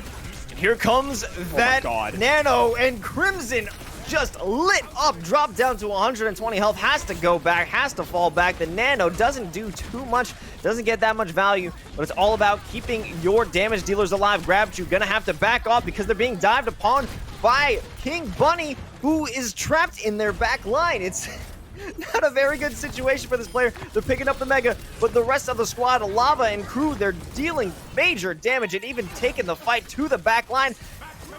Oh no! A minute remaining. That nano boost, I mean, that focus fire onto the Winston was so critical because it means that Crimson was unable to build up to a primal rage. Now, I mean, you're walking into a last fight. Crimson will not have anything to stabilize and, you know, prevent this focus fire from really finding value. And on top of that, the damage throughput here from the offense or from the defense is going to be huge. Bob available, Dragon Strike available, Supercharger online in a moment. First of all will be Crimson, as expected. That attempt of trying to gain the ground doesn't work. A huge elimination out from Performance's Dragon Strike takes out D.Va, and they still have ultimates 3 to play with for 12 seconds left in this fight. It doesn't seem that they are going to be walking out of this fight alive, but there comes the Primal Rage jumping out over onto the platform, does knock some up. It will be the Primal Rage earning a touch, earning themselves overtime, but are they going to be able to follow up on that? Grabchu coming out with 2 major Bob eliminations, and the rest of the team are going to envelop that final monkey down and end their run here in this series. Ohio State coming out 3-1. Again, just a phenomenal, that one play when Crimson nano boosted goes from 500 HP with the damage reduction down to 90 in an instant.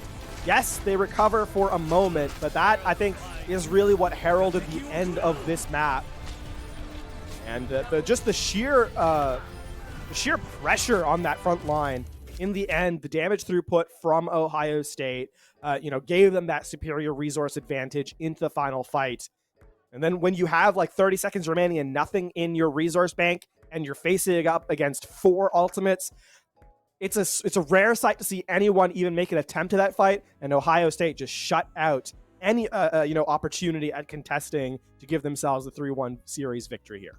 That was their gambit at that point. That was their main strategy, and we've seen it in the initial round. It was shut down most of the time, and if you're going to run that again with even less time to work with, Ohio State read it like a book. They've seen this chapter before where Crimson jumps onto the platform and they use that nano boost. But if you can deny that, you can deny their main strategy. And it all starts off, right, with the fact that there's an adaptation from Ohio State on the second run through. On the first run, Crimson actually gets out with that first leap in, right? So Marble's built up to 60-70% of their ultimate of the nano boost before the second fight commences. This time around, Crimson is eliminated, and that means that healing amount is no longer available. So you can't get that second fight nano, and it's all downhill from there. I mean, credit to Ohio State University. They've just been focused as a team. Going to 7-1 now. I think one of the highlights for them has been the focus fire.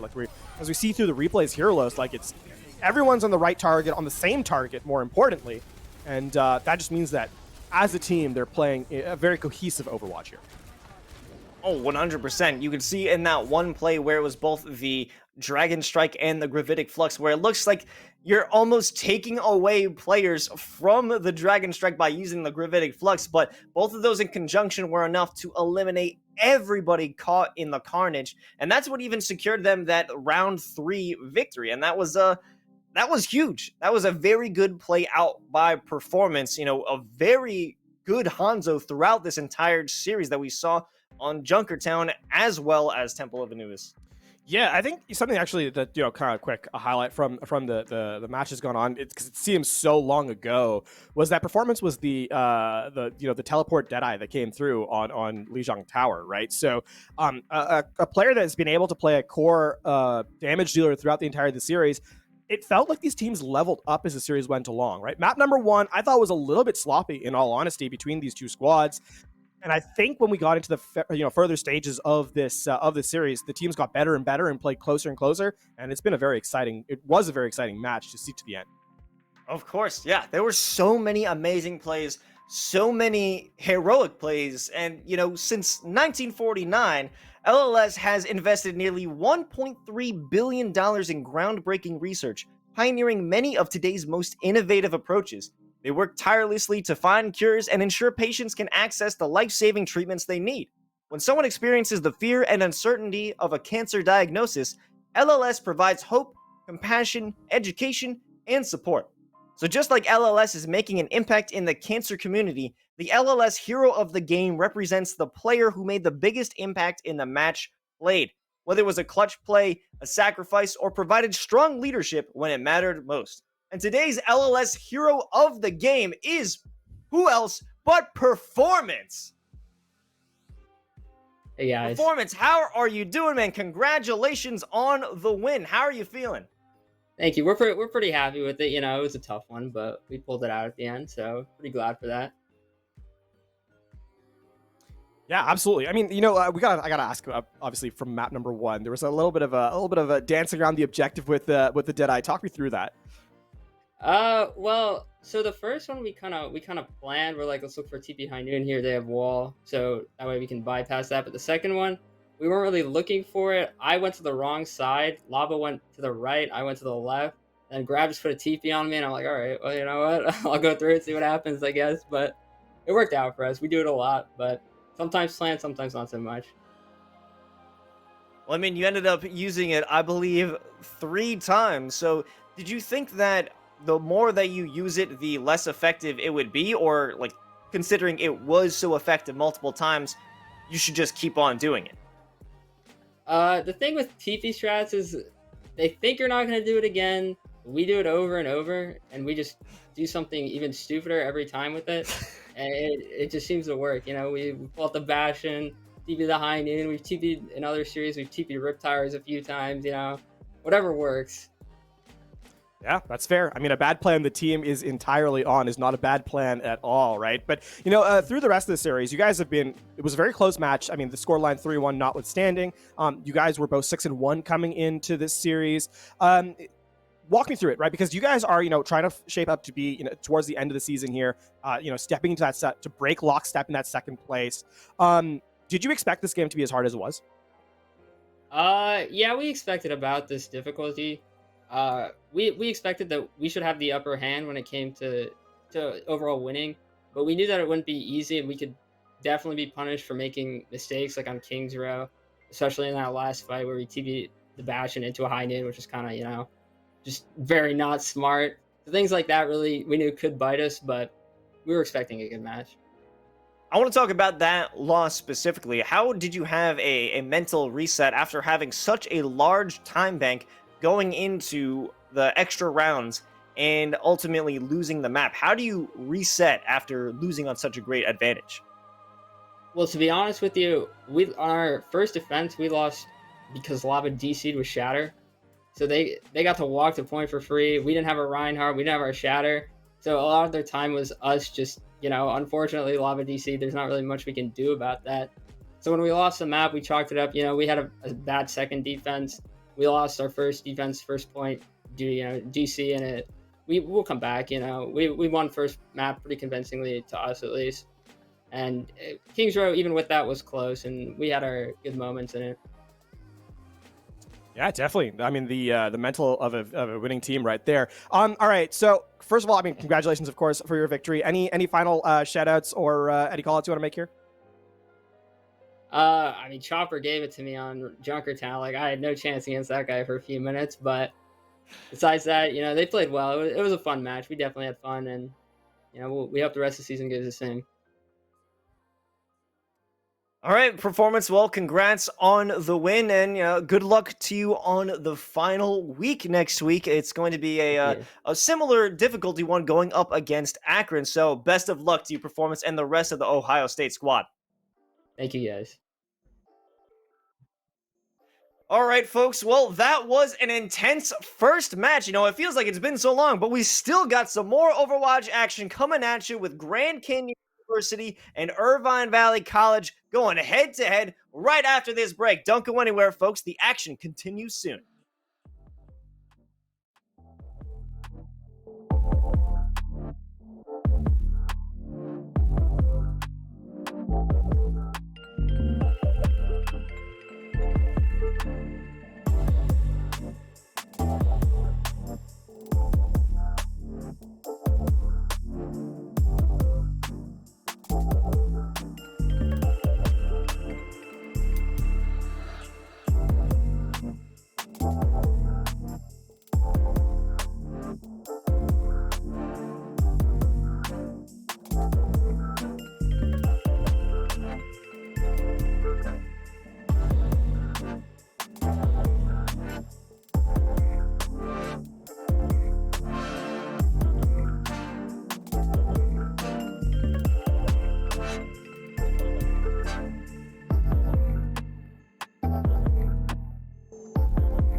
And welcome back to week 8 of NACE Starleague Overwatch. We're jumping into our second match of the night between Grand Canyon University versus Irvine Valley College. This is another high-stakes matchup, and of course, how could you forget who your handsome casters are? Of course, it's myself, Los, and joining me is LaFon. LaFon, second match of the day. What are your thoughts so far? I mean, I have to be honest.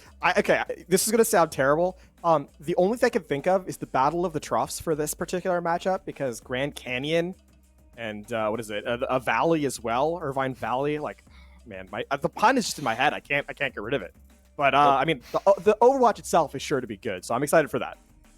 Well, the puns are good, the Overwatch is good, but if you're ever struggling with your Overwatch not being so good, you should definitely check out Medify, which is an online platform that helps players learn how to increase their game knowledge and skills with multiple games, including Overwatch. It allows you to get in touch with some of the best coaches and players in the game to help improve your expertise in your given role or just in general.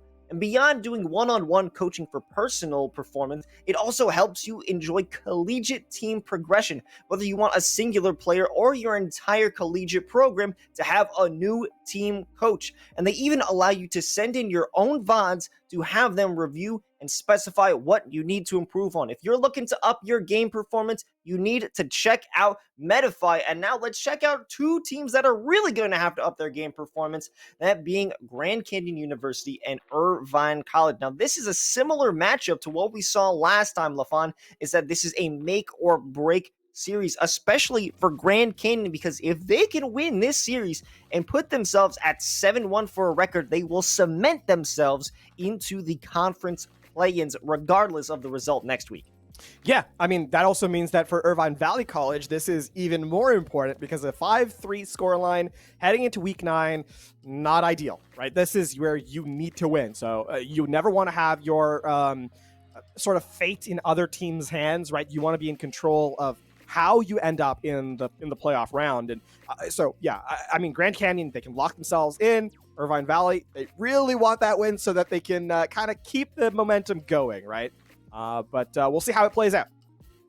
Yeah, absolutely. You know, if you could shake up the meta right now or shake up the standings, because there currently is a two-way tie for second with both teams going 6-1. If Irvine can sneak their way up into that one, it makes week 9 that much more valuable. Before they get there, they have to make their presence felt here on week 8. And to kick things off for this series, where are we going? Is it Oasis? Is it Ilios? Where are we at, LaFon?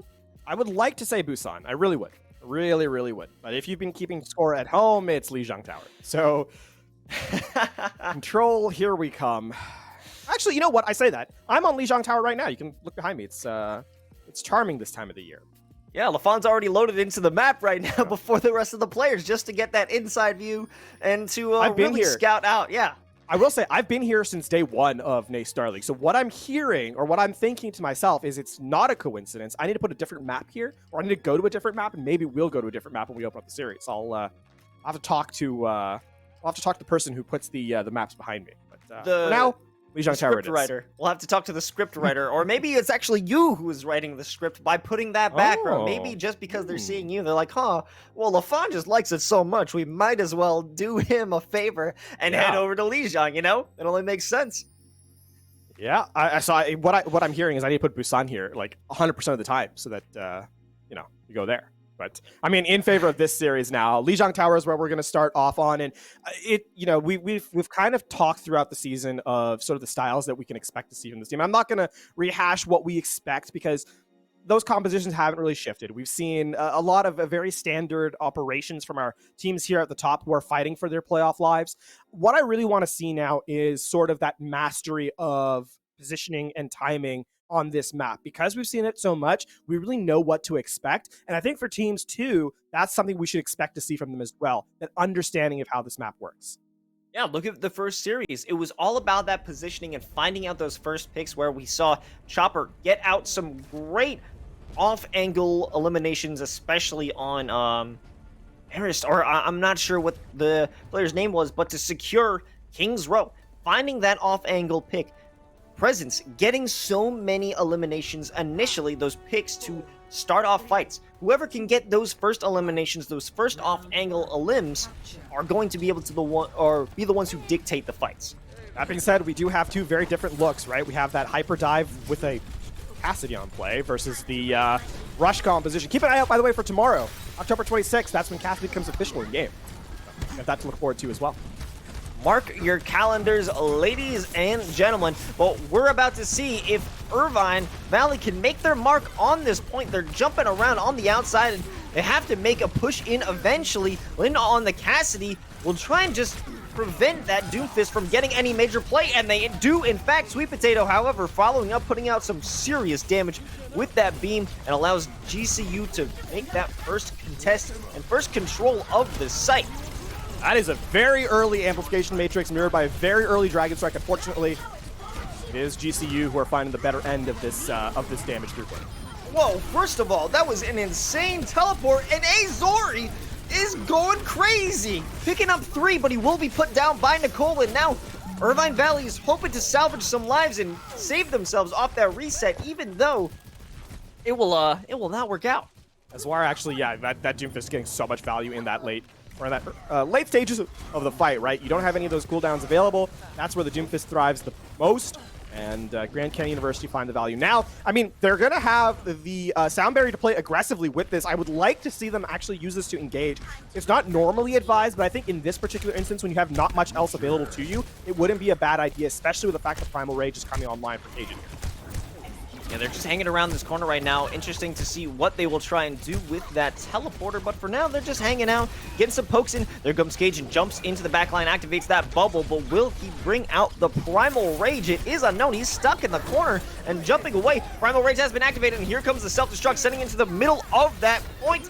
And it doesn't find much. It takes out the Immortality Field, and it brings out enough time for that Dragon Strike from Harry Hoppa to clear out the point, or at least try to, as Irvine Valley looks to retake this site. And just waiting a little too long. Grand Canyon University lose their opening to kind of find advantage, and Irvine Valley College wait out the sound barrier, then come in with the damage throughput. Another big Dragon Strike coming in from Irvine Valley. That's 2 now in the time that, hasn't really been a fight win for IVC. So you love to see that from Harry Hoppa in this particular instance. Duplicate going to be available online. Now you just have to kind of dodge the Earth Shatter as Grand Canyon walks in, especially if the teleporter is found.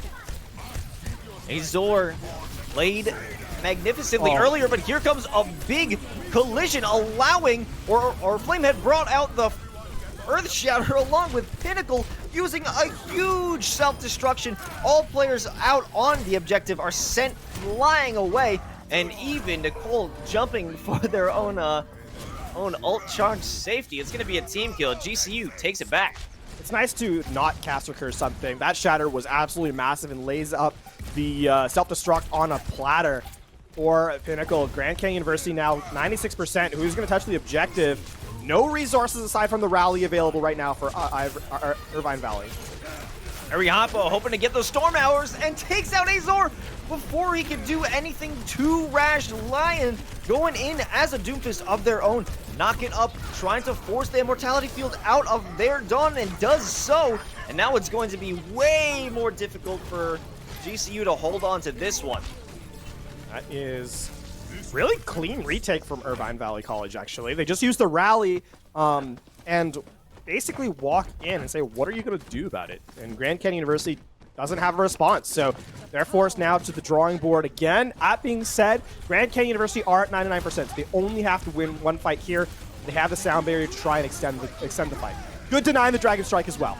Here comes the sound barrier. Azor takes out the Brigitte, and now they're jumping into the backline. Sweet Potato being knocked around by both the Doomfist and that Primal Rage. Azor falls off the map, and Harry Hoppa jumping over onto the side. They use the Earth Shatter, but it doesn't make much of a connection, and holding themselves up on the side. It's a pretty easy shoot down from Harry Hoppa, laying down the arrows and keeping them alive on this first round.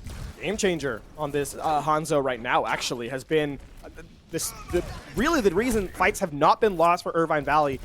Grand Canyon don't have anything to work with aside from the DPS ultimates here, and it's going to need to be a big pickoff with this Doomfist, especially with the fact that Lion is not denied damage by the shield.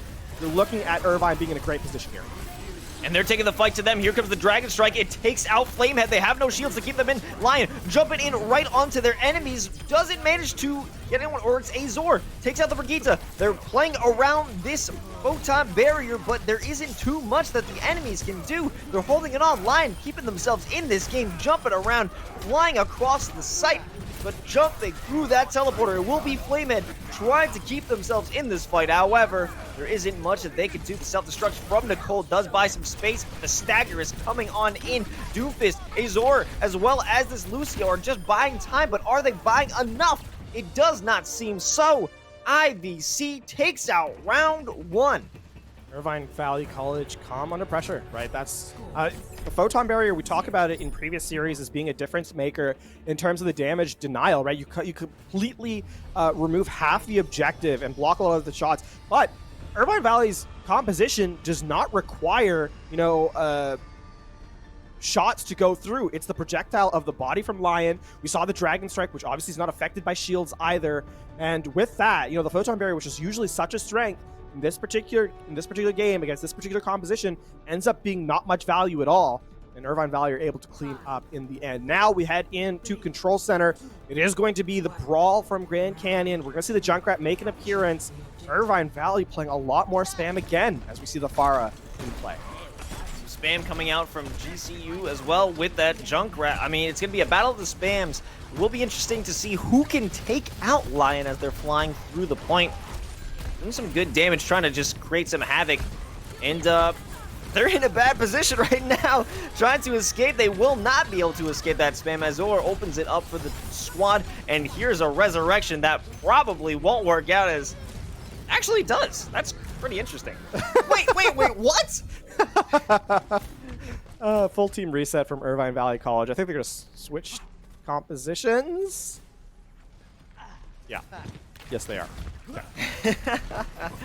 I wasn't fully understanding what that setup was, but yeah, no, in that particular instance, if you see that many players going off the map, they are resetting to likely switch what they're playing. And in fact, they do so. So I'm not necessarily convinced that this is the right change, considering what the brawl that Grand Canyon University is playing. It's fairly standard to see, mirrored Reinhardt's in this particular engagement because of the damage throughput. And of course, the Symmetra is so strong on this map. But, Irvine Valley made it work on map number 1. It was unconventional, but they found value. We'll see if they can find it in round number 2. Hapa so close to that Dragon Strike. If they could use that to open up this fight and just bisect this point, there'd be a big move. Cajun jumping through the backline, but Pinnacle is removing half their damage. Line is already going down. Harry Hapa just trying to get on that sideline, but Pinnacle is stopping him. And this attack is stopped before it even starts. Yeah, that is... Lion comes in, is just taken away instantly. No chance to react. And Grand Canyon have now put themselves at about the 65% mark, essentially uncontested, right? It's been only about a fight and a half, and even the fights that Irvine Valley College has gone at this point have not been very clean. So, playing up to the spawn, to the choke point here at the spawn doors makes a lot of sense. You're going to have Shatter soon. You're going to have the Gravitic Flux soon as well. Irvine Valley don't really have something to shut it down. Here comes Cajun with the potential Primal Rage, but they're actually going to teleport away back to safety on the objective. A superb move coming out from GCU, but now they have to deal with the rest of the squad. A huge stun stopping the Graphitic Flux, and now this is actually a big opportunity out for IVC. The sound barrier is going to protect most of the players from GCU, and here comes a potential and successful Riptire as the rest of the squad will successfully defend their turf, earning themselves the second round. One-sided. That's really all there is to say to that round. It was a compositional mismatch in Grand Canyon University. They play the brawl composition in a close quarters engagement. They find a ton of value with the Sigma, with the Symmetra. Irvine Valley College just really never get an entrance into the point. And yes, that high tempo composition can find value. I just don't think that particular objective is where it should be ran. And so we are headed 1-1 as we get a look now at Garden. I will say, though, this is where the dive really shines. So, for Irvine Valley, this may be an opportunity for redemption. It is possible. They have to hold on. They have to learn something from that very unfortunate, very dominant side from Grand Canyon. They need to be able to recover and gain some sort of map control, and we'll find out if that map control is still going to be held by Grand Canyon, with they're pulling out the Sombra to keep them guessing and bring out some serious hacks. Lion just doing some initial damage as a Sweet Potato doesn't, or I don't believe they managed to get that hack off, but it's Flamehead right now in the midst of Ivern or Irvine, and they are not able to come out of that one successfully. Azori or Zor is just jumping around on that site with those shotguns, trying to do as much damage as they can, but they aren't finding too much success as the rest of Irvine is mowing them down. What I'd like to see as an adaptation from Grand Canyon University is focus the hack target, right? Just make sure that the player without any abilities can't really do much. In that sense, Irvine Valley has more mid-fight brawl, right? They have a lot more damage in the mid-fight with the Echo, with the Tracer, already both up to 85+% on their ultimates, and that's going to mean that this is going to be the opening for Irvine Valley to just play aggressively here against Grand Canyon. A great sleep, too. Actually. And Harry Hoppa, in the middle of all that damage, is going to be Lion jumping over, picking up the Winston, and it will immediately secure themselves a Primal Rage, jumping around, trying to smack up Grand Canyon University, and they're doing it quite well. Yeah, that's just both DPS ultimates used at the same time, and they use the Rally and the Nano Boost. That's a lot of damage, that's a lot of sustain. The fact that Grand Canyon doesn't actually use anything aside from the Coalescence in that fight, it's a 4-for-1 trade. You're okay with that if you're Grand Canyon. Now you have to re-engage with this EMP, and this EMP has to be critically has to be very collected on both tanks, because if not, then there is still a chance for Irvine Valley to stabilize. They have to line that up along with Azor's Death Blossom if they can get it done. Here's the EMP. It's only one. It only manages to get one, and unfortunately, Sweet Potato doesn't have a huge EMP, but it doesn't matter because the rest of Grand Canyon can follow up. They take out multiple targets, and it's all up to the 2 DPS to try and keep it under control, but they cannot. Grand Canyon get a little bit lucky, it must be said, with the follow-up damage on the hack. Only the Ana taken out, but the focus fire is there, and then Sweet Potato gets the neutral hack notification to prevent the Primal Rage from being applied. So, Grand Canyon, under pressure, find the value. Now Irvine looking for the retake. They have the Primal Rage, and if Harry Hoppa can get a stick with his Pulse Bomb, can really open things up for the team in red. Azor has to stay alive and utilize that ultimate, that Death Blossom, just to get everybody off the point. Cajun pulling out the Primal Rage, but can't do much with it. Here's Azor staying alive and doing quite well. It's actually Q-Tip who removes Diva from play with a massive boop, and they are still playing for their lives with 3 ultimates at the ready. That was a very important fight for Grand Canyon University to win. They used the sound barrier to stabilize in the middle of it, but now they're walking back in with the EMP, right? They don't have to use too much more, and I think the EMP coupled with a Coalescence can really force this to last fight territory. That's Here's a much better EMP. And it's going to knock off multiple players into Azor, pulling up 3 with that Death Blossom. They've been waiting to use that one, and it comes through amazingly. Picture perfect combo. EMP, Death Blossom, no defensive utility. That is the reset. That is a critical fight for Grand Canyon University to win. It's not too expensive. Now, though, Irvine Valley College, this is where they really start to make the attempt to re-engage. They haven't used much to this point. They will be able to commit the Nano Boost onto the Winston here, followed up by the damage ultimates. And there's that duplicate over onto Winston. The double Winston attack is truly fearsome, and both of these players with that Tesla cannon are jumping into the back line, having so much tank potential, and the Primal Rage dropped out by Lion does cause some commotion. It forces everyone to get back, and it will use Q-Tip to bring out the sound barrier, and they are staying alive here. Irvine Valley College isn't going down just yet, but Grand Canyon isn't rolling over either. It seems that while they are pushing them back, nobody's actually fallen for an elimination. Harry Hoppa looking to make that a change as Flamehead is jumping around. They won't be able to have too much maneuverability as Cajun pulls out the Primal Rage, a 3rd one, I believe, of this fight, and things are just going absolutely bananas as Cajun continues to clear out this site. Now, this is where this is going to start falling apart for Grand Canyon University. They have losing players, they're losing members, and they don't have the resources to fight back. The point's going to tick over. This is going to be a reset for Grand Canyon University. There's still 1 fight left on this map.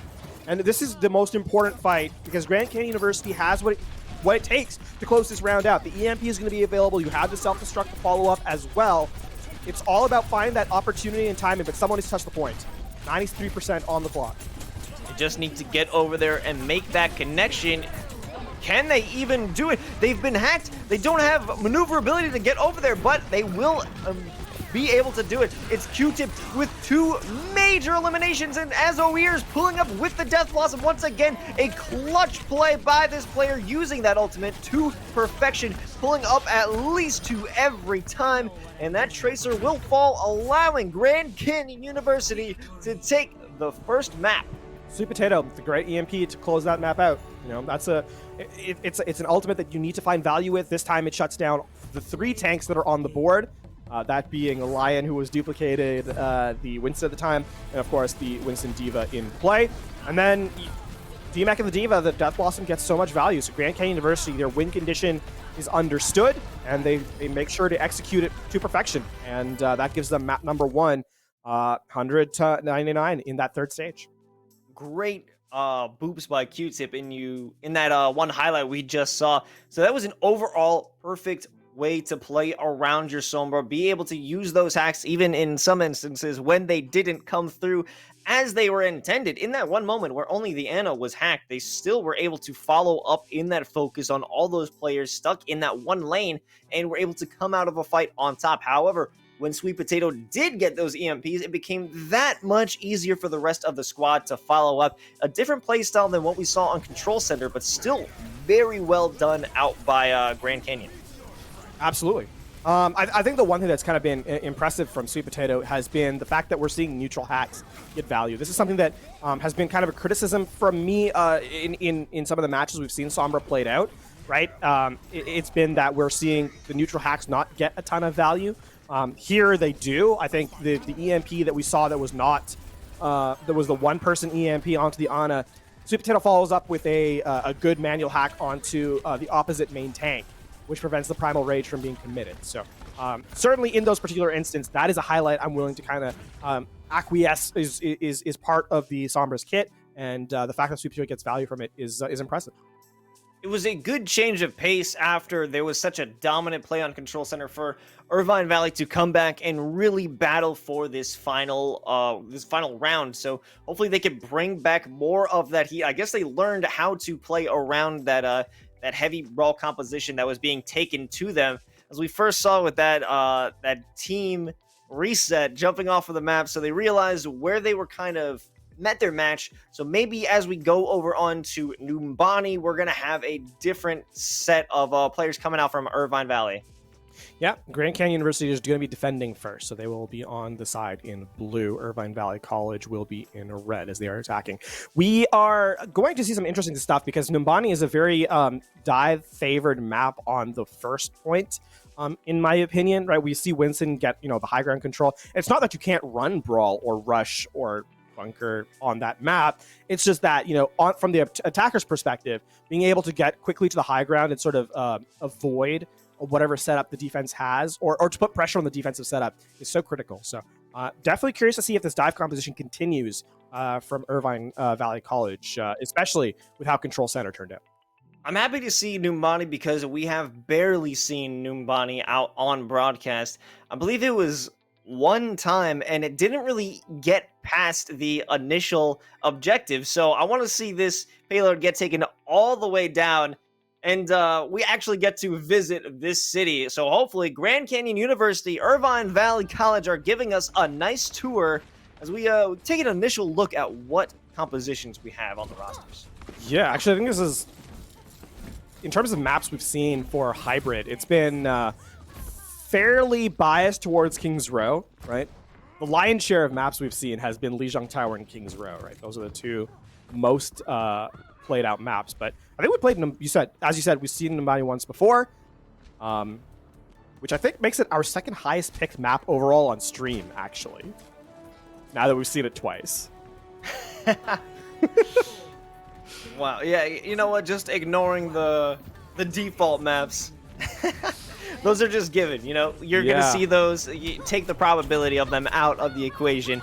We're always going to see those two squads, but let's see what Sweet Potato has in store for us, trying to take out the enemy Lion flying through the sky with this hit scan. Initially, it will be that Pinnacle getting into a bit of a brawl with the rest of the squad. Occasion and Nicole trying to push out through that side room. and they're not having too much difficulty doing it. Yeah, this is actually really good from the offense, though, because they force the defense off the high ground. And here's that first dive on the back line. Support's under so much pressure. Ooh, the first one to fall will be Cajun. Line not too far behind, and as we're taking out this sniper sitting on the point, getting way too aggressive, is Irvine Valley College, but not with the damage to back it up, as these players are just too spread out. That's why we're already in the Christmas spirit, even though it's only October. As we're hearing the... Yep, there it is again. Oh, they're just bullying Nicole. Unfortunate. That is not... I will say, that is not the spirit of the holidays to isolate a pilot diva and then prevent them from resetting with their team. But, you know... I think it would be more of a trick-or-treat, but leaning Yeah. on the side of trick. And Yeah, very especially much so. on Diva, especially, I'm going to have to drop a Happy Halloween for everyone in chat right now. That is going to be Cajun resetting there. Just a little poking away. A big dive. A line takes so much damage at the entry there. Ooh, Cajun jumping in and will be supported by Nicole, but jumping out of that mech, it's going to be Sweet Potato with the Deadeye solo focused onto those tanks. It does manage to remove Cajun and take out Nicole from the mech. Harry Hoppa and... Whoa! Bye. We saw Harry Harry Hoppa for... Hoppa. Yeah, we saw them for a second and then instantly taken out. So Grand Canyon University are playing... They're playing, like, confidently here, right? We're seeing... And not overly confident either. They're not really overextending past the line of play. They're, you know, where they don't have an ability to retreat back to the team, we don't see members of Grand Canyon. Irvine Valley College are going to aggress with both support ultimates, though, right away. Here comes the rally, but it will try to be defended with a use of the Primal Rage, but Flamehead can't get any value out of that, and Harry Hoppa manages to pick up the elimination. 2 huge pulse bomb kills coming from Lion, and now the defense has been absolutely crippled, and all the defensive players aren't even near the objective. Q-Tip is just hanging out, taking the interlopers in the back line, and objective A is going over to IVC. Yeah, there's not everyone taken out, though, so this is actually a play where GCU can get an early defensive setup, as Lara also stays alive. So yeah, you can see, trying to get to the high ground now. Grand Canyon University want to force Irvine Valley College to use resources here to, you know, continue their spacing. Aswar is getting hunted down in the back line by Lion. Oh man, you gotta get out of there as Big, Aswar, big there we flashbang. go. Big flashbang from Sweet Potato. That's not a 1v1 anymore. Listen, as long as you win the game, LaFon, as long as you win the duel, I'll take a victory over honor any day. All is fair in love and war, as they say, and that is indeed what happens there. Another big anti-nade from the defense there. Both tanks getting iced out here. Cajun having to run away, ensure that this bubble will keep him safe from the self-destruct, and turning the objective or offense over into this second floor. It's just been a lot of a stagnation in terms of the fighting, but now it's about to change for the better of GCU. 1 elimination from Azoir, and they do have the pulse bomb at the ready. Gonna try and have to get away from Nicole, but the damage is being done. Sweet Potato there again to save their time-hopping friend, but this is just a very slow crawl coming from IVC. Yeah, Grand Canyon are going to use multiple ultimates here now just to recontest, and there Aswar gets pick off onto the Brigitte. That's a big deal. It is, and they're not going to be able to follow up with it. Too many eliminations. It's just going to be a 1-for-1 at this point, but it will be enough to stop them from getting the second objective. This is really important. This point is usually very it's hard to defend this point, and the fact that Grand Canyon University are bending but not breaking on these returns means that they're going to buy so much time. And even if they do give up second, right, that third point is incredibly defenders favored, which spells out really strongly for GCU. Oh my God! Stop the ho ho ho spam. That's a different voice slide. Take that. I mean, that's one of the default ones. It's just part of the in-fight voice lines, but still very funny. Lion switching over to the soldier now. Okay, giving up Looks the like, the 1v1. Out of the Christmas spirit.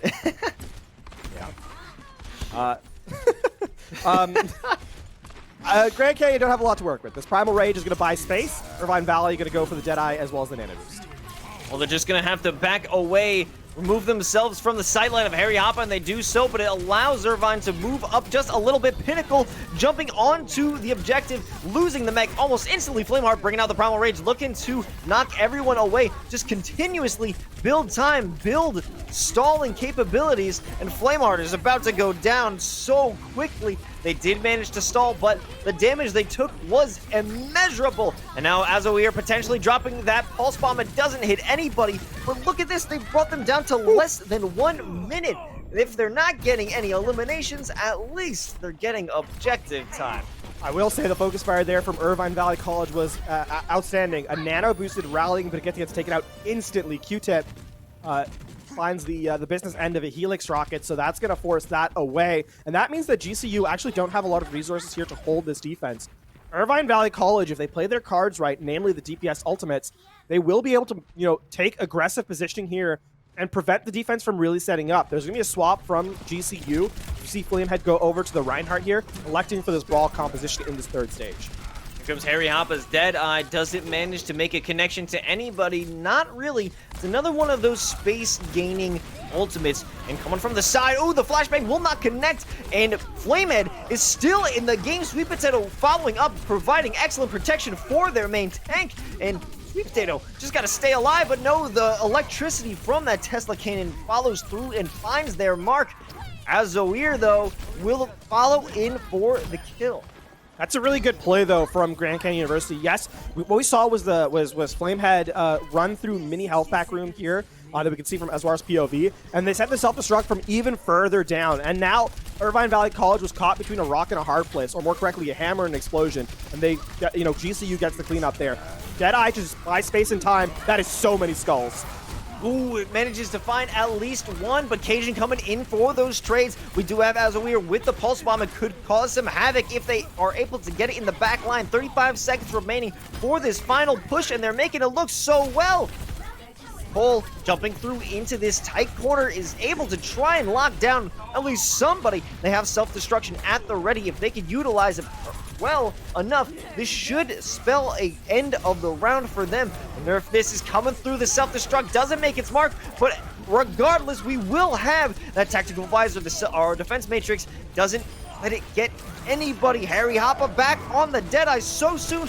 The Earth Shatter doesn't make a connection, but it will only allow this Deadeye to pick up one D-Mech onto Pinnacle, and somehow, some way, they are pushed away from the cart and come out on top with a Grand Canyon round win. Flamehead actually lands a Shatter that prevents anyone from contesting the objective and starting the overtime clock. So, in that particular instance, it's the Reinhardt with just the absolute presence of mind that in the eye of the Deadeye says, I just gonna lay the Shatter down, and there's not really much the tanks can do about it. Yes, Deadeye gets one, but it's too little too late as Irvine Valley are stuck looking at the objective from the ground.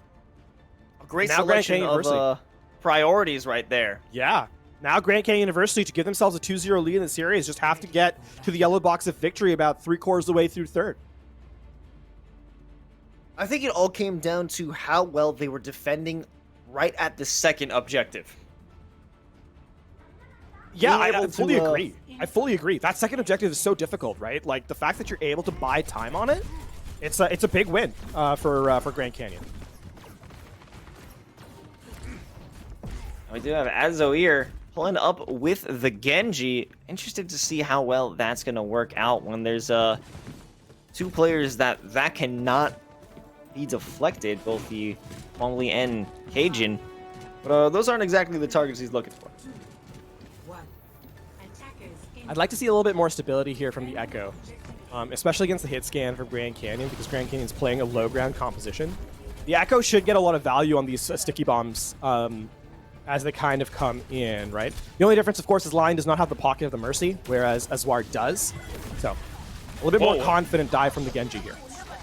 Here comes that first fight. Sweet Potato being the first one to earn themselves an elimination, but all that chaos up in the balcony is going to net Grand Canyon a good amount of eliminations, and somehow Flamehead is staying in this fight, takes out the healer, and now things just got way worse over from Irvine Valley. They aren't going to get themselves on the objective just yet. I mean, in my words, there they are. This is going to be the point, right? There's no way you can stabilize with the Echo going down. And yeah, you can see Irvine Valley are resetting. Oh, now we have another... Wait, does this one have like the holiday lines bound to every character? I mean, they're 2 for 2 right now. Merry Christmas. Yep. It's still October for a couple more days. That's not what I'm hearing, LaFon. That's not what I'm hearing. All good. Bob nearly online here for GCU. Again, it's that high ground dive control from Flamehead who nearly has a Primal Rage. I would expect this Nano Boost rather to be a big difference maker. Sweet Potato, though, takes the words out of my mouth. It just takes out Lion early. Oh my god, these are some amazing plays coming out from Sweet Potato, just negating completely along with the health of or their Dawn. Cajun has no efficacy, bringing out the Nano Monkey, just being knocked away with the Coach Gun and put to sleep. I'm glad Cajun didn't use the Primal Rage there, especially with the entirety of the team getting taken out, because you'll need it here to get a recontest. And I would like to see Irvine Valley actually go for this contesting the objective. I don't want to see them give up second this easily. And there's that Primal Rage we were waiting for. Harry Hoppa coming out with that Deadeye. Finally, Cassidy does manage to make that one work.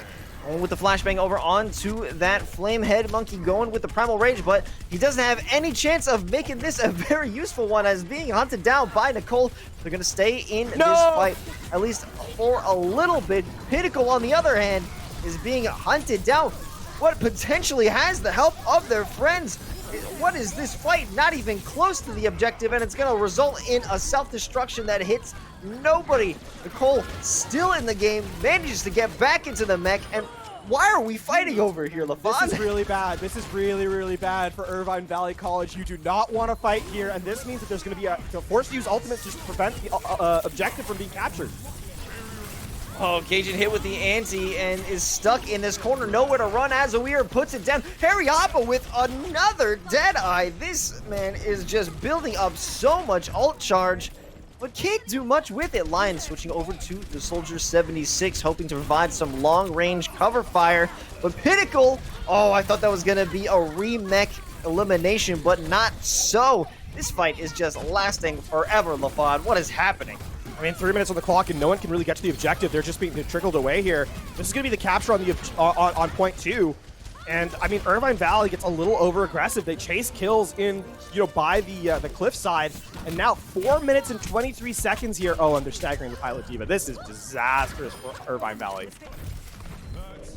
Yeah, there's 4 minutes on the clock right now just to get to not even the final objective. I mean, it's a little under that final stretch, but they have so much time to work with. They're going to be building up those ultimates as well. I mean, look how aggressively they're posted up, right? You have to walk. Oh my goodness. Cajun taking so much damage. It is building the Nano Boost, though, so that is one good thing here, especially as Cajun already has the Primal Rage. Flamehead, nope, not able to land that one. But I think it won't even matter. Sweet Potato is the first to take out that Ana, and they do have Bob at the ready, but this will be a furious reinsertion into the fight as Irvine Valley is taking the fight and taking the battleground to the spawn of Grand Canyon. That's really, really, really strong play there.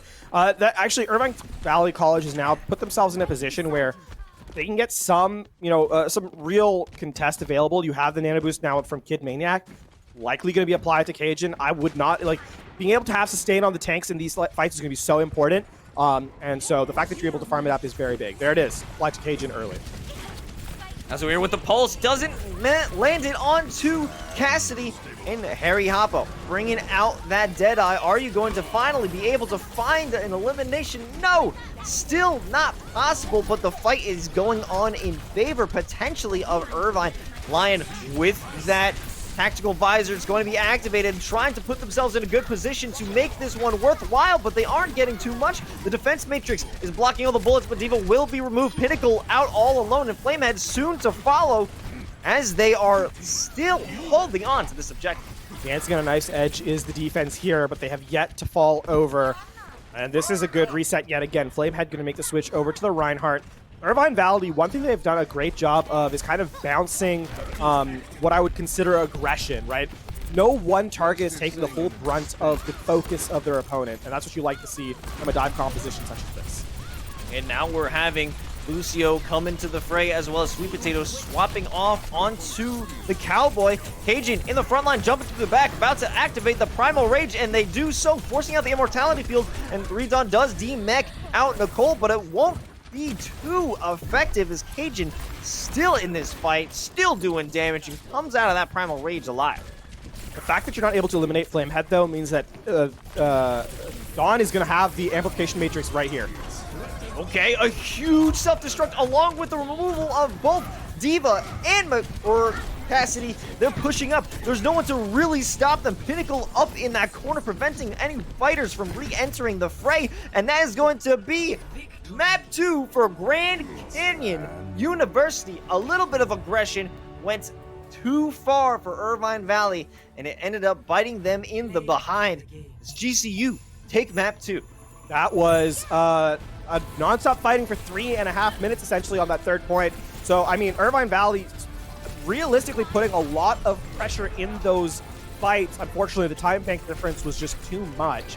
And GCU, with a well-timed switch to the Brawl composition, which is so strong on third, or that Rush composition, which is so strong on third, are able to farm up to the Amplification Matrix. And just, it's a wealth of ultimates that Irvine Valley just no longer has the response to, that gives them the second map here and puts GCU at match point. It was a war of attrition, surely, as, like you said, the time bank differential was just so great that Irvine Valley had no real chance, because that was such a long fight. It didn't seem that there was ever any full reset. No players stopped. No players truly backed up and regained their bearings. It was just go, go, go from start to finish in that last point, at least.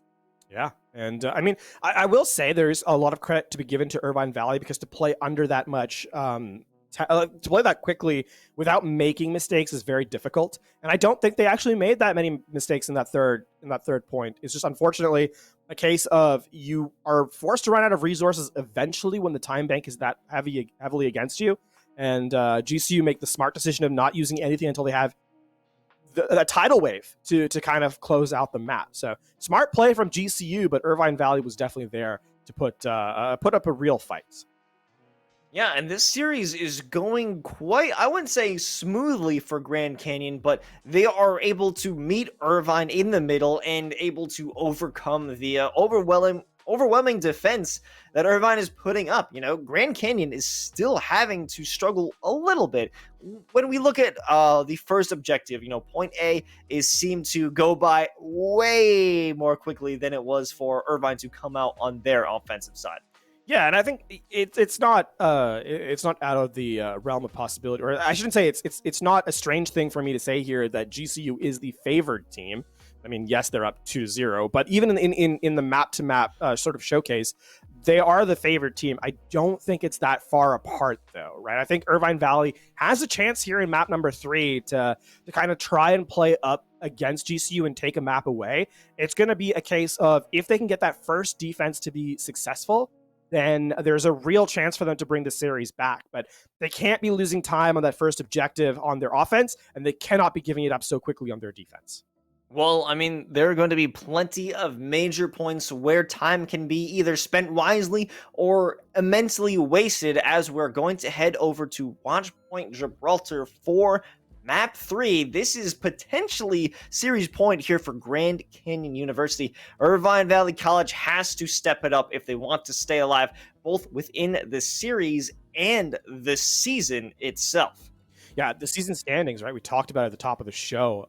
This is a must-win for Irvine Valley College, right? You don't really want, as I said, you don't want to have your the chance of making the playoffs taken out of your hands. You want to be in control of your own fate, so to speak. So this is kind of where it begins. And we'll have to see if Irvine Valley, you know, they're on the offense. You can get slowed down so tremendously on point A here on Gibraltar. We've seen it before, you know, Los here on broadcast. So definitely this first fight going to have to be clean and collected from Irvine Valley. However, they go through that, the car wash is most important. If you could get over that initial hump, that hill, and overcome GCU on this point, you have some serious hope. And there's that initial little skirmish, getting some shots in and realizing there's a lot more players in that hallway than initially expected. And they're going to respect that space. Coach Gunn, doesn't deny the actual high ground, actually. It's the whip shot that does. So gets a little bit of ult charge there is Cajun, and Irvine Valley continue to put pressure on the high ground. Lion jumping into the Lion's Den and faced with a world of hurt as that damage cannot be blocked. Pinnacle's firing down onto the players who are trying to cruise through beneath that car wash, but Sweet Potato is still doing some serious damage and is well on their way to pick up a Bob in this fight. Oh, a nice sleep coming out of their Dawn. Just to build up enough time for them to take out Cajun. Look how many people were antied. It's like, was it 6 across both teams? That's impressive. Yeah, a lot of great on a utility usage here. I mean, let's see if it will keep going. Harry Hoppa about to engage in Azawir in those 1v1s that we've seen quite well. Here comes the Nano onto the Winston. I don't think Primal Rage is ready just yet. Cajun is about to build it up, and here it is. It will be activated. Flamehead might be able to respond in kind with their own, just using those Tesla cannons until they're put into that serious situation. And we might find it, and there it is. Flamehead jumping around trying to get some damage, but the only one who is really putting in work is Azawir with that one pulse bomb. Oh, that's 11 HP for Cajun, who takes out Azawir at the very, very end. This is going to likely be the objective taken. Yeah, they're going to, with the Dragon Blade, this is going to be point A. For, I say that, and then Lion bites off a little bit more than they can chew, and the defense can now get back to the objective. Pinnacle, Pinnacle almost survives enough to get that remake, but how are they still getting into this fight? Sweet Potato with 2 eliminations, it is huge. And they're still holding on to the point. The rally is going to keep them just a little while longer. Q-Tip, are you able to get it done? No. It will fall to that self-destruct, but Pinnacle right back in it again as quickly as they were gone. But unfortunately, that jump up from Flamehead is enough time for them to actually get the objective across that line. Sweet Potato accepting their fate. That's still a lot of time bought, though, from that fight for Grand Canyon University, as Irvine Valley College takes the high ground here. And critically, they remove a lot of resources from the offense as well. So this is going to be a fairly vanilla fight. Bob going to be online for the defense to slow things down. Nano Boost going to be applied to Cajun to try and get control of the high ground through ship here for Irvine Valley. Oh, they're done just farming up that heals. I don't think the sleep makes a connection, but the anti sure does. And they are waiting out that Primal Rage Nano Monkey. Flamehead just trying to deal with it as they did before, but it isn't too effective. Multiple ultimates used and squandered as this squad cannot make a connection with neither the Bob, the Pulse Bomb, but it will be Harry Hoppa who does some serious damage. Q-Tip, the first one to have a counter attack, a counter offense on this one, as they look to build upon that with Azawir clearing out the point, and they will finally be secure, at least for the moment.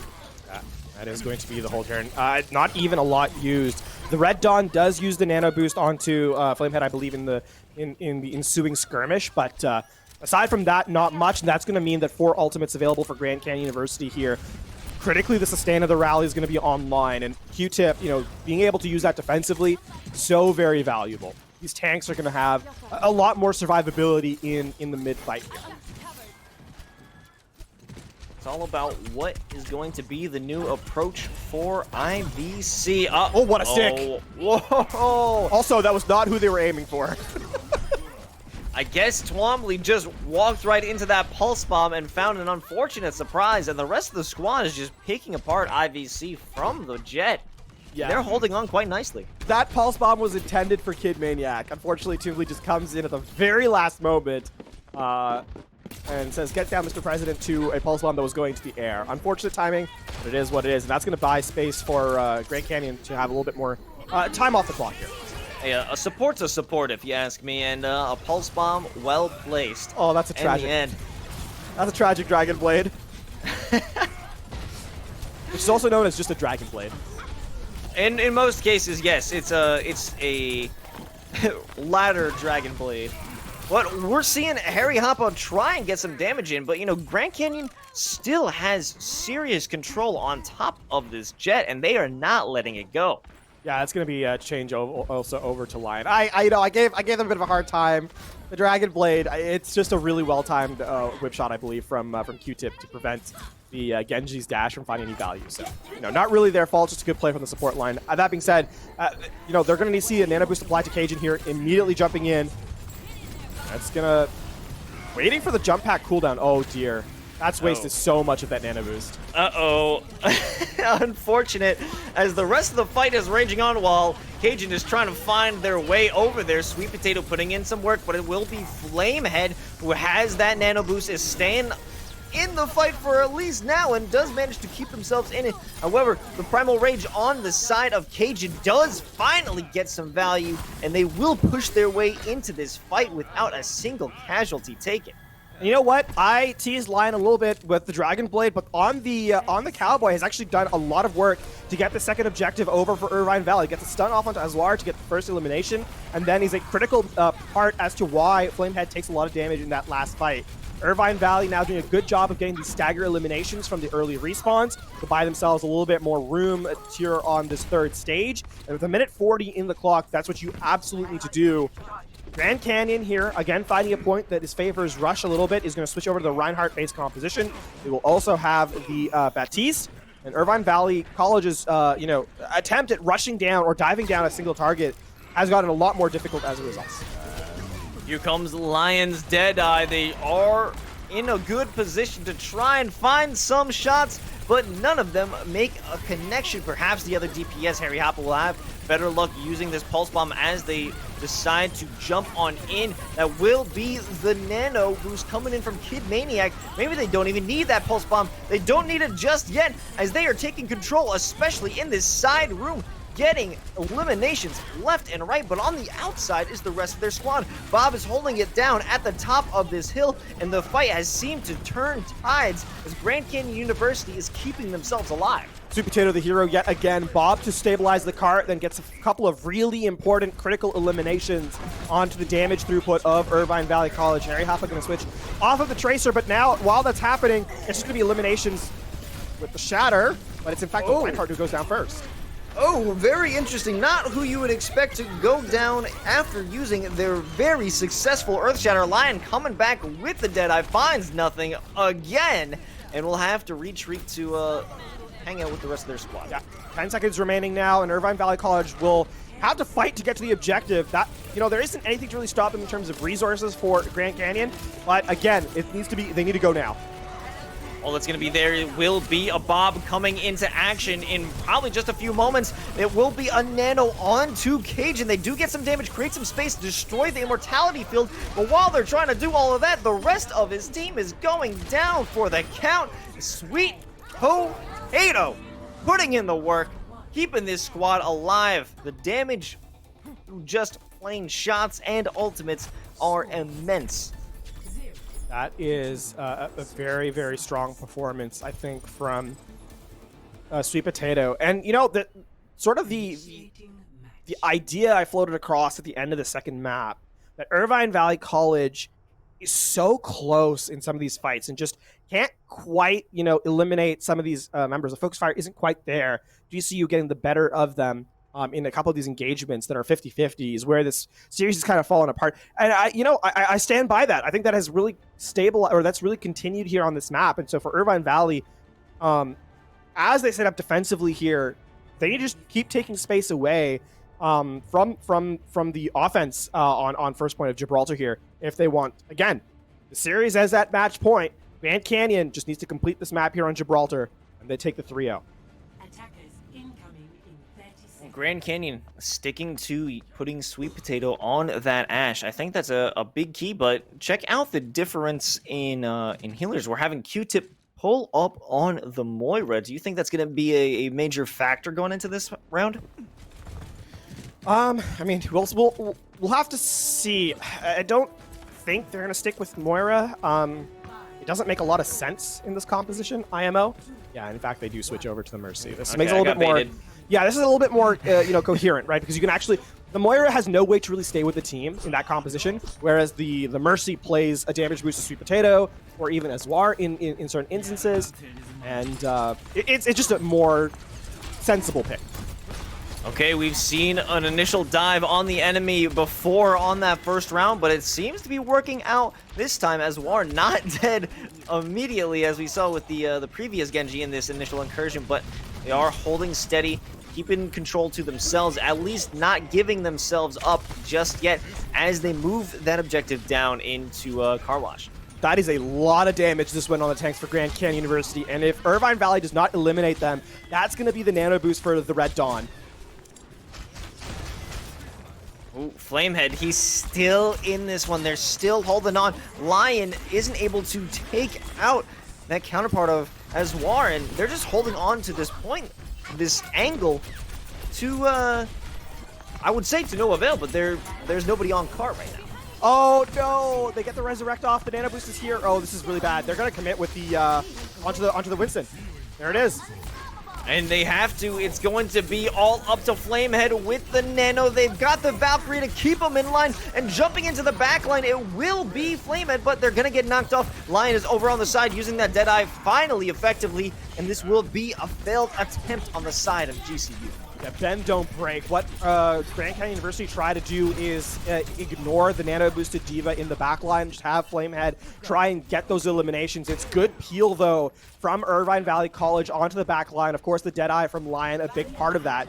And as a result, it's a bit of a wasted nano for GCU. They do get the primal rage, so it's not completely without potential, but not as efficient as they would have liked, certainly. Okay, Azwar has that blade, and he's going to use it potentially effectively. He's diving into the back line and only gets one slash over onto Lion, but it's enough for Sweet Potato to follow up, and here comes Flamehead jumping down, getting some damage, but will have to retreat post-haste, and it will not be successful as Nicole, she follows it up with a nice elimination, but the resurrection is still good. Flamehead back into the fight. Sweet Potato, one shot away from Bob being brought into the battle, and there he goes, locking down Nicole in the side room, but Bob's gonna get slept. That being said, with Bob being... okay, Flamehead gets halted and then focused down. Main tank gone. Irvine Valley College have done a fabulous job of wasting time on this block. Now down to a minute 15 here. Irvine Valley have not really been forced to overcommit these fights either. Grand Canyon University, the only thing they really have in this engagement is the nano boost onto Flamehead yet again. And for GCU, this fight needs to be a clean win. They need to get into the back line and have Flamehead get a couple of eliminations off the back of this ult combo. Having some serious issues, I do believe that Azwar could be doing potentially better with a different hero. You know, Genji is having quite a difficult time sustaining themselves in the backline. We saw with that one nano blade. But there's no time for difference in compositions as the fight is beginning. A huge anti. Oh, that is going to immediately force them to back off, but now Nicole is stuck in the side. They're going to pop the self-destruction as well as the Dragon Strike to come through and create some havoc. It will find one over onto Winston, but Flamehead is coming back into the game with a resurrection, and Pinnacle is jumping back into that mech. Post-haste as Awar is jumping into the backline. A double kill with the anti. Pinnacle and Sweet Potato follow it up, and finally they find their stride. 10 seconds remaining. It'll remain to be seen if Irvine Valley is going to get a contest. They're thinking about it. They're in fact changing over to the Wrecking Ball, and then they realize where the cart is, and they say, "Okay, back to the other characters." Unfortunate timing for them, just a little bit at a time. The tragic part about this is that Irvine Valley is going to be staggered out here and eliminated, and they're going to lose the first half a second. That's just the nature of Gibraltar. They get one as War gets taken out, so that's something. But now it's the reset, and to the defense, because they switched so many of their characters, they don't have much. Grand Canyon University are in a prime position right now, Lowe's, to close out the second objective. Look at what they have online, right? 4 ultimates, 5 nearly available as Pinnacle's charging up fairly swiftly as well. And with how much damage Flamehead takes, you can expect this nano boost to be available in a moment. Have that Deadeye coming out from Lion potentially, but right now Flameheart is doing a battle of the ages over on this jet, and they're keeping themselves alive as War takes out Nicole from the mech and finishes them off as well, but it will be Flamehead who is the first to fall from the side of Irvine as Lion is putting in the work, but what does it matter as Q-Tip is bringing Flamehead back into the fight for now. Bob will be handled, but the rest of the squad, they're looking for just scraps at this point. There is no singular fight, but it is happening in the side room, and that is where all the action is happening. Flamehead busting out the Primal Rage, and here comes the Nano Blade. Find somebody, Aswar, find somebody, and he does with the D-Mech onto Nicole, and it's still up to both of the DPS from Lion and I believe Harry Hoppa, but they're gonna get taken out, and this seems to be all but over for the second objective. Still a contest available, and if the cleanup kills are not quick, there is still a chance for the respawns to come back in. They do get the objective there. So now we head into the final phase of this map. Decide if this series will go to another or if we'll end right here. The stagger kills coming in yet again. Oh, you need to be... This is why you throw yourself off the map when you lose this objective. You gave over alt charge to, the offense, and, I mean, they have nothing right now, right? Irvine Valley are in a good position here to at least take one fight. Irvine Valley needs to win 3 fights here, but you can see the golden box of victory is inching ever forward. Grand Canyon needs just one opportunity. Here comes Lion using that Deadeye to no avail once again. That is one of the 4, potentially 5 ultimates they have. Cajun busting out the Primal Rage. He will be slept, but he's going to wake up soon enough, thankfully, to all that damage. But here comes Bob. He's going to knock up Nicole out of the mech. They will use the self-destruction, find Bob, but it will force out a trade for trade ultimates. Now things are slowly starting to build up in terms of charge for GCU. Exactly correct, and I mean, you've got the nano boost here. Harry Hoppa's needing to find an elimination with his pulse bomb because Grand Canyon are inching closer to those winning, the game-winning resources. Zwar with the Dragon Blade. We've seen what they've done before. If they have that combination, or at least the... Oh! Well, we'll have to wait a little bit for that resurrection to come through thanks to Q-Tip. Ultimates are so close to being put into play. Yeah, Harry Hoppa looking for the high ground, thinking about the dash in for the pulse bomb. This is a dive engage from Irvine Valley College, though. Grand Canyon, I mean, we're smartly giving up space, right? This is going to be last fight. Force the rally to end, and then just take one more resource away and come back in. This fight's going to be explosive. It's going to be 6 ultimates for GCU, and this is the last fight. 20 seconds left on the clock. They have to make it happen. Harry Hoppa going in for a stick over onto Sweet Potato and looks to follow it up. Flamehead all the way in the back of the objective is looking to make things happen with the Primal Rage, but I don't know if they can get too much going. Here comes the self-destruct. It doesn't land on anybody. Bob, I don't even know where he is. They're lost in the confusion. The Primal Rage out from Cajun does eliminate or get eliminated from Bob. Now we have a Doomfist from Aswar. He's jumping into the site, but they aren't able to manage too much Lion with another Deadeye at the ready. Pulls it out and speed shoots Pinnacle from the sky, and this is going to be the first map for Irvine Valley College. They are not done yet. That was the moment we've seen throughout maps 1 and 2. I said that's what Irvine Valley College had kind of been playing for, right? That moment where their resources in those final fights were just not in play. Here on Gibraltar for the first time they were, and that was a critical reason why they're able to close out this map and take us to a map number 4. Red Dawn with a clean little highlight there, but not enough, as it is going to be 2-1 in this particular series. Again, we head to a map number 4. Again, we get to go see Assault. Los, this is very much still winnable for Irvine Valley College. Absolutely, they're not done yet, and we're going to see them continue on this fight as soon as we come back from a quick break. Don't go anywhere. We'll see if Irvine Valley can bring it back right after this.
And welcome back to NACE Starleague Overwatch. This is our second map 4 of the night. 2 incredibly tense matches continuing. We're about to keep this fight going on as we head into our map 4. Oh, man, what a great match between Grand Canyon University and Irvine Valley College. Levon, how are you feeling about this matchup so far? I don't like the Genji. No, I don't either. I don't either. But I mean, I like Genji. I don't like seeing Genji in the current era just because it's Genji, right? But in terms of the actual match itself, it has not failed to deliver. I think in the final hour, Irvine Valley College stepped up in a big way on map number 3. A lot of it was down to that first point, right? We talked about it on the side when Irvine Valley first set up their defense. We said this first point can really stagger you out, and if you can buy time here, it's incredibly valuable. And as we can see in this quick highlight, I mean, there was 16 seconds left on the clock when GCU finally unlocked that objective, which just that made it so much more difficult for the rest of the map. So Irvine Valley College have that strength to kind of play, up to GCU. Now they just have to continue that in the hardest map type to keep that sort of momentum going as we head into map number 4 here. Oh yeah, there was so much time wasted by Irvine Valley in that second round. It was so difficult for Grand Canyon to actually get something going. Well, they did have a good stall themselves on the first objective going in the round 1 while they were on defense. It wasn't as nearly as efficient as IVC's defense. So We'll see if they can keep that momentum in terms of defense as we're going on to a very difficult map to, I would say, just play in general. It's Hanamura. Yeah, we have seen, Hanamura, can be extremely offensively favored if you take that point A, right? We've seen speedruns happen on this map before, and if you don't get that first strong defense set up, then it can be a real struggle. Something I'm interested in seeing is, because we haven't seen a lot historically in the NACE Starleague this season of Assault, right? And when we have gotten to this map, it has been fairly one-sided, by teams that are kind of speedrunning through this map. My concern is if we don't see a strong defensive setup on A, then the map can just fall apart. And for Irvine Valley College, as they're setting up on the first defense here, that's going to be critical, right? Needs to be... they're playing the right composition for it, right? They're slowing things down, playing for removing time from the clock. This is going to set the tone for how this map will be played. If they can get a good defense going, it should prove that they can hold down this map in general. Ooh, this is bad. Initially, this teleporter here just get rolled. Yeah, this teleporter here, Los, is really bad because it can really this composition that Irvine Valley College is playing doesn't like to move. So if this teleporter gets behind them, then Irvine Valley could be in a bit of trouble. Well, they don't have to worry about that because they're more focused on... Wait a minute. There's that teleporter you were talking about. And they are going to, in fact, get behind him. Here comes Sweet Potato with the Symmetra, getting behind, getting the angles, and Azwar pulls up with that initial wall to block off Harry Hoppa, and that, within nanoseconds, is going to be an easy take out from GCU. I mean, this is not quite worst case scenario, but it's pretty close. Irvine Valley College. This composition is still strong on point B, but Photon Barrier here, which is going to be generated fairly swiftly, 25%, is going to really put a bit of a damper on the defensive setup. You need a pickup here from the damage dealers on Irvine Valley's side. They need to get an elimination here. Well, here comes this rough fight out over onto the balcony, taking the high ground. They're going to explode out and completely take control. They're forcing the rest of IVC back out, and they're going to jump onto this little section to bring even more pressure. Oh, almost being pulled in by the Orisa. It's not going to be enough. Another wall off to keep the pressure and split their defenses. Now they can try and back off, use that Photon Barrier, but it's Lion over on the opposite flank is putting in some damage. But will it be enough to equalize what GCU is doing? It does seem to be so. Irvine Valley manages to hold on. And I asked one of the damage dealers to get a pick off, and they do. That's exactly what you need to do in a situation like that. I think even better for Irvine Valley College, the thing that brings them back into this map now is that Grand Canyon University, when their main support was taken out, decided to continue to commit resources into a fight. On Assault, you simply cannot do that. And this means that Irvine Valley College is now back in a position where they're about even in terms of resources. So Grand Canyon can no longer just stomp onto the objective and just brute force their way with resource overwhelming them with resources. Here comes the amplification matrix, and they are just going to say no thank you, but that won't be enough as Kid Maniac still manages to take out Flamehead. Yep, good halt from KJ to bring them all back in, right? And this it just goes from good to better for Irvine Valley. Grand Canyon University not showing respect for the resource generation of the defense is now going to have to go back to the drawing board. Ideally, what you'd like to see from Irvine Valley is to just, extend some of these fight-winning resources as long as possible. Oh, and there it is, that use of the wall to try and get an advantage, but is there a real advantage? As here comes Lion out from the Meteor Strike and manages to take out Q-Tip, but what else can they do in this follow-up? He's jumping along, but he's walled off once again. Sweet Potato finally comes out with the elimination of their own, and now they have at least less pressure on them. Yeah, they're going to be able to walk in, which is good. They still can't take a full fight because they don't have their Lucio quite back yet, so they're going to jump. Coming down, they're finally going to get some more activity. It's Flamehead who starts it up, taking out Harry Hoppa, and they are managing to take some site control or objective control as Sweet Potato up from the top rope might be able to make something happen with this Deadeye once it comes to, as all it's left is Lucio jumping around. Bob has been brought into play, and finally Nicole realizes that there's a problem. There's a rat at the top that they need to exterminate. Nicole with the D-Mech will try and contest onto site, but Lion with the snipe reduces that Deadeye to nothing. It is going to be a flashy play, unfortunately one that is not enough. And Grand Canyon University, despite Nicole picking up the denial onto the Blizzard, it eats that ultimate. It's still a fight win here for Grand Canyon University, albeit a much reduced time bank, right? Considering how one-sidedly they won the first objective, the fact that Irvine Valley gets below 3 minutes is impressive. So you'll take what you can get, especially when that first point wasn't your strong suit. Well, now it's all up to GCU to turn that, great offense in the beginning, but a little slow to start on the second objective, and turn it into a fantastic defense to put this series to rest. What are they going to be able to do to absolutely lock down A? The thing about A is that because Symmetra has gotten so popular on this objective as of late, right? Symmetra does so much damage with turrets. Also, her beam is really strong, especially against shields.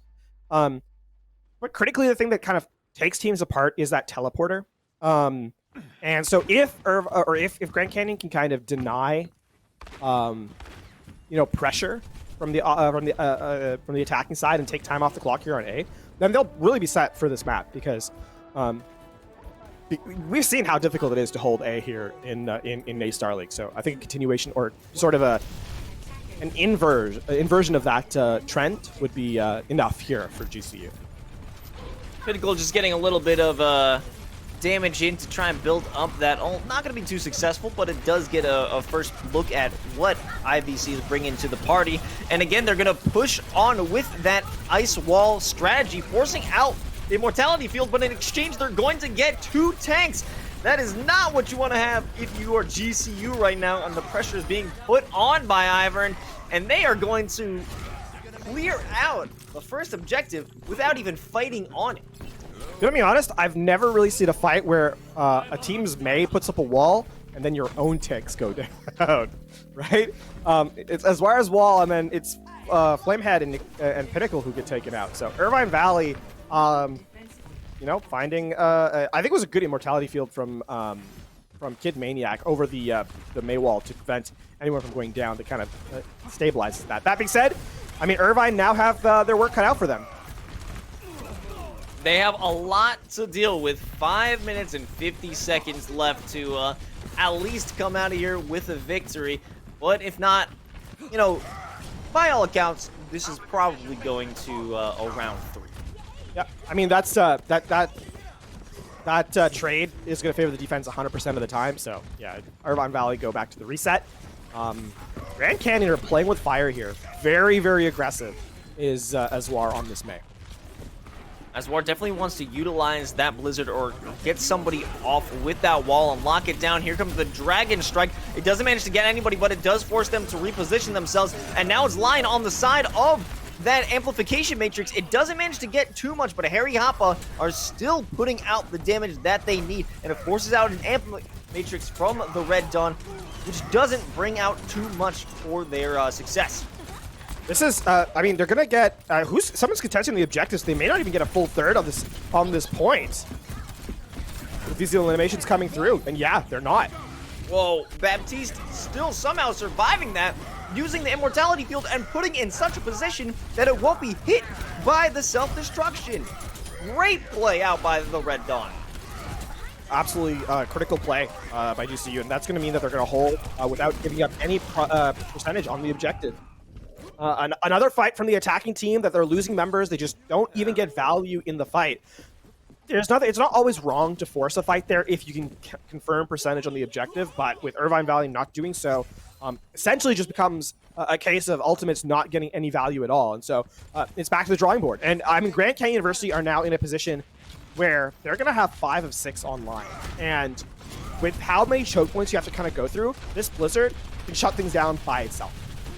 Especially if you toss it right where Pinnacle is looking, they can send it down or at least use it to prevent a push. Now they're just wasting time. And they got one player in the Immortality Field stuck behind that wall.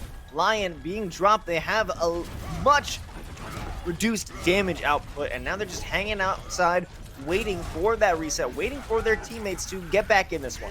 Kid Maniac also uses the Amplification Matrix, so that's another resource you don't have available to you. And Flamehead is looking for this Shatter. Oh yeah, you can tell that they want it. Lion, however, just trying to get some damage done to split them up. Here comes the Dragon Strike. It forces GCU out of there, but Flamehead doesn't give a hoot. He's dropping the Earth Shatter, and the self-destruct from Pinnacle is absolutely massive, and this certainly will be a team kill. Now, this is a big deal from GCU. It means that Irvine Valley College is guaranteed to have a worse time bank, even if they do capture the second objective. Irvine Valley has tools to work with now. They do have the Shatter, right? And they have the Deadeye as Harry Hoppa makes a switch over to the Reaper for a little bit more close quarters brawl. Again, Grand Canyon University, though, they had that closeout ultimate. The Blizzard is online from Azwar in about 10%. And, I mean, again, with trying to force this high ground choke point, the May is going to get so much value. That was actually a good use of the Deadeye from Sweet Potato. It was just to force them to back off, you know, buy time, waste Irvine Valley's time, and they're doing such a great job putting out that wall. It's going to force them to take another angle. Cajun all the way in the back line, but he doesn't have any backup, and it also, as well, Lion dropping down, but he will hold on to his life. Sweet Potato has to face off with those players chilling at the top of that balcony, but Harry Hoppa jumping on down, finding themselves in a world of hurt. Yep, reset time yet again for Irvine Valley. Cajun unfortunately charges a little too far past the support of their team, and with no follow-up, Grand Canyon just cleans up the staggered members. And again, you have to win these fights cleanly if you're the offense, right? You stagger fights on Control, you can force them in your favor. On Hybrid, you can also force them in your favor. Same too for Escort. Assault is a different beast. You just simply cannot make mistakes in these regards. Lion trying to go for a flank. I wonder if the Deadeye is going to try and catch someone unawares. Nope. No chance. Azwar is there with the wall to make that useless. Dropping out the Blizzard, catches out Cajun, destroys the Immortality Field, and this is going to be very difficult. It's a lost fight before it even begins. Flamehead still alive after all the punishment they've taken. Nicole out on the sideline, hoping to get another fight going, but look at this. Sweet Potato is still going in for those exit eliminations. Yeah, now Irvine Valley College is in the unenviable position to have to shift their shift from like worrying about just capturing the map with like a lot of time remaining to making sure that they capture the map at all. I mean, we're in that last minute of play, and For Irvine Valley College, there needs to be time on the clock. Otherwise, this series is at best playing for a draw, and that is just not somewhere you like to be. No, absolutely not. Sweet Potato with another Deadeye, but a huge Earth Shatter comes through and takes out so many players from that balcony. The Immortality Field is destroyed. Harry Hoppa, however, does manage to take one out for themselves before being dropped, and there's only 25 seconds left on the clock. It's all about whether or not Irvine can actually get onto this point. We see Twombly probably going to just go for that touch, go for that overtime with the... actually, no, they have enough space, but it's going to be tight. Yeah, I mean, they're going to have the sound barrier. Just go through main with the sound barrier. Just get to the objective. 7 seconds remaining. Wall's here. You can break through it. That was an unfortunate teleport, but they will make it way through. But Sweet Potato with a double and taking out the Immortality Field as well with the Deadeye. It's going to be all but over as Grand Canyon University will lock down this series and lock in their place in conference play-ins. Grand Canyon University, Los, they just, put their head down, did exactly what they needed to close out that second point of Hanamura, not give Irvine Valley College a way back into the series. And it is going to be, again, combo after combo, just correct resource usage after correct resource usage. Sometimes it's as simple as that. If you use your ultimates in the correct order and you get, value out of all of them, then you can win more games than you lose. And from there, from GCU, we see picture-perfect gameplay on the second point of Hanamura to completely shut out the offense as they tried to get into point B. Oh yeah, we saw great ultimate synergy or just ultimates used by themselves. Flamehead, along with Pinnacle, absolutely prevented anyone from getting through that point. It was also good usage from Sweet Potato as a piece of... That is such an unfortunate ultimate. Lion has had no luck in terms of using that Deadeye throughout this entire series. Yeah, I mean, Azar there is the one who really puts him out into the cold, as it's the wall that really locks out the Cowboy from finding any value. So, well coordinated. Head on a swivel, making sure that you know where everyone is. Information gatherings on point.